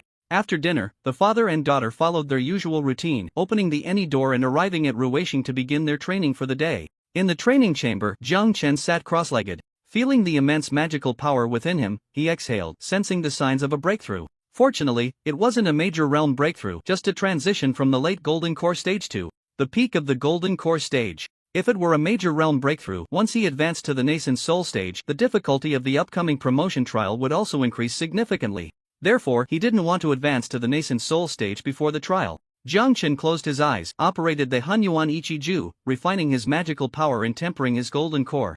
In the blink of an eye, 7 or 8 days had passed. The date was now February 24th, the 15th day of the first lunar month, the Lantern Festival. On the evening of the Lantern Festival, Zijin Bei spent a fortune to put on a grand fireworks display. The three of them enjoyed Tang Yuan while watching the fireworks. It was a beautiful scene. After the Lantern Festival, the new year was truly over. Alright, the Lantern Festival is over. Sinan, this year focus your energy on Ruishing. From now on, my demand for resources will only increase, so don't slack off on the development of Ruishing. After watching the fireworks, Zhang Chen said to his daughter, "Don't worry, Dad." Zhang Sinan nodded. Zhang Chen responded with an open the any door, let's go, time to train. After the Lantern Festival, time flew by, and in a flash, several more days had passed. The date was now February 29th, the last day of February. Boss, look. That morning, Zhang Chen was brought by Zhang Xiaoqi to see the 12 golden men again. Over the past half-month, she had managed to feed them to the peak of the 3rd stage, just one step away from reaching the 4th stage. This speed was undeniably fast. Many cultivators in the cultivation world might not reach the golden core stage in their entire lives. Yet these 12 golden men had been nurtured to a combat power comparable to the golden core stage in just half a month, with their defensive power even reaching the nascent soul stage. Of course, the resources consumed for such rapid growth were also terrifying. However, being able to convert resources into strength made it all worthwhile. Not bad, not bad. After testing the 12 golden men, Zhang Chen was all smiles. With a wave of his hand, he stored the 12 golden men in his dantian. His dantian transformed into a small world, making it no problem to store the 12 golden men. Naturally, only the magical treasures that he had recognized and refined could be stored in his dantian. The 12 golden men also counted as magical treasures. Storing them in his dantian not only provided nurturing effects but also strengthened the connection between the 12 golden men and their master. With long-term nurturing, Zhang Chen would be able to control them more adeptly. Zhang Chen looked inward at his dantian and saw the 12 golden men stationed at 12 positions within it. After that, he conducted a test. With just a thought, he could release the 12 golden men to form the best defense. During this time, he had studied Taoist texts and comprehended a battle formation suitable for the 12 golden men. Forming a battle formation with the 12 golden men would enhance their power. The only drawback was that controlling the battle formation consumed too much mental energy. With his current mental strength at the nascent soul stage, he couldn't sustain the battle formation for too long. But regardless, this was still a trump card, and he was very satisfied. The trial starts tomorrow. Zhang Chen looked at the sky, feeling very much looking forward to the club's promotion trial. March 1, 2024, morning. After breakfast and giving his daughter some instructions, Zhang Chen took Zhang Xiaoqi to the military camp. This time, for the promotion trial, he could bring subordinates, but the slots were limited, with a maximum of 50 people. As for who to bring, Zhang Chen's first choice was the soldiers from the military camp. There was no way around it. After all, the soldiers in the barracks were currently his strongest force. However, one thing was concerning: the upgrade progress of the barracks was slowing down. Since December 23, when the barracks were upgraded to platinum level, more than 2 months had passed, yet the upgrade progress had barely reached 10.13%. At this rate, it would take nearly 20 months to fill the progress bar. Moreover, the closer the progress bar got to completion, the slower the upgrades became. To reach diamond level, it was estimated that it would take at least 2 years. And this was just for upgrading to diamond level. If he aimed for the king level barracks, the time required would be even longer. Zhang Chen had considered using an hourglass to exploit a bug, but found it ineffective. The quality of the barracks far exceeded that of the hourglass. The acceleration provided by the hourglass had no effect on the barracks. Furthermore, the time field created by the hourglass could only cover a radius of 10 meters, unable to encompass the entire barracks. The current barracks only presented a platinum gate on the outside, but inside was a vast little world. Unless he could obtain a higher quality treasure, such as upgrade points, otherwise the barracks could only wait out the time to upgrade. This time, the upgrade trial could accommodate 50 people who would be marked with a personal guard mark, signifying that they would be his personal subordinates. In the future, whenever he needed manpower in the club, he could summon them at any time. He decided to allocate all the spots to the barracks in case the barracks level got stuck, preventing the soldiers' strength from improving. If he encountered any issues in the club and his subordinates were not strong enough, it would be quite troublesome. Thus, he hesitated about whether to bring along some of the warriors from the martial camp for this trial. The martial camp warriors relied solely on their own cultivation to grow stronger, unaffected by external factors. However, in the end, Zhang Chen abandoned this idea and chose the barracks. After all, while the barracks soldiers had limitations, upon reflection, the cultivation speed of the martial camp warriors wasn't significantly faster. Perhaps by the time someone in the martial camp broke through to the celestial realm, the barracks would have already upgraded to diamond level. Additionally, he learned from Dai Shuair that in the club he could use membership points to purchase personal guard marks. If he ran short on subordinates, he could simply buy some personal guard marks. However, it seemed that these personal guard marks were a bit expensive. Have all the people been selected? In the barracks square, Jiang Chen looked at the neatly arranged line and immediately spotted Jiang Yi. Jiang Yi was the strongest, so it made no sense not to bring him.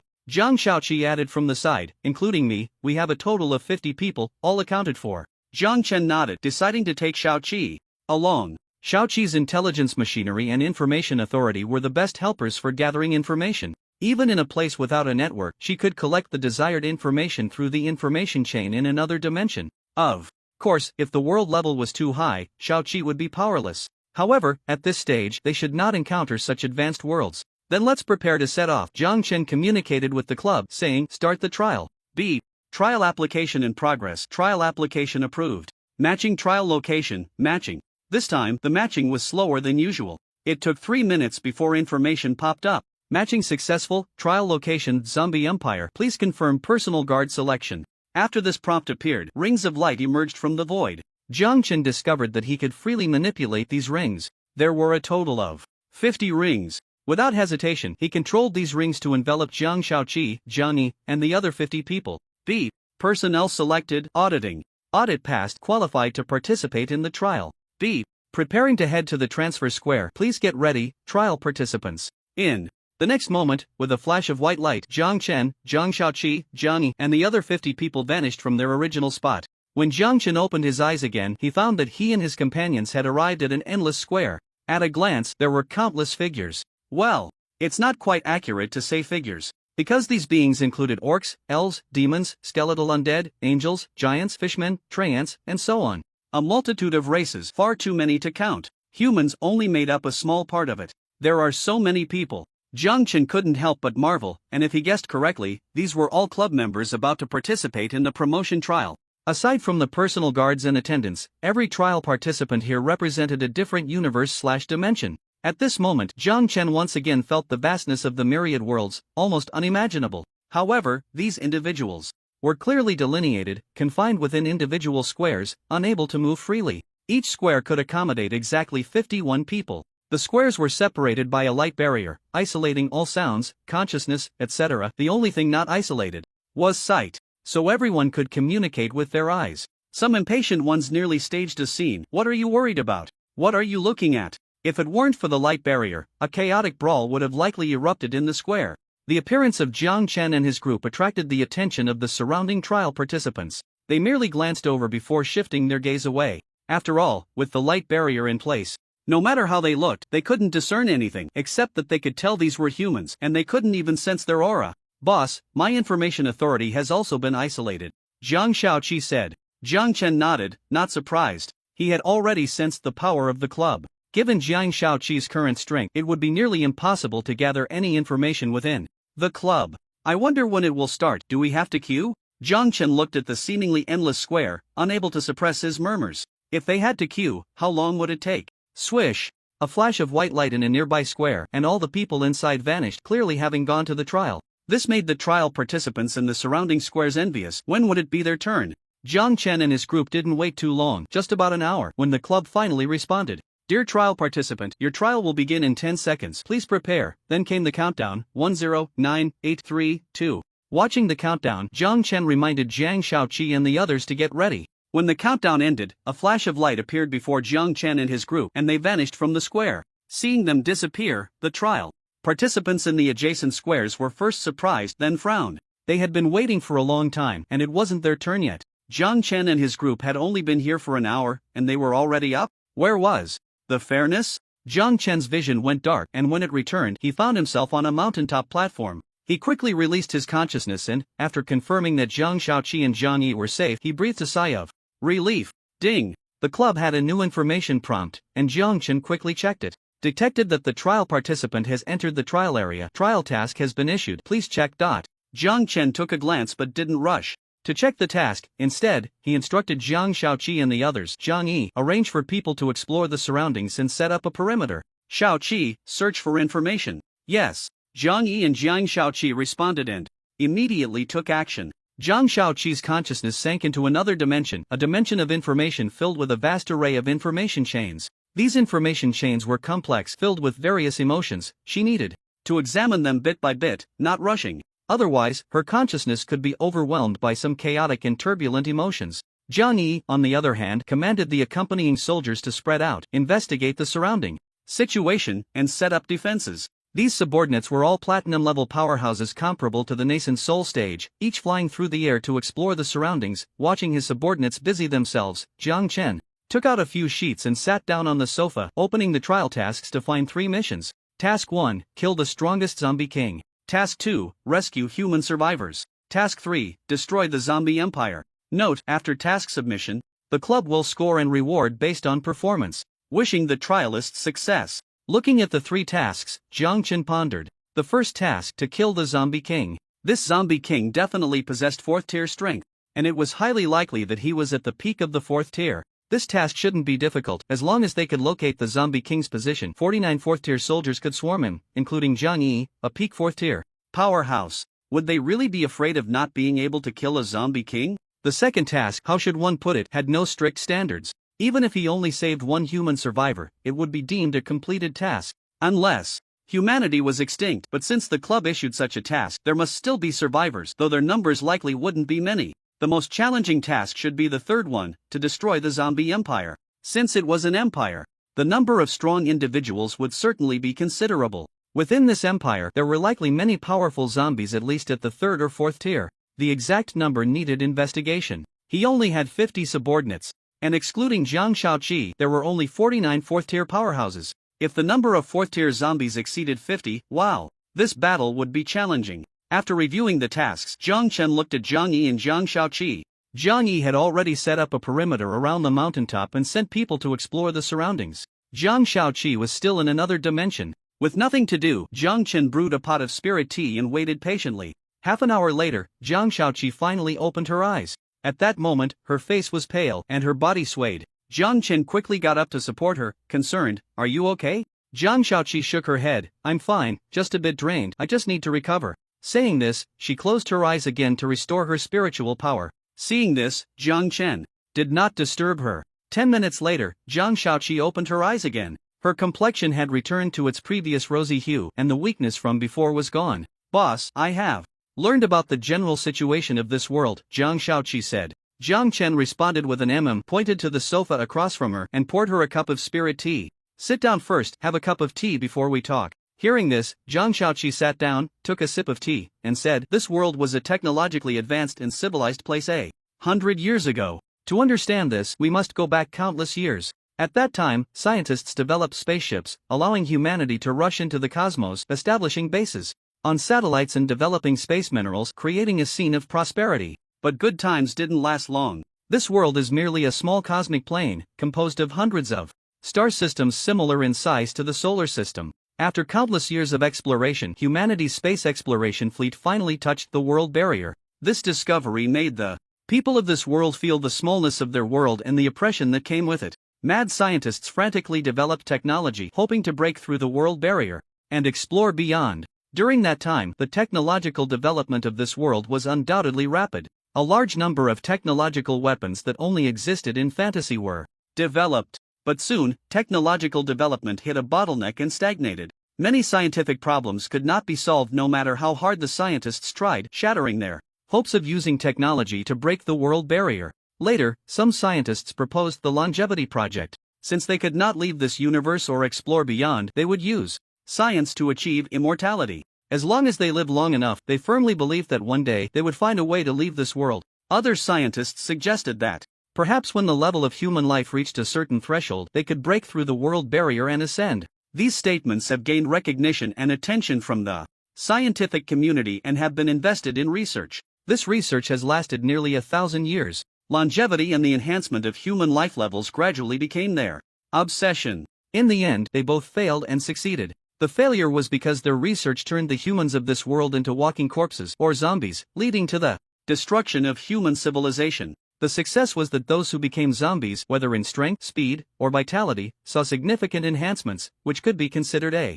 realization of the scientists' conjectures. Later, after 100 years of evolution and development, the zombies of this world were classified into 4 tiers. First-tier zombies possess only instincts, lacking intelligence. Second-tier zombies have basic intelligence equivalent to that of human children aged 5 to 10, depending on their level of evolution. Third-tier zombies possess the intelligence of normal humans, with the exceptionally intelligent ones comparable to human geniuses. Fourth-tier zombies have intelligence far beyond that of ordinary people. They understand strategy and calculation. The zombie empire was established by a group of fourth-tier zombies. In fact, when zombies were first born, humans had a significant advantage. However, with the emergence of the first fourth-tier zombie, the offensive of human civilization suddenly slowed down. As the number of fourth-tier zombies increased, human civilization ultimately perished. According to some hidden information I discovered deep within the world, the predecessors of those fourth-tier zombies were once human scientists. Zhang Xiaoqi spoke in one breath, briefly narrating how the civilization of this world had developed to this point. On the trial world, at the mountaintop platform, Jiang Chen held a teacup, listening to Zhang Xiaoqi's account, and began to understand the situation of this world. After all, it was humans who ultimately brought about their own demise. He looked up at the sky. Was the universe of this world really that small? Did it consist of only 100 star systems? This was merely a mini-universe. To call it a universe seemed a bit of an exaggeration. At most, it could be considered a small dimension. However, this is ultimately a cosmic civilization that has ventured out of its home planet and roamed over 100 star systems. How could it be easily destroyed by zombies? Jiang Chen wondered. Were the humans of this world really that incompetent? Jiang Xiaoqi replied, at first, humans had an absolute weapon advantage and held the upper hand, almost completely eradicating the zombie threat. As some zombies evolved to the third tier, they gained intelligence comparable to that of humans. The originally chaotic zombie horde became organized. Under the leadership of the third-tier zombies, the horde avoided human offensives and escaped from repeated human encirclements. Coupled with some internal corruption among humans, this provided zombies with opportunities to develop. Later, a third-tier zombie successfully evolved into a fourth tier, greatly increasing its intelligence. It learned to play tactics like humans and even learned to use human weapons. Pausing, Jiang Xiaoqi added, the key is that when zombies evolve to a certain level, they also awaken the memories of their human lives. They understand human nature and are aware of its weaknesses. Through strategies and calculations, they gradually encroach upon the living space of humans, ultimately leading to humanity's destruction. Jiang Chen understood, the zombies inherited the legacy of humanity, possessing not only great strength but also intelligence and the ability to learn. No wonder humanity was doomed. In that case, this zombie empire was indeed formidable. How many fourth-tier zombies are there in this zombie empire? Jiang Chen asked. Zhang Xiaoqi replied, the zombie empire has one zombie emperor, at the peak of the fourth tier, infinitely close to the fifth tier. It is only due to world limitations that it cannot break through. There are also 18 zombie kings, known as the 18 Great Kings, who are the strongest zombies aside from the zombie emperor. Finally, there are 32 minor kings, also fourth-tier zombies. Jiang Chen nodded slightly upon hearing this. Together, these kings amounted to a total of 50 fourth-tier zombies, with the zombie emperor who is infinitely close to fifth-tier strength. The power of the zombie empire is truly not to be underestimated. The key question is, besides the zombie emperor and these 50 major and minor zombie kings, does the zombie empire have any hidden fourth-tier zombies? Jiang Chen posed this question to Zhang Xiaoqi. Zhang Xiaoqi did not disappoint him, responding, yes, but those are the weakest fourth-tier zombies. They are the losers, the ones who fail to compete for the title of zombie king. Jiang Chen nodded. The zombie emperor, along with the 18 major kings and 32 minor kings, belongs to the ruling class of the zombie empire. Just like humans, those with a bit of strength all aspire to climb to the top and sit in the position of rulers. But there are only so many positions, and without enough strength, one can only fall into the ranks of the rule. The power of the zombie empire is beyond doubt, but Jiang Chen was not too worried. After all, his strongest means are not limited to the 49 platinum-level combatants. He also has a large number of platinum-level weapons and 10 diamond-level weapons. So, overall, this mission posed no difficulty. Are there any other discoveries? Jiang Chen asked. Yes, Zhang Xiaoqi replied, the zombie empire seems to have found a way to another world. Currently, the zombie empire is launching an invasion of another world. Jiang Chen's eyelids twitched, and he vaguely guessed something. Tell me the details. Jiang Chen became serious. Upon hearing this, Zhang Xiaoqi waved her small hand, and a light screen appeared, displaying a scene. This is a light gate?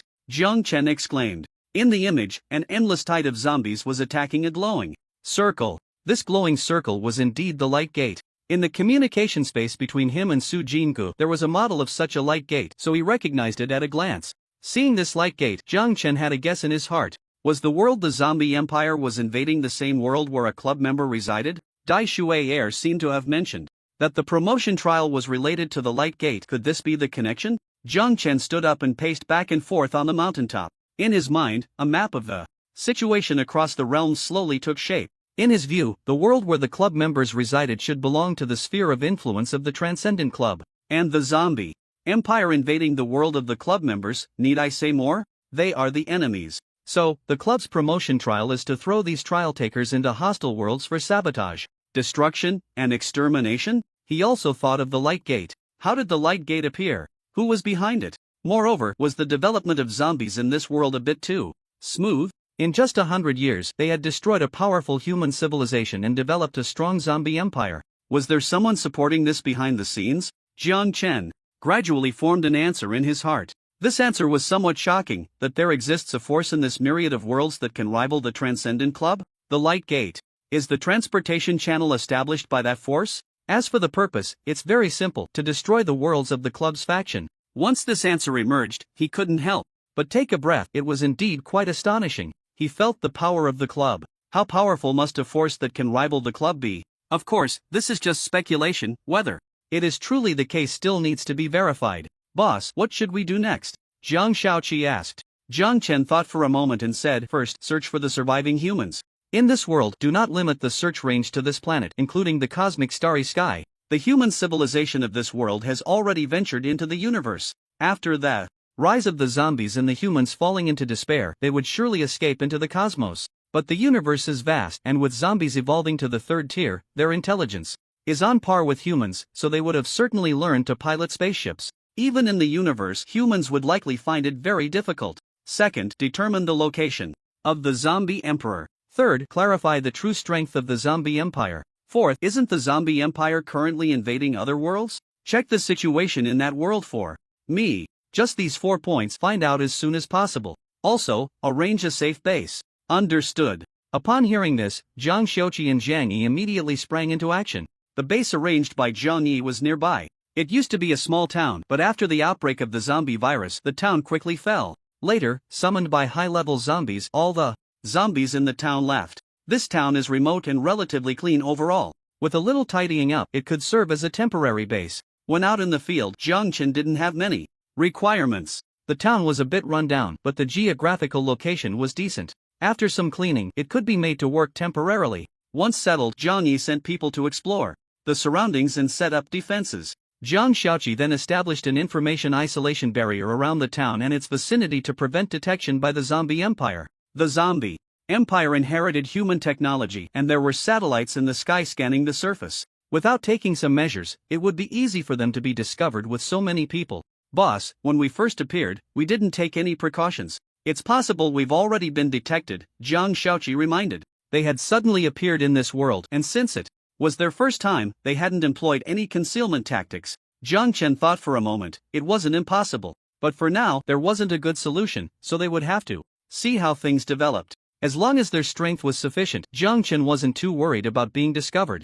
If worse came to worst, they could just take action directly. After setting up the information isolation barrier, Zhang Xiaoqi's consciousness sank into the information dimension. Once she clarified the situation, Jiang Chen and the others could plan how to kill the Zombie King and overthrow the zombie empire. First, they would complete these 2 tasks, then slowly search for survivors. Once the zombie empire was destroyed, the task of rescuing human survivors would naturally become simpler.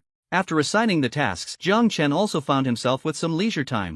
Hundreds of kilometers away from the town, there was a zombie city that Jiang Chen wanted to check out. He concealed his form and all his presence, taking 2 soldiers with him as they flew towards the zombie city. Along the way, he admired the land. This world may have once been prosperous, but unfortunately, it had been ravaged by zombies, leaving ruins everywhere. Their flying speed was quick, and before long, they reached the nearest zombie city. To prevent any accidents, Jiang Chen and the others did not enter the city but instead stood several kilometers away to observe from a distance. The zombie empire had a strict hierarchy. First-tier zombies had no status, they lacked intelligence and could only wander around the city outskirts relying on instinct. Those that evolved to second-tier zombies qualify to enter the city. At This point, they gained basic intelligence and could perform simple tasks, like tightening screws in a factory. Third-tier zombies were the backbone of the zombie empire. They were granted the title of official citizens of the empire, and enjoyed various privileges. The number of third-tier zombies was very large, and the technology and military aspects of the zombie empire relied entirely on them. Fourth-tier zombies belonged to the upper echelons of the zombie empire. If fortunate enough to obtain the title of Zombie King, they could instantly become part of the ruling class of the zombie empire. Jiang Chen carefully observed the organizational structure of the zombie empire and found that although it was simple, it was very rigorous. One had to admit that the intelligence of high-tier zombies was exceptional, and with the awakening of their human memories from their past lives, they were even more formidable. After wandering around outside, Jiang Chen returned to the town base. Zhang Xiaoqi had already clarified the information Jiang Chen needed. Boss, according to what I found in the information dimension, the surviving humans in this world are mainly distributed deep underground, and in the cosmic starry sky. The current number of survivors is approximately between 300,000 to 500,000, Zhang Xiaoqi reported. Is that all that's left? Jiang Chen frowned. 3 to 500,000 seemed like a lot, but this world once had 2 to 3 billion people. 2 to 300 billion people. In the end, only 3 to 500,000 survived. Zhang Xiaoqi said. Zombies with human memories deeply understand the horror of humanity. Therefore, for nearly a century, the zombie empire has spared no effort in exterminating humans. For humanity to survive with 3 to 500,000 is already quite good. The current situation of these survivors is very dire. At this rate, these 3 to 500,000 won't last much longer. Jiang Chen thought about it and nodded, saying, first, let's determine their location. Once we resolve the zombie empire, we can go retrieve these people. Yes. Zhang Xiaoqi nodded and continued. The location of the zombie emperor has been confirmed. He is currently stationed in the capital of the zombie empire. The strength of the zombie empire is very formidable, with over 100 fourth-tier zombies. They are somewhat hidden, and it is difficult to determine the exact number in a short time. Also, we previously guessed incorrectly, the most important direction of evolution for zombies is intelligence. Therefore, even among fourth-tier zombies, their strengths vary. The power of the zombie empire is mainly concentrated in the imperial capital and the front lines. Zhang Xiaoqi briefly explained the strength of the zombie empire, finally saying, the world currently invaded by the zombie empire is a world with technology and supernatural abilities. In terms of strength, it is weaker than the zombie empire. However, they have a supernatural being known as the Fire Emperor, who is slightly stronger than the zombie emperor, and they also have dozens of fourth-tier supernatural beings, along with technological weapons to assist them, which barely allows them to withstand the invasion of the zombie empire.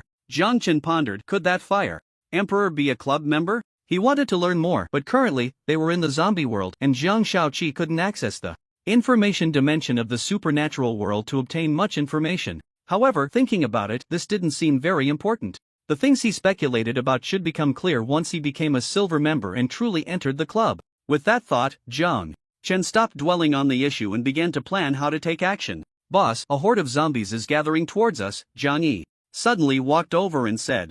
Jiang Chen was taken aback and turned to look at Zhang Xiaoqi. Zhang Xiaoqi said, let me take a look. Saying this, she immersed her consciousness into the information dimension. After a moment, she opened her eyes and said, Boss, my previous prediction was correct. When we first appeared, we were indeed discovered by the zombie empire. At that time, the zombie empire thought we were human survivors searching for supplies on the surface and didn't pay much attention, only sending a small group of zombies. Later, when we arrived at the town and set up an information isolation barrier, we completely disappeared from their sight, which instead drew their attention. Now, they have sent 2 fourth-tier zombies and 100 third-tier zombie leaders, leading a large number of first and second-tier zombies towards us. The total number exceeds 20,000. Jiang Chen was speechless. There were only 51 of them. Did they really need to be this cautious, sending so many zombies over? But since they had been discovered, there was no need to hide anymore. Stretching, Jiang Chen instructed, ignore these cannon fodder. Jiang Yi, prepare, we will first go destroy the capital of the zombie empire. Yes. Jiang Yi responded and called the soldiers back. After that, they concealed their forms and presence, flying towards the capital of the zombie empire. The capital of the zombie empire was located on a vast plain. The city was large, with an architectural style similar to human cities, capable of accommodating millions of zombies. Like other zombie cities, a seemingly endless number of first-tier zombies wandered around the outskirts of the city. These first-tier zombies, like those in movies, were dressed in rags and wandered about instinctively. Fortunately, there were third-tier zombies managing them, so overall, it was relatively orderly. Inside the city, second and third-tier zombies, dressed neatly and appropriately, stroll through the streets like normal humans. Those unaware of the situation would find it hard to believe that the zombies inside the city were of the same kind as those outside. About 60 kilometers outside the zombie capital, in the ruins of a city, 5 young people, 3 men and 2 women, were either sitting or standing in a relatively intact house, discussing something. A short-haired woman stood by the window, staring outside with a vigilant expression. From time to time, she would lower her head to check the device in her hand. The other 3 men and 1 woman were sitting not far away, engaged in conversation. "LV Ming, Jin Hai, have you discovered anything new on your end?" asked a young man with a square face named Lu Tao, who was the leader of the group. Upon hearing this, the young man named LV Ming replied, "There's news from the battlefield between the 2 realms. The Changfeng realm may soon launch a counterattack against the Eternal Life Empire." What a load of nonsense about the Eternal Life Empire. Hearing LV Ming refer to the zombie empire in that way, the young man named Jin Hai was displeased and snorted coldly, "Zombies are just zombies, a pile of corpses, and they dare to call themselves the Changsheng species? Hey, you can't say that. Although zombies are our mortal enemies, we must acknowledge their excellence. To some extent, they have indeed achieved immortality." LV Ming sighed. Jin Hai was furious. "LV Ming, what do you mean by that? Are you suggesting we should ally with the zombies? He. LV Ming, upon hearing this, was not angry. He chuckled and said, "Jin Hai, that's going too far. Am I not stating the facts? To be honest, once zombies evolve to a higher level, what's the difference between them and humans?" "You." The handsome young man was enraged. "Alright, enough arguing." Listening to their quarrel, Lu Tao felt a headache coming on and could only intervene. "Regardless, zombies are humanity's absolute enemies. The flourishing human civilization has been destroyed by zombies, and that's an undeniable fact. Once zombies evolve to a certain extent, on the surface, they appear no different from humans. But they have lost their personhood. Even if they awaken memories of their human lives, they will no longer have any sense of belonging or recognition towards humanity. They may even see the destruction of humanity as their mission. And one more thing, although zombies are strong, they are a race without a future.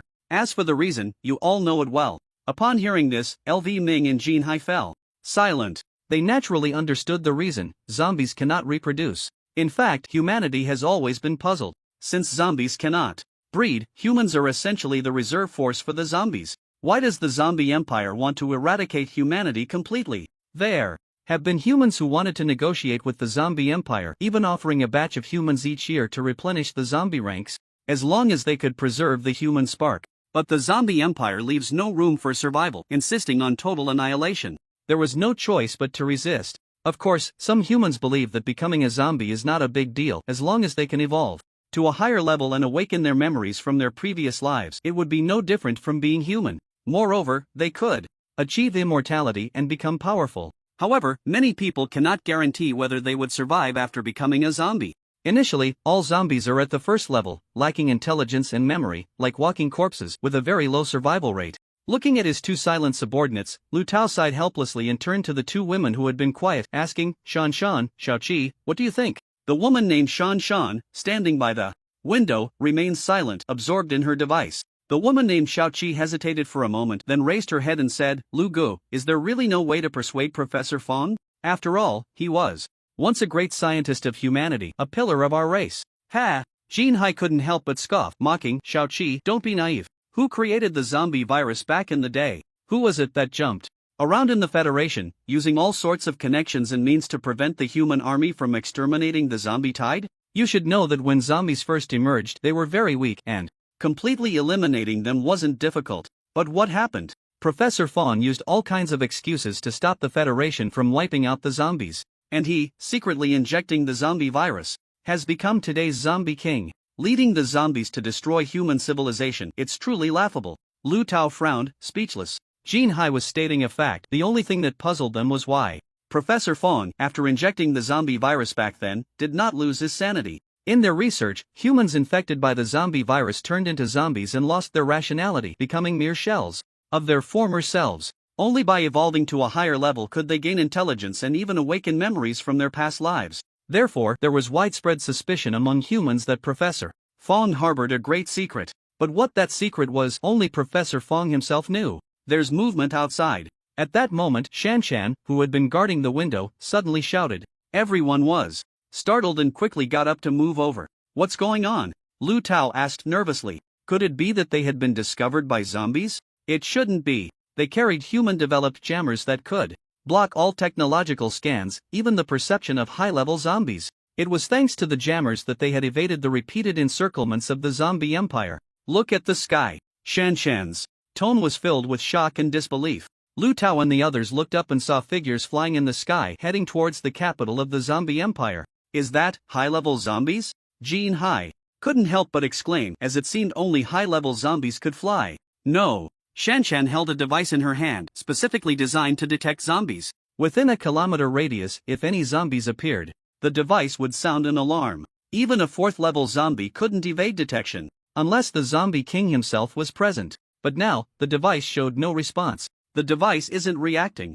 They aren't zombies, they are humans. By the end, her voice was trembling. When could humans fly without relying on any devices? In recent years, humans had studied zombies, researched the zombie virus, and later made contact with the Changfeng realm behind the light gate, developing a method of evolution. But that method was still in its infancy. To fly in the air was simply impossible. In the ruins of the city, Lu Tao looked up at the figures disappearing into the sky, his tone heavy. They are humans, real humans, not zombies. How is that possible? When did we humans have so many powerful beings? Lu Ming couldn't believe it. Could it be powerful beings secretly cultivated by us humans? Jin Hai couldn't help but speculate. Is it possible that the Changfeng realm provided us with support? Xiao. She also guessed. Lu Tao shook his head. The fact that the 5 of them were sent to carry out a mission near the capital of the zombie empire indicated that their status among humans was not high. There were many secrets among humans that they were not qualified to know. Being in the core area of the zombie empire, they wandered daily between life and death.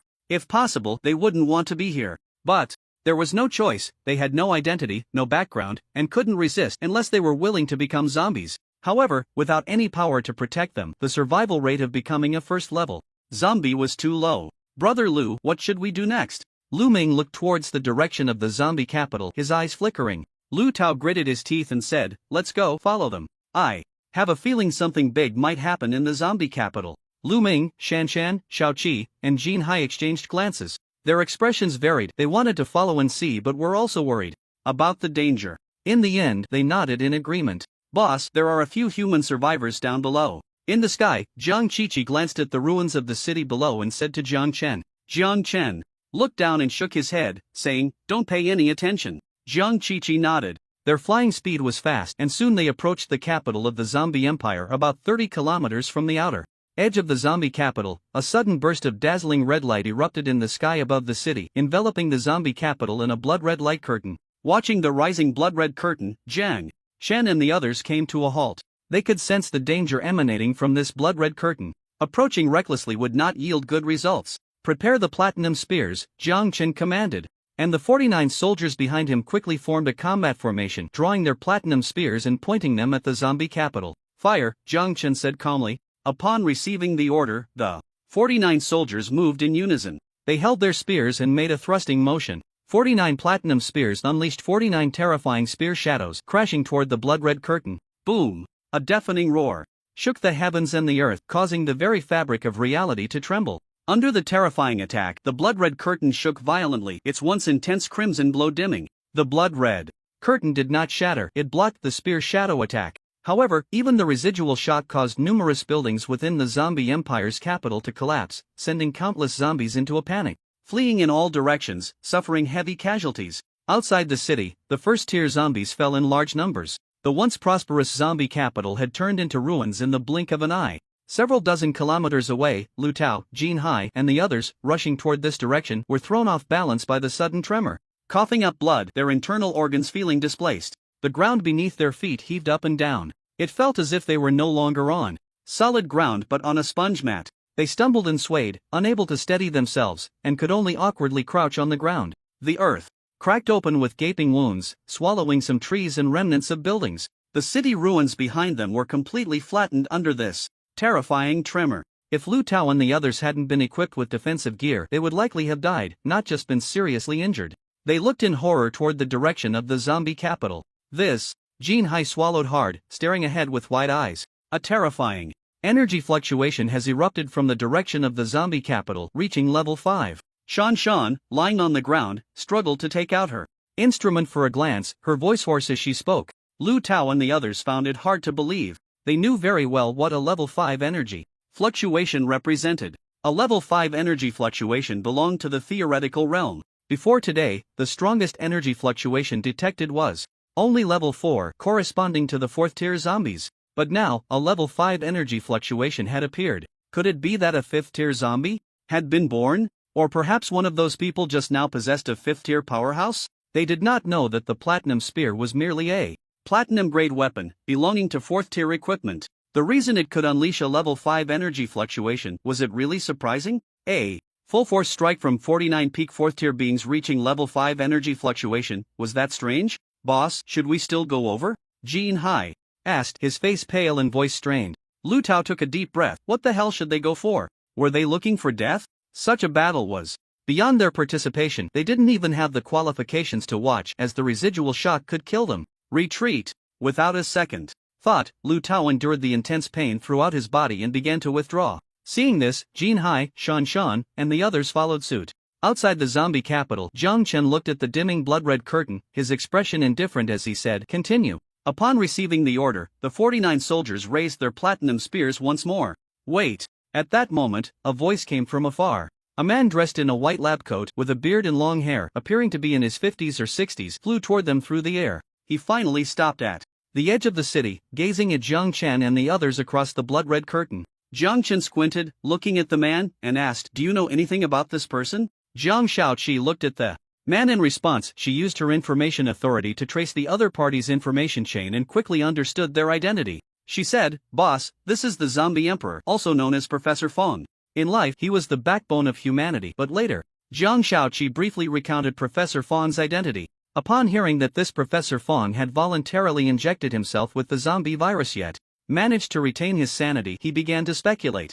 Jiang Chen waved his hand, signaling his subordinates to pause their attack, and looked at the Zombie Emperor, Professor Fong, saying, "What do you want to say?" The Zombie Emperor gazed deeply at Jiang Chen. "You are from beyond the realm, aren't you? You are here to rescue the Changfeng realm, right? My Eternal Life Empire can abandon the Changfeng realm, can we let this matter pass?" Jiang Chen raised an eyebrow. "You seem to know quite a bit." The Zombie Emperor remained calm. "You should have guessed my identity. I do have some backing. If this continues, it won't be good for anyone." Jiang Chen nodded in agreement. The Zombie Emperor squinted, not relaxing his vigilance just because Jiang Chen nodded. Jiang Chen continued, "Unfortunately, you don't seem to have much sincerity. You are just stalling for time, aren't you?" Before the Zombie Emperor could react, Jiang Chen, with unprecedented speed, drew a longbow. In the sky, 30 kilometers outside the capital of the Zombie Empire, Jiang Chen drew the bowstring in one fluid motion, taking less than 0.01 seconds. The moment the bowstring was pulled, a sunbreaker arrow was formed. Releasing his finger, the arrow transformed into a streak of light, rushing towards the Zombie King with terrifying might. The Zombie Emperor, Professor Fong, widened his pupils, a sense of unprecedented life and death crisis washing over him, making his scalp tingle. Crack! A crisp sound echoed through the heavens and earth. The blood-red barrier shattered instantly under this arrow, breaking into countless blood-red fragments that fell to the ground. What is this? Why is it so powerful? Seeing the blood-red barrier break, the Zombie Emperor screamed internally, his expression twisted. This was a defensive treasure he had acquired at a great cost, capable of withstanding the full force of a 5th-tier powerhouse, and yet it shattered just like that? This left him in shock. He had no time to think further and brought out all his trump cards, attempting to block this terrifying arrow. But even the blood-red barrier was so easily crushed before the Sunbreaker arrow. What use were his trump cards? Unsurprisingly, the Sunbreaker arrow shattered all of the Zombie Emperor's defenses, piercing through his body without any obstruction. "Ah, I am unwilling." Just before his death, the Zombie Emperor erupted with a tremendous resentment. He was unwilling and could not believe he would die like this. He had spent 200 years scheming for today's achievements, finally gaining immortality and the power he had once dreamed of. To obtain power and immortality, he had personally destroyed the civilization that had birthed, nurtured, and taught him. But today, he was dying so simply? How could he accept that? Yet, no matter how unwilling he was, under the Sunbreaker arrow, he had no chance of survival. His body was pierced by the Sunbreaker arrow. His life force was rapidly draining away. In that moment, over 200 years of memories flashed through his mind like slides. Swish! He lost the power to fly and fell from the sky. Just then, a blood-red ribbon surged from the void, attempting to carry away the Zombie Emperor's corpse. Jiang Chen had clearly been prepared the moment the blood-red ribbon appeared. Jiang Yi transformed into a streak of light and snatched the zombie emperor's body. The blood-red ribbon paused in mid-air as if it hadn't expected someone to dare to snatch its prey and was actually robbed. Finally, under the vigilant gazes of Jiang Yi and the others, the blood-red ribbon seemed to come alive, deeply looking at them, transforming into a beam of bloodlight and disappearing into the world. Jiang Chen's expression remained calm as he turned to look at the zombie emperor's body that Jiang Yi had snatched. Boss, he is a zombie, essentially a corpse. Although he has lost his life force, his core has not been destroyed yet. So, he hasn't truly died yet. Just give it time, coming back to life isn't difficult. Jiang Shaoqi said. Jiang Chen nodded, no wonder someone wanted to steal the corpse. If it were really taken away by the other party, would his mission be considered a success or a failure? But that person, could it be the one supporting the zombie emperor from behind? There's no use in keeping it since it's a corpse. Let it truly die, Jiang Chen said. Jiang Yi looked at Jiang Shaoqi. Jiang Shaoqi replied, the core is in its head. Upon hearing this, Jiang Yi struck the zombie emperor's skull with his palm, revealing a blood-red crystal that emitted a dazzling and eerie red light. After Jiang Yi took out the blood-red crystal, the crimson glow gradually dimmed. Boss, the energy in the crystal is dissipating, Jiang Shaoqi said. Seal it first, Jiang Chen instructed. Jiang Yi nodded and performed a sealing technique inherited from the military camp, sealing the blood-red crystal away. Boss, how should we deal with those zombies? Jiang Shaoqi looked towards the zombie capital 30 kilometers away. At this moment, the zombie capital was in complete chaos. Especially after the zombie emperor's death, the 4th-tier zombies stationed in the capital no longer dared to stay. They began to flee in a panic. Kill, Jiang Chen said with a glance. Yes. Following the order, Jiang Yi led the team towards the zombie capital. There were only a little over 30 4th-tier zombies stationed in the capital, and only 10 of them were titled zombie kings. Faced with 49 4th-tier powerhouses, they were utterly terrified and had little resistance. Jiang Yi and the others moved quickly, and soon, the high-tier zombies in the capital, including a large number of 3rd-tier zombies, were cleared out. The ruling class of the entire zombie capital was wiped out. Without the ruling class to control them, the zombies' bloodlust and madness were unleashed. The entire capital was thrown into chaos. Even the 3rd-tier zombies, whose intelligence was not inferior to that of humans, inevitably turned on their companions. The evolution of zombies, aside from absorbing stellar power and devouring humans, had the fastest evolution speed through consuming their own kind. Previously, the zombie empire had a strict hierarchy controlled by high-tier zombies. Some zombies had the desire to devour their own kind, but they were cautious, at most going outside the city to consume some 1st-tier zombies. But now, with the ruling class of the zombie capital completely dead, how could they still suppress their bloodthirst? Let's go to the battlefield of 2 realms. After glancing at the chaotic zombie capital, Jiang Chen said, leading Jiang Yi and Jiang Shaoqi towards the direction of the light gate. He knew that the news of the zombie capital's destruction and the zombie emperor's death couldn't be hidden for long. It would spread quickly. To prevent the zombies on the battlefield from fleeing, he couldn't hesitate. Otherwise, if the high-tier zombies on the battlefield escaped into the starry universe, it would be too troublesome to hunt them down. Although this universe isn't large, it has hundreds of star systems, and finding someone among them would be like searching for a needle in a haystack. Not long after Jiang Chen and the others left, starships arrived above the zombie capital. Seeing the ruins of the zombie capital, the people on the starships were incredulous. This was the core of the zombie empire, and it was destroyed just like that? Watching the zombies devouring each other in the ruins, they had only one thought: the zombie empire was finished. This filled them with excitement. The zombie empire that had oppressed humanity was finally over. After the excitement, they were filled with worry. Who destroyed the zombie capital? What would their attitude towards humanity be? Elder Zhu, given the situation, the zombie empire is about to fall. What are your thoughts? On the main ship, a resolute-looking middle-aged man, looking through the monitor at the ruins of the zombie capital, asked an elder beside him. His tone was serious, but his eyes held a hint of amusement and sarcasm. The middle-aged man, named Tu Feng, was one of the human decision-makers in this world. After receiving the news, he immediately led the human forces over. Elder Zhu looked down at the ruins below, his hands trembling beneath his sleeves. Outside the ruins of the zombie capital, human warships stood tall in the sky. On the main ship, Elder Zhu gazed at the ruins below, paused for a moment, and said, "The Eternal Life Empire cannot be destroyed." Tu Feng squinted, a half-smile on his righteous face as he asked, "Oh, does Elder Zhu have some profound insights?" Elder Zhu's face twitched, seemingly very displeased with Tu Feng's tone. He snorted coldly and said, "The zombie empire is the main force resisting the Changfeng realm, especially the high-level zombies on the battlefield between the 2 realms. If they are finished, the Changfeng realm will advance unimpeded. In that case, our world will be completely finished." A glint of killing intent flashed in Tu Feng's eyes as he replied in a flat tone. What do you mean by that, Elder Zhu? Don't forget, zombies are humanity's mortal enemies. Although the Changfeng realm is a foreign realm, it is ultimately controlled by humans. Have you forgotten our pact with the Changfeng realm, Elder Zhu? If it weren't for the assistance of the Changfeng realm, humanity would have already been exterminated by the zombies. Elder Zhu was rebutted, his expression darkening as he said, What do you know? The Eternal Life Empire, though an enemy, is ultimately of the same kind and origin as us. It's just that divergences arose on the path of evolution. Our conflict with the Eternal Life Empire is merely an internal contradiction. The Changfeng realm is the true enemy. The so-called pact is just a temporary measure. The assistance from the Changfeng realm is merely us helping them deal with the Eternal Life Empire as internal support. It's just mutual exploitation. Tu Feng's eyelids twitched, nearly breaking his composure from Elder Zhu's words. Elder Zhu had no time to care about Tu Feng's feelings. He issued an order: command the observers on the battlefield between the two realms to stop that group of people. The zombie legion on the battlefield must not encounter any issues. Upon hearing this, the killing intent in Tu Feng's eyes could no longer be concealed. What? Are my words no longer effective? Seeing Tu Feng remain unmoved, Elder Zhu was truly angry. Did Tu Feng really think that he, as an elder, had no temper? Tu Feng smiled, mocking, Elder Zhu, I think you're getting old and confused. Those people have the power to destroy the zombie capital and to kill the zombie emperor. Do you really think they will listen to your orders? You overestimate yourself.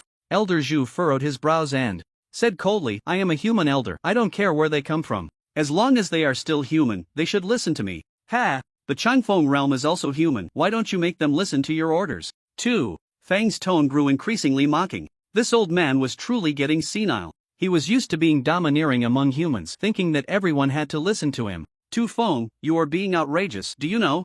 Elder Zhu was furious. Tu Feng waved his hand, cutting him off, and said coldly, Old man, that's enough. Your dealings with the zombie empire, your son and grandson sent to the zombie empire, do you really think we don't know? If I'm not mistaken, your son is already a third-tier zombie, right? TSK, I just wonder if your son survived this upheaval. Elder Zhu's pupils dilated, his aged body trembling. This was his biggest secret. How did Tu Feng know? Tu Feng ignored Elder Zhu's shock. Looking at the ruins of the zombie capital, watching the zombies devouring each other, his face showing disgust as he coldly said, Elder Zhu, you really are a good elder for humanity. In the past, for the sake of humanity's survival, I didn't touch you, and you really thought humanity was your one-man show? The great elder once said, to make a person die, first drive them mad. Elder Zhu, haven't you noticed that over the past year, the Elder Council has been increasingly lenient with you?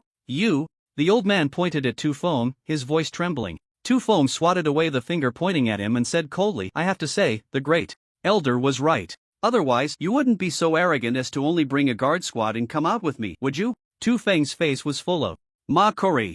Elder Zhu's expression changed drastically. Tu Feng was not wrong. He used to be very cautious. No matter where he went, he would bring a large number of guards. But in the past year, with the repeated compromises from the Human Elder Council, as his influence among humans grew, and with the smooth cooperation with the zombie empire, his son and grandson becoming third-tier zombies, his heart swelled with arrogance. This time, when he went out with Tu Feng, he only brought a guard of 50 men. He pressed a button on a badge to call his guards, but there was no response. He knew that his guards were finished. It was also understandable. If he didn't have absolute confidence, Tu Feng wouldn't have shared so much with him. Tu Feng watched from the side, sneering continuously. As he saw the fear gradually creeping onto Elder Zhu's face, he waved his hand and said, Elder Zhu, if you have something to say, you might as well wait for the human judgment to speak. Come, take Elder Zhu away. As soon as he finished speaking, several burly armed personnel walked in. You dare! Elder Zhu shouted fiercely, I am a human elder. Are you betraying humanity? Betraying humanity? Old man, you really have the nerve to say that. Tu Feng scoffed, truly unsure where this old man found his courage. Disgusted, he waved his hand, and the armed personnel no longer held back, stepping forward to subdue Elder Zhu. Elder Zhu took a deep breath, did not resist, and looked deeply at Tu Feng, saying, Don't think you've won. Professor Feng's depth is beyond your imagination. After saying this, he was escorted out by the armed personnel. Tu Feng frowned. Elder Zhu's last words left him in a bad mood. The news he received was that the zombie emperor was dead. Could he possibly come back to life? Commander, Elder Zhu's guards have all been dealt with, a subordinate reported. Tu Feng nodded. The process of capturing Elder Zhu seemed simple, but it involved many calculations. After all, he was one of the human elders, not so easy to capture. Order the observers at the two realms battlefield not to take any action. If there is an opportunity, make contact with them. They are humanity's saviors, heroes of humanity, Tu Feng instructed his subordinate. Yes, the subordinate replied and turned to leave. They. Tu Feng referred to were naturally Jiang Chen and others who destroyed the zombie capital. He was unclear about Jiang Chen's background, but he had some vague guesses. After all these years, humanity was not idle. They had vaguely discovered that the zombie emperor, Professor Feng, had some connection with the outer world. The invasion of the Changfeng realm might also be the intention of the outer world. Moreover, the Changfeng realm seemed to have connections with other worlds. He speculated that Jiang Chen's group might be external aid invited by the Changfeng realm. Once everything was arranged, Tu Feng instructed, "Bring the observers from the zombie capital to see me." There was a response from outside, and soon 3 men and 2 women, all injured, were brought in. It was Lu Tao, Jin Hai, Lu Ming, Shan Shan, and Shao Qi while humanity was conducting internal cleanup. Jiang Chen had already brought people to the Two Realms battlefield and encountered the light gate connecting the two worlds. This was the first time he truly saw the light gate. The Rael light gate was far more spectacular and grand than the model of the light gate constructed in his communication space with Su Jinj. Jiang Chen and the others stopped 30 kilometers away from the zombie legion as Golden Core cultivators. They could see clearly from that distance. At a glance, there was an endless sea of zombies. The zombie legion was generally divided into 2 parts: first-tier zombies wandering instinctively and second and third-tier zombies that followed orders. The fourth-tier zombies were the supreme leaders of the zombie legion, commanding the vast horde. "Boss, the fourth-tier zombies are missing from the legion's camp," Jiang Shao. She discovered this through the information dimension. "Have they escaped? They really are willing to abandon such a large legion," Jiang Chen muttered. To himself, the legion's camp was very calm, and those fourth-tier zombies had clearly sneaked away. Otherwise, the zombie legion would have been in chaos by now. Shao Qi confirmed the location of the fourth-tier zombies. Jiang Yi had only one demand: leave none behind. Jiang Chen instructed. Understood. Jiang Yi and Jiang Shaoqi replied in unison, springing into action. Jiang Shaoqi closed her eyes and, through the information dimension, determined the escape direction of the fourth-tier zombies. Each time she confirmed one, Jiang Yi would immediately assign a soldier to pursue. There were over 70 fourth-tier zombies fleeing, which was a bit short on manpower. But it was fine, they could just run a few more times. With Jiang Shaoqi around, there was no need to worry about them jumping away. Jiang Yi did not participate in the pursuit. The boss needed protection nearby. "Boss, how should we deal with the zombie horde?" Jiang Shaoqi asked. Jiang Chen glanced at the endless horde of zombies, about to speak when his gaze suddenly sharpened, looking in one direction. In the distance, a flying vehicle was approaching. Jiang Chen focused. On it, there were 3 people on the vehicle, 2 men and 1 woman. Jiang Yi watched warily. Although these 3 were weak, he maintained his necessary vigilance. "Boss, it's humans," Jiang Shaoqi said. Jiang Chen nodded, waiting for them to arrive. Before long, the flying vehicle came to a stop beside Jiang Chen and the others. The technology of this flying vehicle was not low. It could hover in mid-air. The glass window of the vehicle opened, and a woman in combat gear looked at Jiang Chen and the others, finally locking her gaze on Jiang Chen. "Greetings, my lord. I am human. Observer Lily." The language she spoke was that of this world, but Jiang Chen had no trouble understanding it. The club had always been thorough in translation matters, ensuring that members would not be troubled by language barriers. "Is there something you need?" Jiang Chen asked, scrutinizing her. She looked no different from a blue star human, her features resembling those of a Huaxia person, but her eyes were blue. "My lord, may we discuss this on the ground?" Lily said. Jiang Chen shook his head, looking at the zombie horde several dozen kilometers away. "No need. Relay to your decision makers that a significant event concerning the fate of your world is about to occur, and they should come here." Lily's pupils constricted. The fate of the world? That was a monumental proposition. If it were someone else saying it, she wouldn't take it to heart. But this person before her had destroyed the capital of the zombie empire and killed Professor Feng, the zombie king. Professor Feng was a nightmare for humanity, and he had died just like that? They still found it hard to believe. "Yes, my lord, I will report immediately," Lily said. Jiang Chen nodded, turning his head away, no longer paying her any mind. Seeing this, Lily dared not linger, piloting the flying vehicle away to report the news. Shao Qi, lock onto the center camp of the zombie horde. Once the flying vehicle had departed, Jiang Chen took out the diamond divine bow, drew the string, and condensed the breaking sun divine arrow. Jiang Shaoqi pinpointed the core camp of the zombie horde. Target locked, she released her finger, and the breaking sun divine arrow transformed into a streak of light, crashing toward the zombie horde's camp, comparable to a peak attack. From a transformation stage expert, the strongest among the zombie horde was only 3rd tier, offering no resistance whatsoever. Boom! The ground shook and the heavens trembled. Centered on the core camp of the zombie horde, the earth collapsed and jagged fissures spread across the ground. The boundless zombie horde, whether 3rd tier or 1st and 2nd tier zombies, was reduced to ashes under this arrow. A massive pit appeared where the zombie horde had been, resembling a sinkhole. Lily and the others, who had just left, felt the terrifying energy fluctuations coming from behind and were greatly alarmed. Just the residual energy waves made their flying vehicle sway side to side, nearly losing control and crashing down. Fortunately, they were far enough away, otherwise they might have. Captain, the zombie horde is finished. The zombie empire is finished. A nearby team member's voice trembled, his expression dazed. The zombie empire, which had oppressed humanity for 100 years and had once brought despair to them, was gone in just one day? He could imagine the shock on the faces of the elders and the council once the news was reported. Lily took a deep breath and said, "Report the news immediately." Yes. The team member nodded quickly and contacted the elder council. After destroying the zombie legion, John's heart was not greatly stirred. In his mind, these were just corpses, merely living corpses. They were already dead. Killing the dead naturally wouldn't cause much emotional upheaval. If these zombies were replaced with humans, perhaps he would. He shook his head and looked towards the light gate. "Let's go, take a look at the light gate," Zhang Chen said, holding the Vajra Divine Bow, leading Jiang Yi, Jiang Shaoqi, and the others towards the light gate. As they flew, looking down at the bottomless pit below, even Jiang Chen was taken aback. The power of the breaking sun divine arrow was too strong. That one arrow had cleared the land around the light gate. The light gate in this world was originally right next to the surface, but now, the light gate was suspended in mid-air, with a dark abyss below. The commotion here was sensed on the other side of the light gate as well. Just as Jiang Chen and the others approached, several figures burst out from the light gate. The moment the figures appeared, they were stunned by the scene before them. The originally boundless zombie legion was gone, replaced by a massive pit. After the shock, they also noticed Jiang Chen and the others. They immediately became alert. Some drew their weapons, while others glowed with light. Jiang Chen knew that was elemental power, or it could be called supernatural power. "Who are you?" the leading towering man asked Jiang Chen.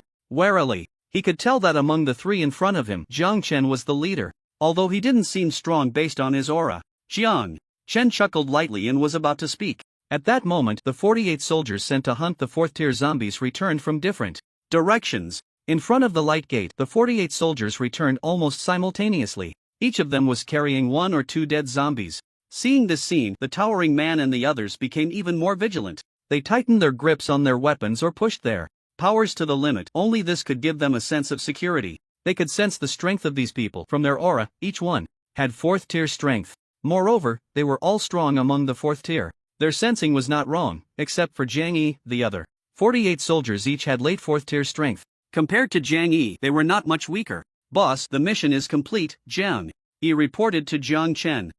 Extract their crystals and kill them," Jiang Chen said. Yes. Jiang Yi agreed and made arrangements. Jiang Chen then turned to look at the towering man and the others. At this moment, the towering man and the others were already stunned. They finally recognized that what the soldiers were carrying were their great enemies, the powerful 4th-tier experts, especially the towering man, who had fought with several of those zombies and was very clear about their strength. But these 4th-tier experts had now become. "Alright, no need for small talk. Please have your Fire Emperor come over," Jiang Chen said directly, wanting the strongest in the Changfeng realm to come. He suspected that the Fire Emperor was also a member of the club. Whether or not that was true would be known upon meeting. Hearing Jiang Chen directly asking for their strongest to come, the towering man's first reaction was anger. How could their leader be summoned at will? But looking at the pit below, thinking of the destruction of the zombie legion, and seeing those 4th-tier zombies with their heads smashed open and crystals extracted, he held his tongue.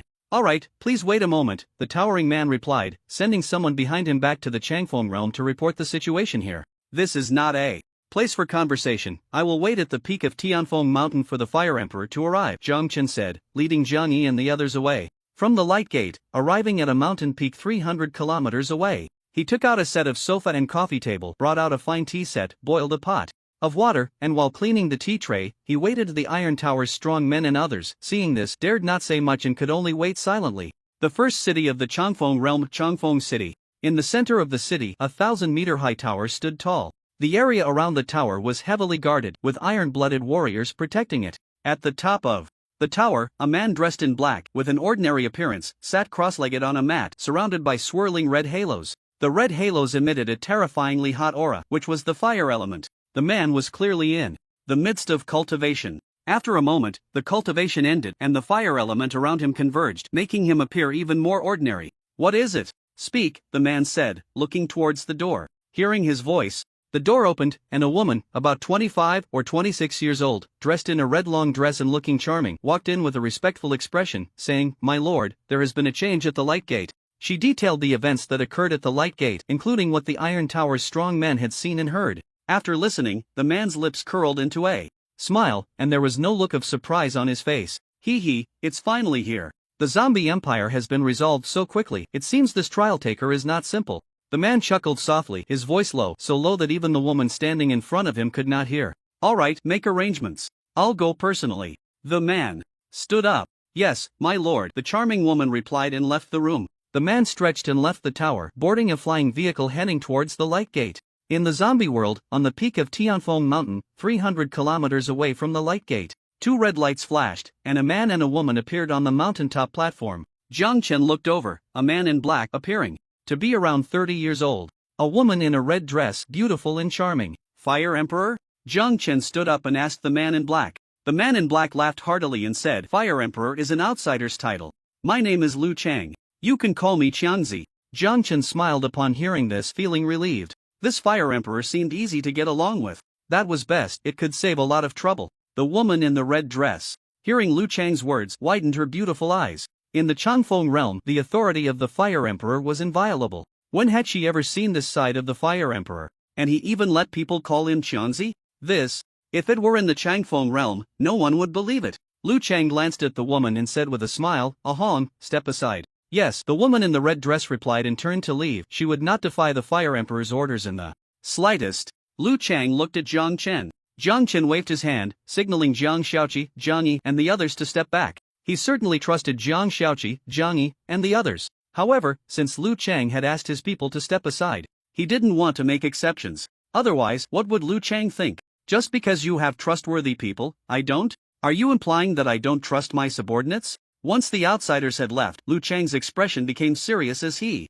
said, My name is Lu Chang, from the Changfeng realm, a silver member of the club. Jiang Chen also became serious. Jiang Chen, from Blue Star. As you can see, I am participating in the promotion trial. Ha, I'm 65 this year, you should be younger than me, right? How about we call each other brothers? Lu Chang laughed heartily. Alright, I'll call you Lu Leoj then, Jiang Chen said with a smile. The two introduced themselves and became familiar with each other. They sat down, sipping tea and chatting casually. Brother, this spirit tea of yours is quite good. It must be of a high grade, right? After taking a sip of the spirit tea, Lu Chang praised. It's all right, Jiang Chen replied with a smile. Leoj, from the looks of you, you must know of my existence? Lu Chang did not hide it and nodded, saying, The club notified us that a regular member would soon be coming to this world destroyed by zombies to participate in the promotion trial. To be honest, I originally planned to wait until the recent breakthrough to wipe out that zombie empire. But upon learning that a trial taker was coming, I no longer felt rushed. Jiang Chen's eyes flickered as he smiled and said, Brother, you have a lot of confidence in the trial takers?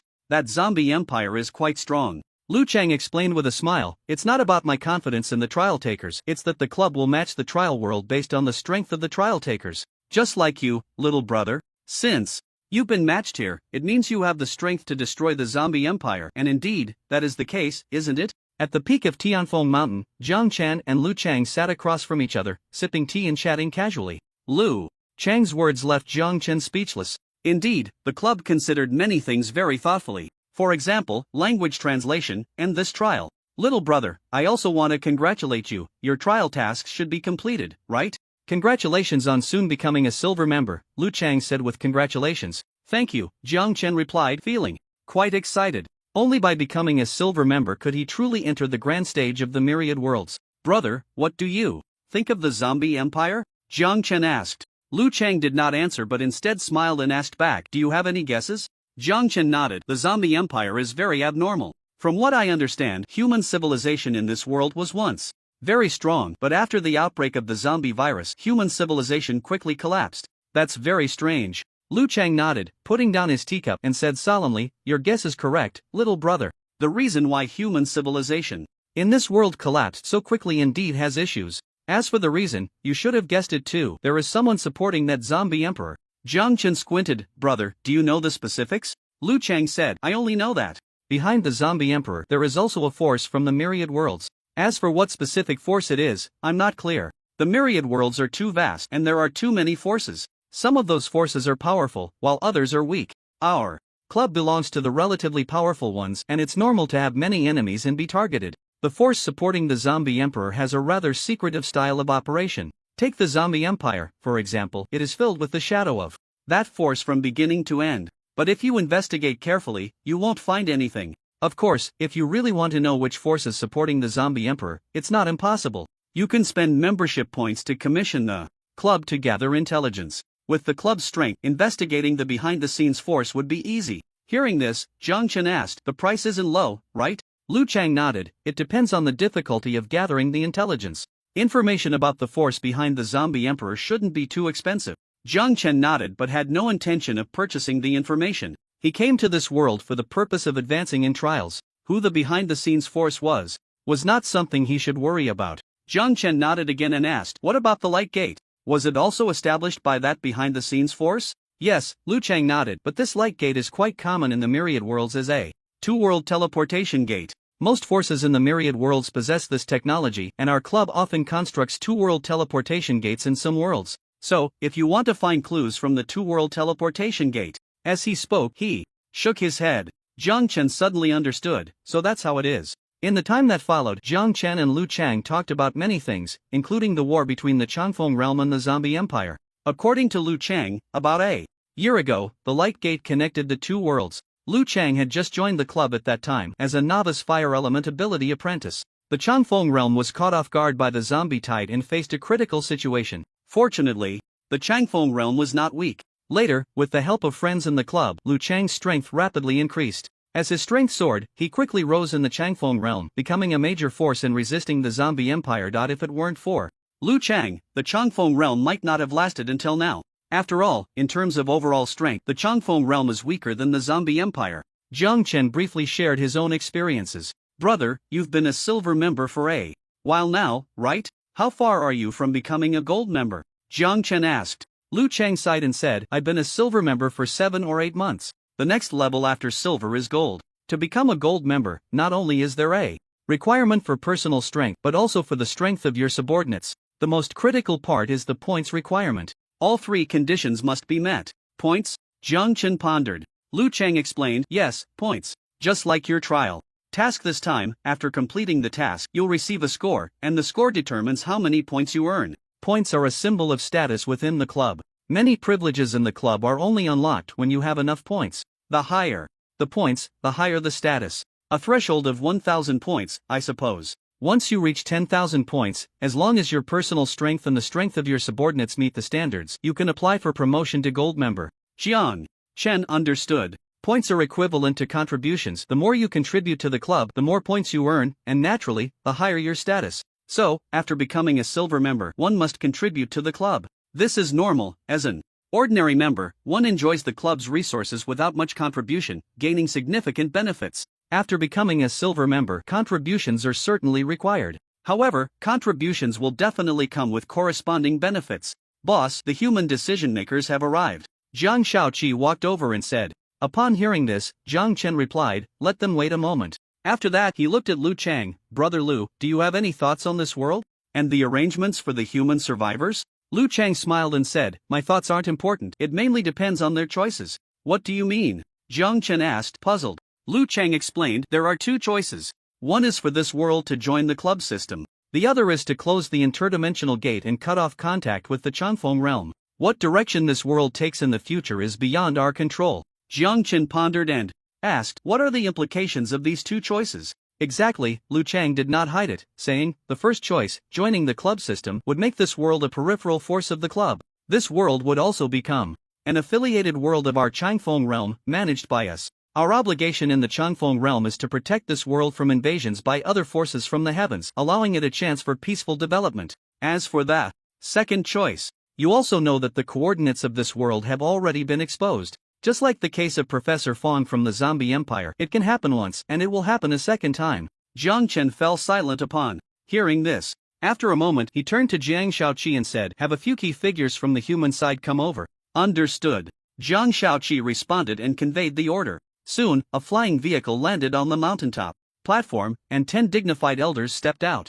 Boss, these 10 are the elders of the Human Elder Council, the highest decision-making body of humanity in this world, Zhang Shaoqi said to Jiang Chen. Your Excellencies, esteemed Fire Emperor, greetings to you. At the peak of Tianfeng Mountain, the 10 elders of the Human Elder Council greeted Jiang Chen and the others, their attitude very friendly. Especially towards Jiang Chen, the 10 elders showed expressions of gratitude. If it weren't for Jiang Chen, the zombie empire wouldn't have collapsed so quickly. Without Jiang Chen, they would still be enduring the oppression and encirclement of the zombie empire, and they wouldn't dare to come to the surface so openly. Having suffered greatly at the hands of the zombie empire, how could they not feel grateful? Unless they were ungrateful. And these 10 elders were clearly not such people. They were no longer the elders who couldn't see the situation clearly, thinking that Jiang Chen and the others could be easily manipulated just because they were human. After encountering the Changfeng realm, they understood that there were worlds beyond their own. They realized that in the myriad of worlds, humans were merely a small part of it. Therefore, whether out of gratitude, fear of the strong, or respect for the powerful, they had to treat them with respect.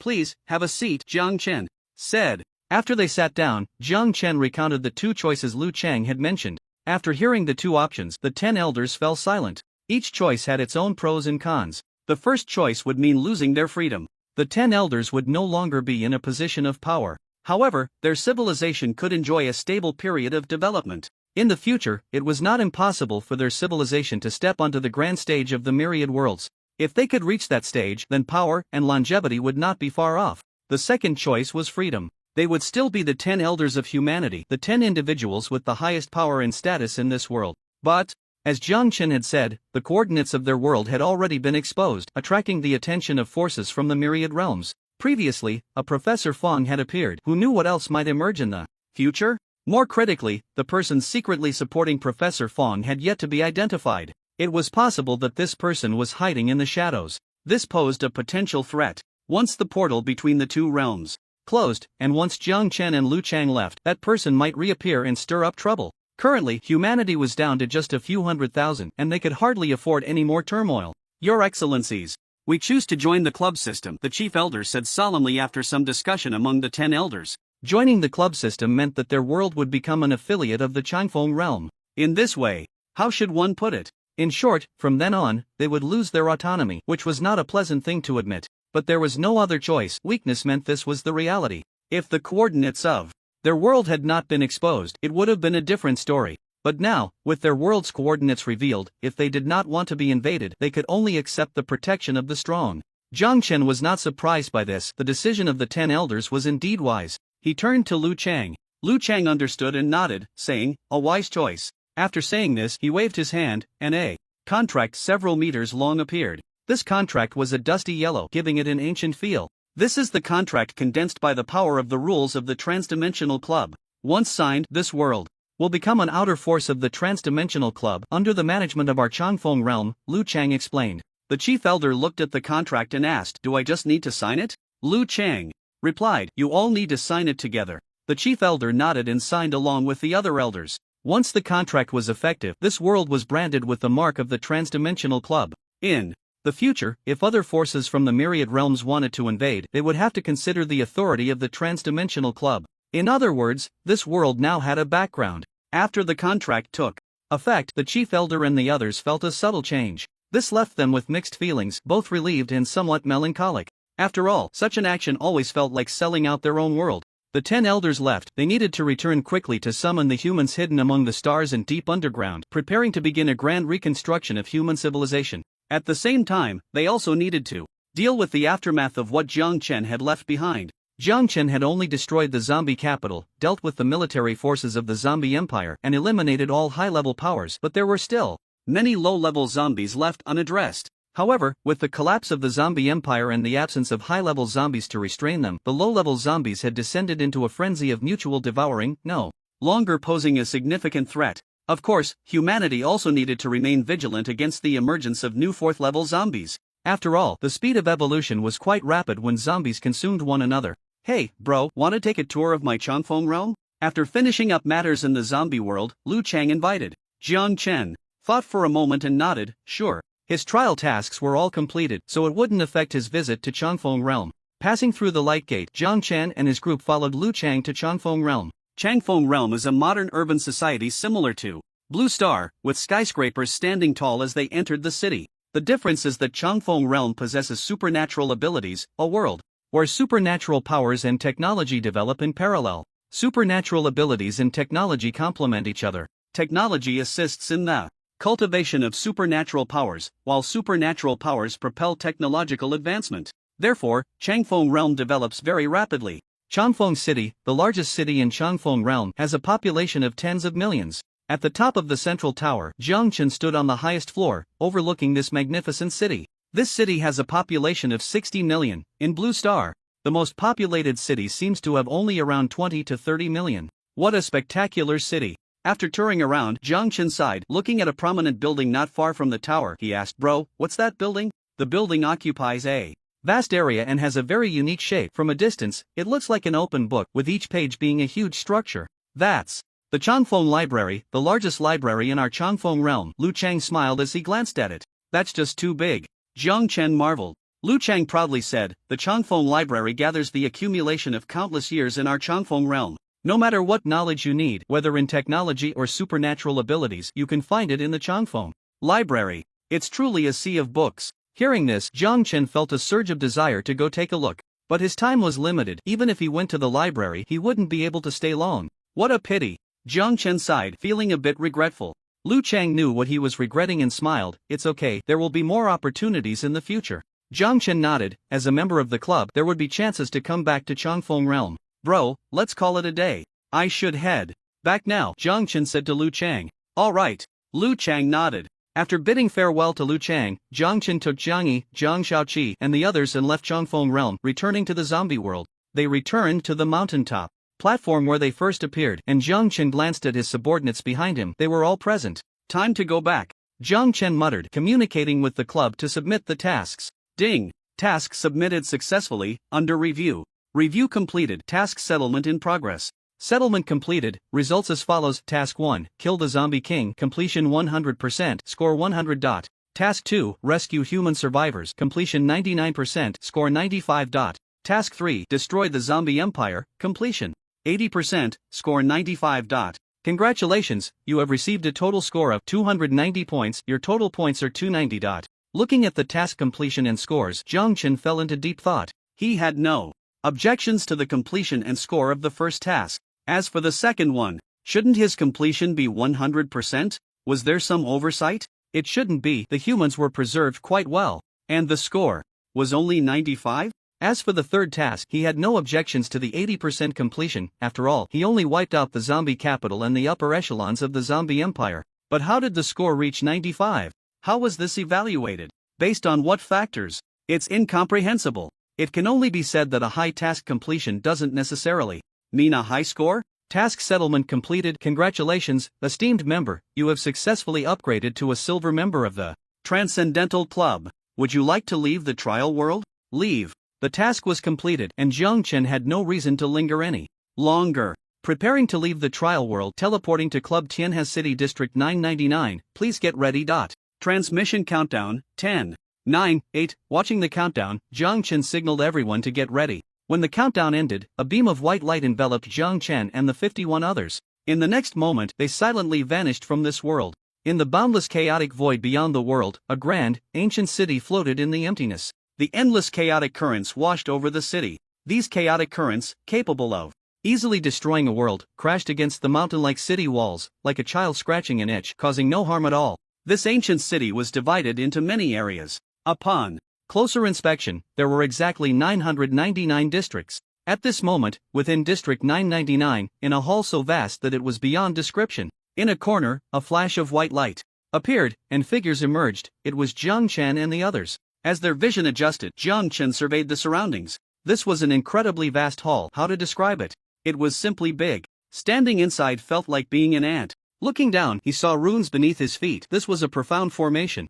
There were at least 1,000 similar formations within the hall. Those large formations would occasionally light up, and a figure would appear.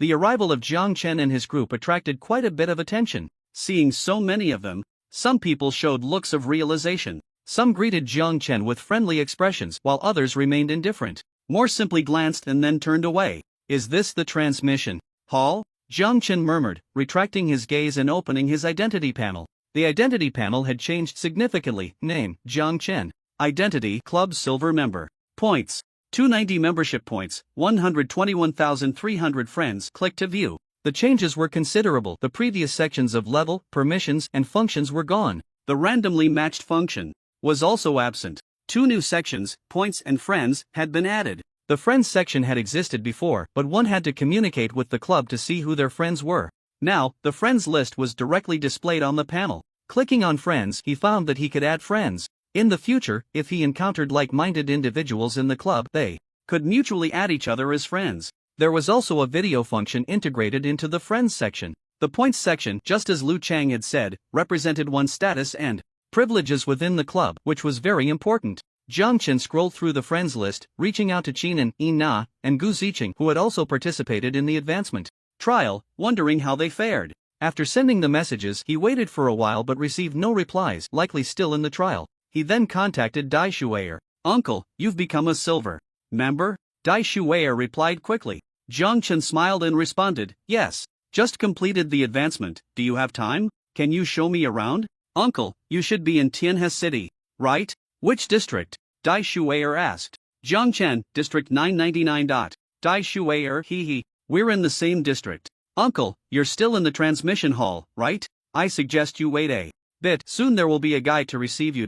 Since it's your first time in Tianhe City, according to the rules, there should be a guide to assist you. By the way, the guide will charge a fee. 300 membership points is the standard price. Some guides can be quite unscrupulous, so be careful, Uncle. Membership points are the only currency in the club's main city, very important. Only during the novice period can you quickly earn membership points. After becoming a silver member, our interactions will no longer generate membership points. Jiang Chen pondered thoughtfully. Hello, congratulations on becoming a silver member. At that moment, a sweet voice came from nearby. Jiang Chen turned to see a girl in a blue long dress, cute and charming, smiling at him.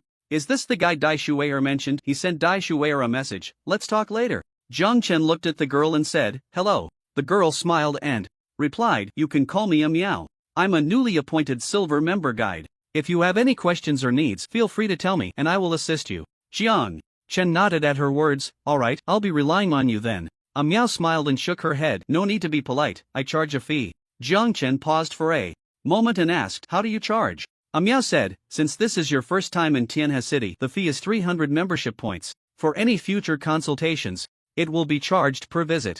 The price was the same as what Dai Shuier had mentioned. It seemed this guide was quite decent. He nodded slightly and asked, what services do you offer? A meow smiled, since it's your first time in Tianhe City, you're unfamiliar with everything here. My task is to help you get acquainted with Tianhe City. You can ask me anything you want to know. Jiang Chen nodded in response, okay. A meow's smile brightened a bit more as she said, follow me. In the deep, boundless chaotic void. Tianhe Main City, Transmission Hall of District 999. As a meow walked outside, she said, in Tianhe Main City, without taking on a task, you can only stay for a maximum of 12 hours. Once the time is up, you will be forcibly teleported away. Next, we will first go to the accommodation point to settle your personal guards. After that, I will take you out to explore and introduce you to the situation in Tianhe Main City as well as some special buildings that I will show you. Jiang Chen and the others followed closely behind, listening attentively. Seeing that Jiang Chen was paying close attention, meow continued. Tianhe Main City is one of the countless silver-level main cities in our Transcendental Club.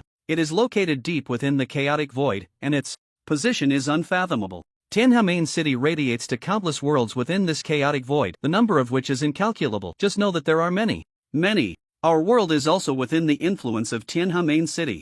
Tianhe Main City has 999 districts, and we are currently in District 999. Each district has a transmission hall, which is the hall we are in now. Silver members have one opportunity to come to Tianhe Main City each cycle. Each time, they will be teleported to the hall. When leaving, you don't need to go to the transmission hall. The club will directly teleport you back to your own world. Jiang Chen looked around the hall, occasionally seeing people being teleported in, and he felt a sudden realization. It seemed he would have to visit this hall frequently in the future.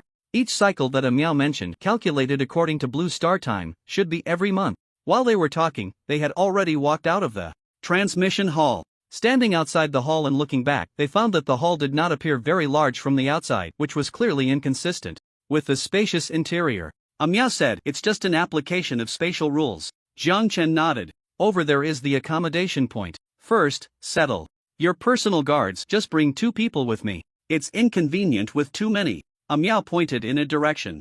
Jiang Chen looked and saw a row of buildings, not far to the left of the transmission hall. All right. Jiang Chen nodded. Miao led them to the accommodation point. Like the transmission hall, the houses at the accommodation point seemed small, but they were spacious inside, with each room capable of accommodating at least 50 people or more. The internal facilities were complete, with beds, sofas, and food and drinks available. After settling his soldiers, Jiang Chen took Zhang Shaoqi and Jiang Yi and followed Miao away from the accommodation point. This is the main street of District 999. Upon arriving at a wide street, Miao said. Jiang Chen looked around. The bustling street was lively with people coming and going, giving him a sense of returning to Blue Star. Are they all humans? Jiang Chen asked curiously. He remembered during the promotion trial when he was teleported to the transfer square, where there were many different races: elves, skeletons, demons, angels, and so on, a complete variety. The main city of Tianhe is predominantly human, with over 90% being of the human race and only 10% being from other races, explained Miao.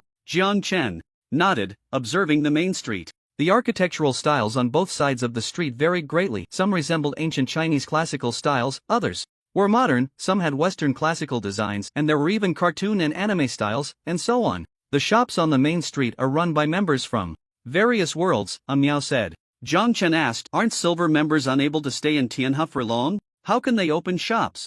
Miao laughed. Of course, there are conditions, 2 conditions, to be precise. First, you need to have at least 5,000 points. Second, according to Tianhe's time, you must pay 50,000 membership points each year. If you meet these 2 conditions, you can open a shop in the main city. Once a shop is established, it means you have the right to freely enter and exit Tianhe. However, 5,000 points plus 50,000 membership points is just the minimum standard. Shops rented at this standard are usually in less desirable locations. If you want a better spot, you need more points and more membership points. Jiang Chen understood. Points represented authority and status. Membership points were currency. Renting a shop was equivalent to purchasing the right to freely enter and exit Tianhe. In some ways, this was similar to things on Blue Star. On Blue Star, people often said that certain places couldn't be entered just with money, you also needed a certain status. However, on Blue Star, once you had money, it wasn't hard to elevate your status. Especially in the Western world, if you had enough money, becoming president was no problem.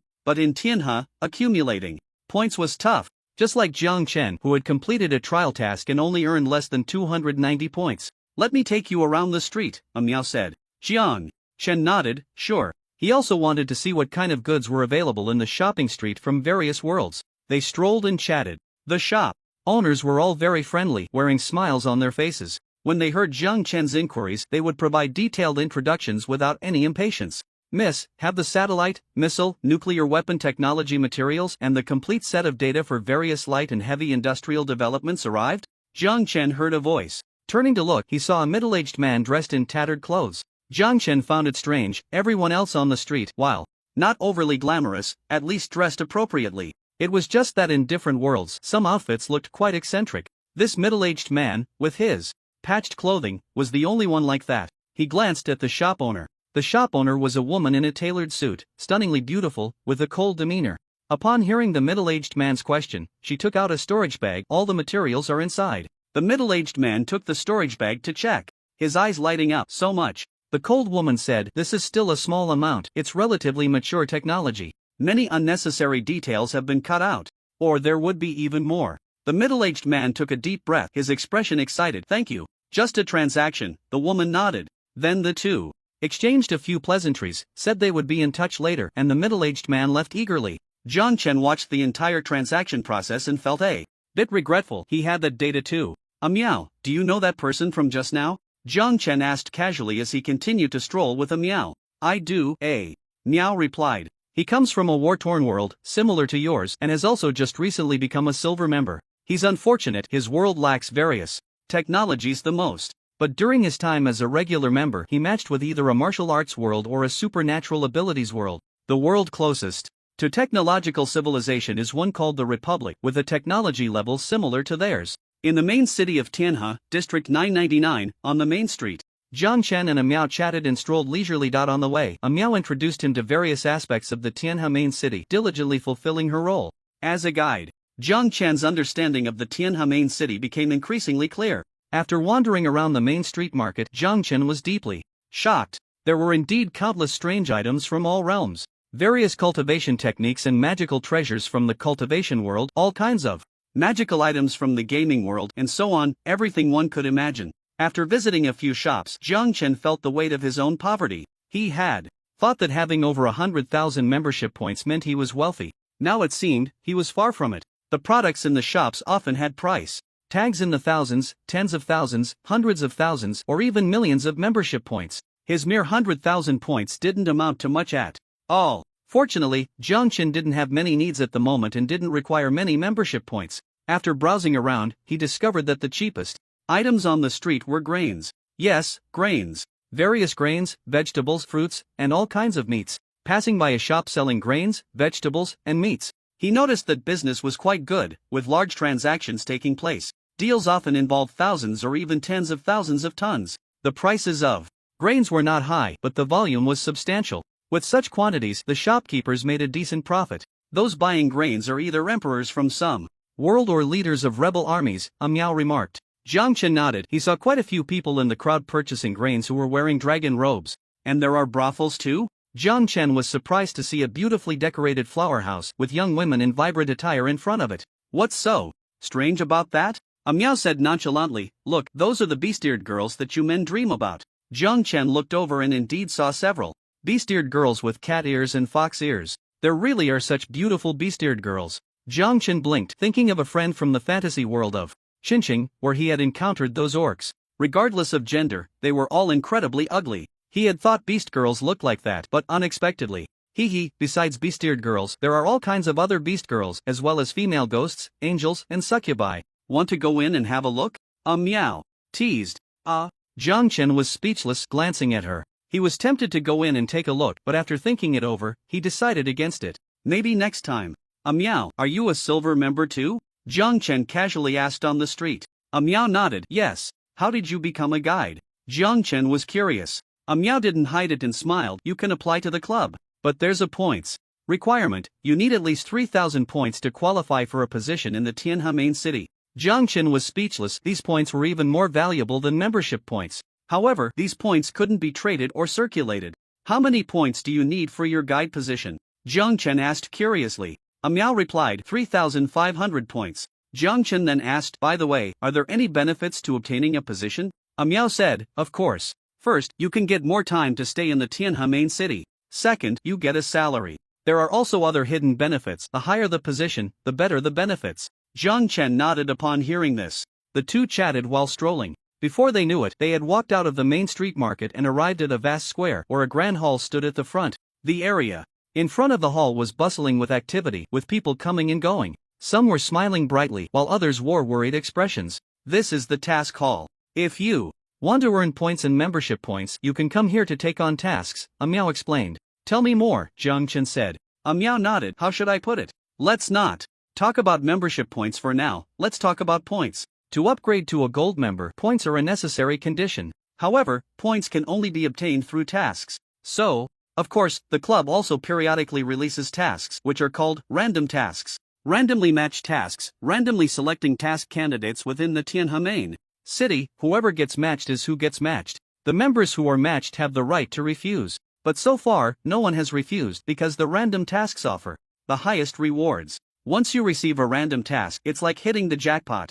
A massive amount of points, a massive amount of membership points, enough to make your hands sore. No one would be foolish enough to refuse. Listening to Miao's explanation, Jiang Chen gained a rough understanding of the club's operational mechanism. They hadn't entered the task hall. Jiang Chen had just finished his trial task, so there was no need to take on a new task right now. His task for today was to familiarize himself with the main city of Tianhe. Leaving the task hall, Miao took Jiang Chen to another grand hall. Compared to the task hall, this hall felt much colder. The staff inside the shop were dozing off one after another. When they saw someone come in, they straightened up. However, upon seeing Miao, they knew she was there to help a newcomer get acquainted with the environment. They casually greeted her and returned to their dozing state. Jiang Chen looked on. Speechlessly, even in the club, there were those slacking off at work. Meow seemed used to it. She smiled and said, "This is the exchange hall. Whatever treasures the members obtain can be brought here to exchange for membership points. But very few people come to the exchange hall to trade for membership points unless there are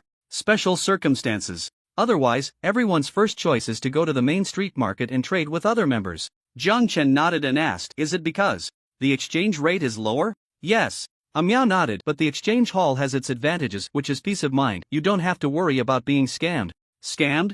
Jiang Chen's gaze turned towards the main street market. "Yes," Meow said, "for example, when we trade with friends in the communication space, the club has many rules in place, and no one dares to have bad intentions. But in the main street market, that's not necessarily the case. Although most people conduct business sincerely, in a large forest there will inevitably be some who cheat and deceive, engaging in fraudulent schemes. Plus, in some worlds, special talents and items can emerge, making it hard to guard against. For instance, there are items that can easily make people trust you. There was once someone who used a similar item to easily swindle 100,000 membership points from a member." Jiang Chen took a breath. Scammers really are everywhere. The myriad worlds are no exception. He thought of the confounding incense from the Jianghong world, which, when used long-term, could gain a person's trust. What he had obtained was only the version effective on mortals. If it were effective on cultivators. Shaking his head, he didn't continue that line of thought. "Does the club not care about such matters?" Jiang Chen asked. Meow shook her head and said, "The club is already quite considerate towards the members. It can't supervise and protect every aspect, can it?" In the ancient city of Tianhe, in front of the exchange hall, Meow said, "Transactions in the main street market are all market behaviors. The club's hands-off approach also has its reasons for cultivating members. After all, members need to grow. They can't rely on the club for everything, can they? When members go to various worlds to complete tasks, the club can't look after them." Jiang Chen nodded. Indeed, the club had been quite attentive to the members in many aspects. Especially during the ordinary member period, it wouldn't be wrong to call it a beginner's benefit. The club not only provided members with a channel to communicate across the myriad worlds but also established various rules to protect their rights. Additionally, the translation of languages and texts brought great convenience to the members. Becoming a silver member was equivalent to stepping out of the beginner phase, leaving the comfort zone, and initially stepping onto the grand stage of the myriad worlds. Many things indeed required relying on oneself. "Let's go, the next stop is the information hall." Meow waved her hand and led Jiang Chen forward. "Is this the information hall?" Before long, they arrived at another grand hall. The level of activity in this hall was not as bustling as the task hall, but it far exceeded that of the exchange hall. Whatever intelligence you need, or whoever or whatever you want to investigate, you can come here to purchase information. As for the price, it is determined based on the difficulty of obtaining the intelligence, its value, and other factors, Meow introduced. Jiang Chen understood in his heart. "Is there any intelligence you want to purchase? Or is there any intelligence you want to sell? You can also post it here. The membership points earned from selling intelligence will be split 50-50 with the intelligence hall," Meow said. "You can sell intelligence too?" Jiang Chen was surprised. "Of course," Meow smiled. "For example, if you go to a certain world to complete a task and learn some valuable information that isn't particularly useful to you, you can choose to post that information for sale in the intelligence hall. If someone is interested in that information, they can choose to spend membership points to purchase it, and you will earn a share of the membership points." Jiang Chen understood. He walked into the intelligence hall and took a look around, seeing many pieces of intelligence posted for sale. These pieces of intelligence only displayed one or a few keywords. For instance, one sign simply read Qinglong. This was a piece of intelligence related to Qinglong. To understand the content of the intelligence, payment was required. There were two options for payment. The first was to buy all the intelligence outright. The second was to spend a small amount of membership points to unlock one layer of the intelligence content. Most members would choose the second option. Generally, after unlocking one layer of content, one could basically determine whether this intelligence was needed. Once it was confirmed that this was the needed intelligence, one could choose to buy all of it outright. If uncertain, one could use membership points to unlock another layer of intelligence content. A maximum of 3 layers could be unlocked to determine if it was the desired intelligence. Of course, just having the intelligence wasn't enough. For example, regarding the intelligence about Qinglong, going to the Qinglong world was also a hassle. First, one needed to go to the task hall to see if there were any tasks related to the Qinglong world. If not, then there was no way.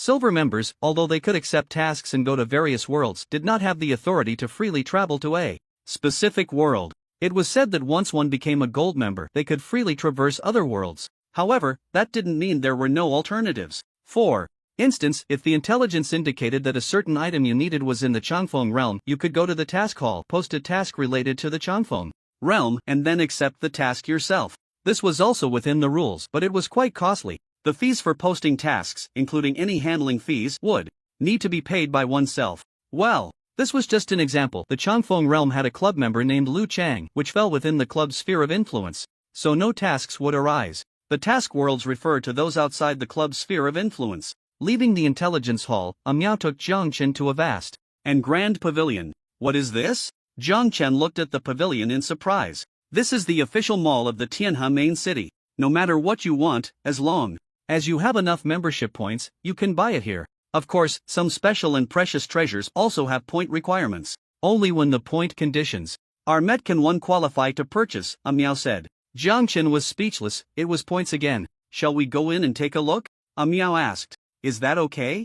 Jiang Chen was somewhat tempted, wanting to go in and broaden his horizons. Of course, Miao chuckled, leading Jiang Chen into the mall. There were no staff in the official mall. All items were displayed on shelves. Members could directly pay membership points to purchase whatever they wanted. All items were clearly priced, with no bargaining. The mall was divided into 3 levels, and they first strolled around the first level. To be honest, there were indeed many good things. For example, there were ability seeds that could awaken abilities after refinement. Then there were bloodlines and physiques. After refinement, one could awaken special bloodlines and physiques, such as Fire Spirit Body, Earth Spirit Body, Dragon Bloodline, and so on. In addition to these extraordinary items, there are technological items, such as antimatter bombs, 2-dimensional foil, causal weapons, and so on. Various weapons from science fiction can be found here. There are also mythical items, like ginseng fruit, peaches of immortality, the essence of the 9 heavens, Huang Zhongli, the 3-light divine water, and the 9-turn golden elixir, all quietly displayed on the shelves, making Jiang Chen's eyes glisten with desire. Unfortunately, these items come with sky-high prices, often exceeding hundreds of millions of membership points. As for how many hundreds of millions, he didn't count. Moreover, these items cannot be purchased just with membership points. One also needs to accumulate enough points to meet the purchasing conditions. The depth of this place is truly profound. Jiang Chen marveled as he explored the mall. This is merely a silver-level main city mall, yet it has so many astonishing treasures. What about a gold-level main city? Or even higher-level main cities? How wealthy must the entire club be? Miao, are the items in this mall interconnected with other malls but unique to this one? Jiang Chen asked. Miao understood Jiang Chen's meaning and smiled. The official mall of Tianhe City is interconnected. All these belong to the assets of Tianhe City. Jiang Chen nodded. Even so, it was impressive. After finishing the mall tour, Miao took Jiang Chen to another place. This was a vast square. Just how big was it? With Jiang Chen's eyesight, he couldn't see the end at a glance. Above the square, islands of various sizes floated. At this moment, many people surrounded the square, discussing something. What is this place? Jiang Chen asked in surprise. The floating island square. Seeing Jiang Chen's curiosity, Miao introduced, this is the Arena of the Heavens. Arena of the Heavens? Jiang Chen looked at those floating islands. This was a stage. Using floating islands as a stage was indeed a grand gesture. Miao continued, our club members, except for a few scientific maniacs, almost all practice extraordinary systems. There's a saying, with a powerful weapon, the heart of killing arises. With great power, there are naturally some who enjoy competing fiercely, preferring to let strength speak for everything. This Arena of the Heavens is prepared for those people. There are 2 rules for the Arena of the Heavens. The first is personal duels, where members personally take the stage to determine victory or defeat based on their own strength. The second rule is team battles, where members can command their own soldiers to fight. To go on stage, there are also conditions. One must pay 10,000 membership points. Therefore, everyone who goes on stage will declare in advance. Whoever loses pays the 10,000 membership points. In addition, if the duelists have other bets, those need to be calculated separately. Regarding bets, the Arena of the Heavens can provide notarization to ensure no one dares to cheat. After listening to Miao's introduction, Jiang Chen understood the operational rules of the Arena of the Heavens. And there are bets? Jiang Chen looked at the betting points not far away. Yes. Miao said matter-of-factly, one of the duelists will always win. It's normal for someone to act as a bookmaker and profit from such an exciting event. Jiang Chen nodded. Indeed, it was the same on Blue Star. Whenever there was an event, some betting would appear. For example, betting on football or horse racing. As Jiang Chen surveyed the arena of the heavens, he listened to the discussions around him. By the way, the duel between the Quick Blade Master and the Five-Sword Hero is about to start, right? It should be soon. To be honest, who do you think will win? Who are you betting on? Hard to say. Both the Quick Blade Master and the Five-Sword Hero are strong. Just in terms of realm, they have both reached the 5th tier. The key to the outcome of this duel lies in the combat skills they master.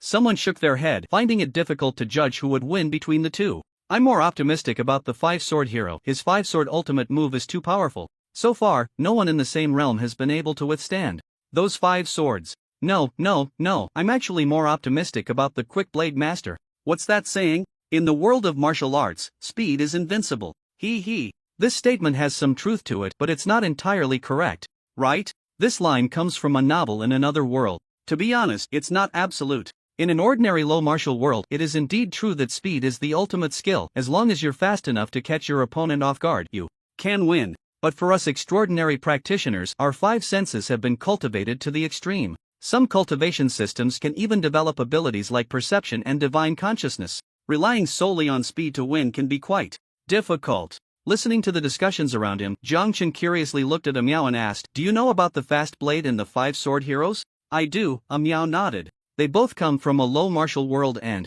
are heroes in their respective realms. They later joined the club and became extraordinary. In terms of personal strength, they are among the top in our District 999. Jiang Chen asked, "Only in District 999? What about the entire Tiananmen city?" Miao shook her head. "Then they wouldn't rank very high."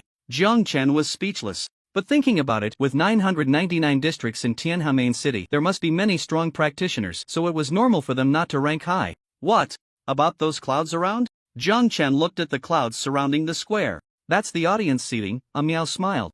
Jiang Chen was amazed. It was indeed the Transcendent Club, whether it was the arena or the audience seating. It was all very impressive. "Is the duel between the Fast Blade and the Five-Sword Heroes about to start? Should we take a look?" Miao smiled. "Sure, let's take a look," Jiang Chen nodded. "You need to buy a viewing ticket," Miao laughed. 100 membership points per person. "There's no point requirement for watching the arena battles, right?" Jiang Chen asked with a smile. Miao shook her head. "Not necessarily. For battles at the level of the Fast Blade and the Five-Sword Heroes, there definitely won't be a point requirement. But for battles involving top-tier practitioners, there will be a point requirement." Jiang Chen was speechless. After thinking for a moment, he said, "How do I buy a ticket?" "Just communicate with the club to apply for a ticket," Miao said. Jiang Chen nodded and followed her instructions to contact the club. In the next moment, a virtual light screen popped up in front of him, asking if he was sure he wanted to purchase a ticket for the Fast Blade vs. Five-Sword Heroes Arena Duel. Jiang Chen chose to confirm.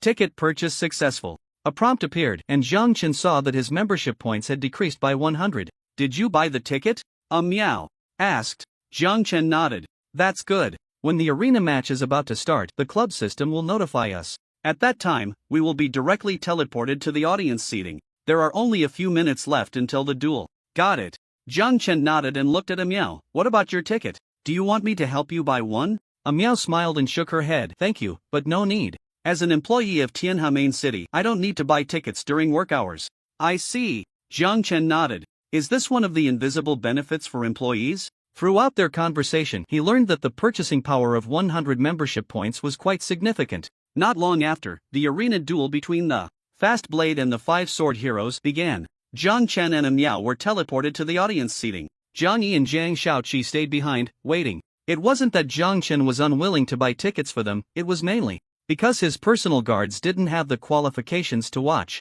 They had no choice but to wait. In the viewing area, Jiang Chen sat cross-legged on a cloud. It looked as if he was riding the clouds, exuding an ethereal aura. Looking into the distance, other spectators, like him, were sitting cross-legged on clouds, surrounded by a sea of clouds. If one didn't know better, they might think they were attending a meeting in the heavenly realm. Jiang Chen glanced at Miao. Beside him, she looked very happy. "Do you really like the Fast Blade and the Five-Sword Heroes?"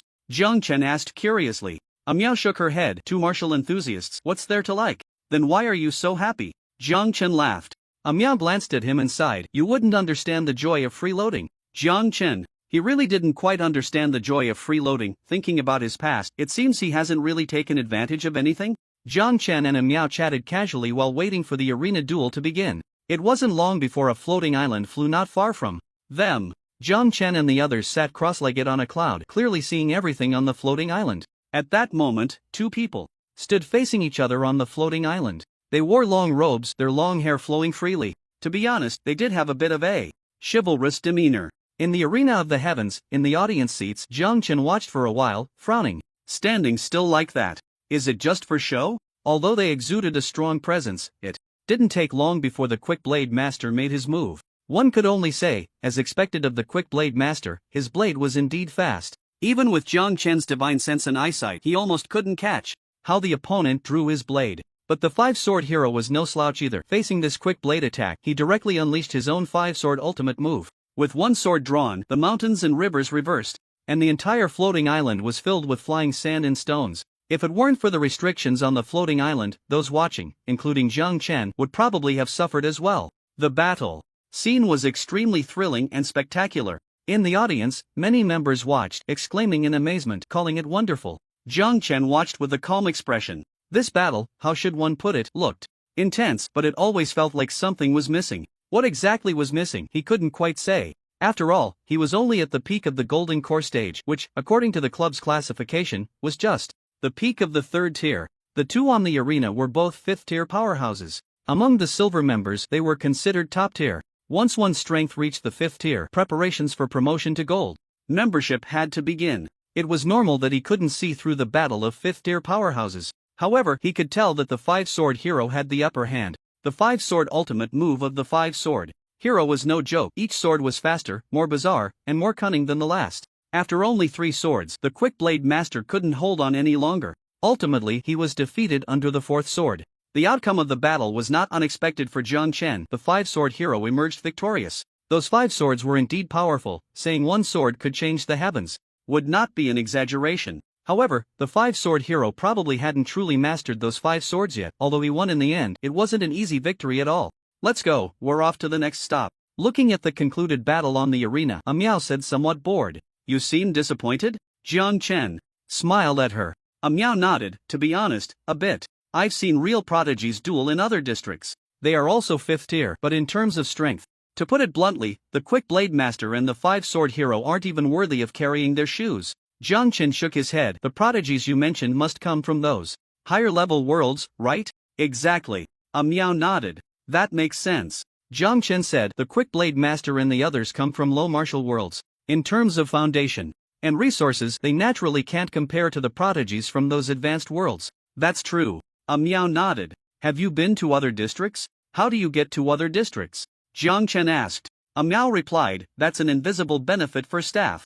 Jiang Chen was speechless. There were indeed many invisible benefits. But thinking about those public servants on Blue Star, it made sense. Those people each earned a modest salary yet lived comfortably. Isn't it all thanks to invisible benefits? Of course, the invisible benefits here refer to legitimate perks, not illegal ones. Alright, enough about that. Let's go, next stop. Miao waved her little hand. Jiang Chen asked, by the way, how many more stops do we have? Just one last battle. Miao said, we've been to all the important places. The places we haven't been to aren't significant. You can wander around at your leisure in the future. Jiang Chen nodded and asked, so, where are we going next? Next stop. Miao teased, smiling, you'll know when you get there. Hearing this, Jiang Chen didn't ask further. Leaving the arena of the heavens, Jiang Chen took Jiang Yi and Jiang Shaoqi following Miao to a vast estate. The manor was filled with pavilions of various styles. Where is this? Jiang Chen asked in surprise. It's a place for making friends and gatherings, Miao explained with a smile. Our transcendental club focuses on friendship and alliances. You should have seen a scene when you joined the club? Jiang Chen recalled the scene he witnessed on the day he joined the club. It was a banquet hall, where people held wine glasses, toasting and chatting with each other. Jiang Chen reminisced. Miao laughed and said, what you saw was likely a banquet with a more technological civilization style. Some members from fantasy and magical worlds also enjoy that kind of banquet hall. There, everyone was dressed formally. They preferred standing and mingling rather than sitting. If they spotted someone they liked, they would go over and chat. If they hit it off, they would add each other as friends. If not, they would just chat for a bit and then leave. Jiang Chen chuckled. Wasn't that just the Western-style banquet hall from Blue Star? It later spread to Huaxia. Nowadays, the elite gatherings in Huaxia are mostly in that format. Are there other types besides this one? Jiang Chen asked. Of course, Miao replied. Everyone comes from different worlds, influenced by different cultures and their preferences. Very. Besides the banquet style I just mentioned, there are also gatherings where people sit together, eat and drink, and watch performances. Or there are quieter ones where small groups of 3 to 5 sit at a small round table, tasting wine and chatting softly. Then there's the leisurely style, where everyone is more casual, playing chess, drinking tea, or engaging in some small games. Through chess, tea, and games, people get to know each other. Meow spoke at length. Jiang Chen realized that those gathering styles could actually be seen on Blue Star. Are all these gatherings among strangers? Jiang Chen asked. Not at all. You can also book a banquet hall and invite your friends over. Of course, the prerequisite is that your friends must all be silver members and in the 999 district of Tianhe main city, Miao explained. Jiang Chen pondered and asked, matched friends and oneself are generally in the same main city, right? Yes, Miao nodded. Members who can be matched as friends usually belong to worlds within the influence of Tianhe main city. Once they become silver members, they will enter Tianhe main city. As for whether they will come to district 999, that's not guaranteed. Jiang Chen nodded. Jiang Chen followed Miao into a banquet hall holding a wineglass and strolled around the crowd. This scene was exactly the same as what he had seen on the day he joined the club. He saw a high platform in the banquet hall. He must have appeared on that high platform back then, right? Does every member who joins the club have to visit the banquet hall? After leaving the banquet hall, Jiang Chen asked Miao. Miao nodded. Yes, I did the same back then. Jiang Chen responded with an "oh," and as he walked out of the manor with Miao, he looked at her and smiled. Thank you for your trouble today. Miao shook her head with a smile. Not a bother. This is all part of my job. Jiang Chen nodded and smiled. Can we add each other as friends? I might need your help in the future. Of course, Miao agreed as she heard Jiang Chen's request to add her as a friend.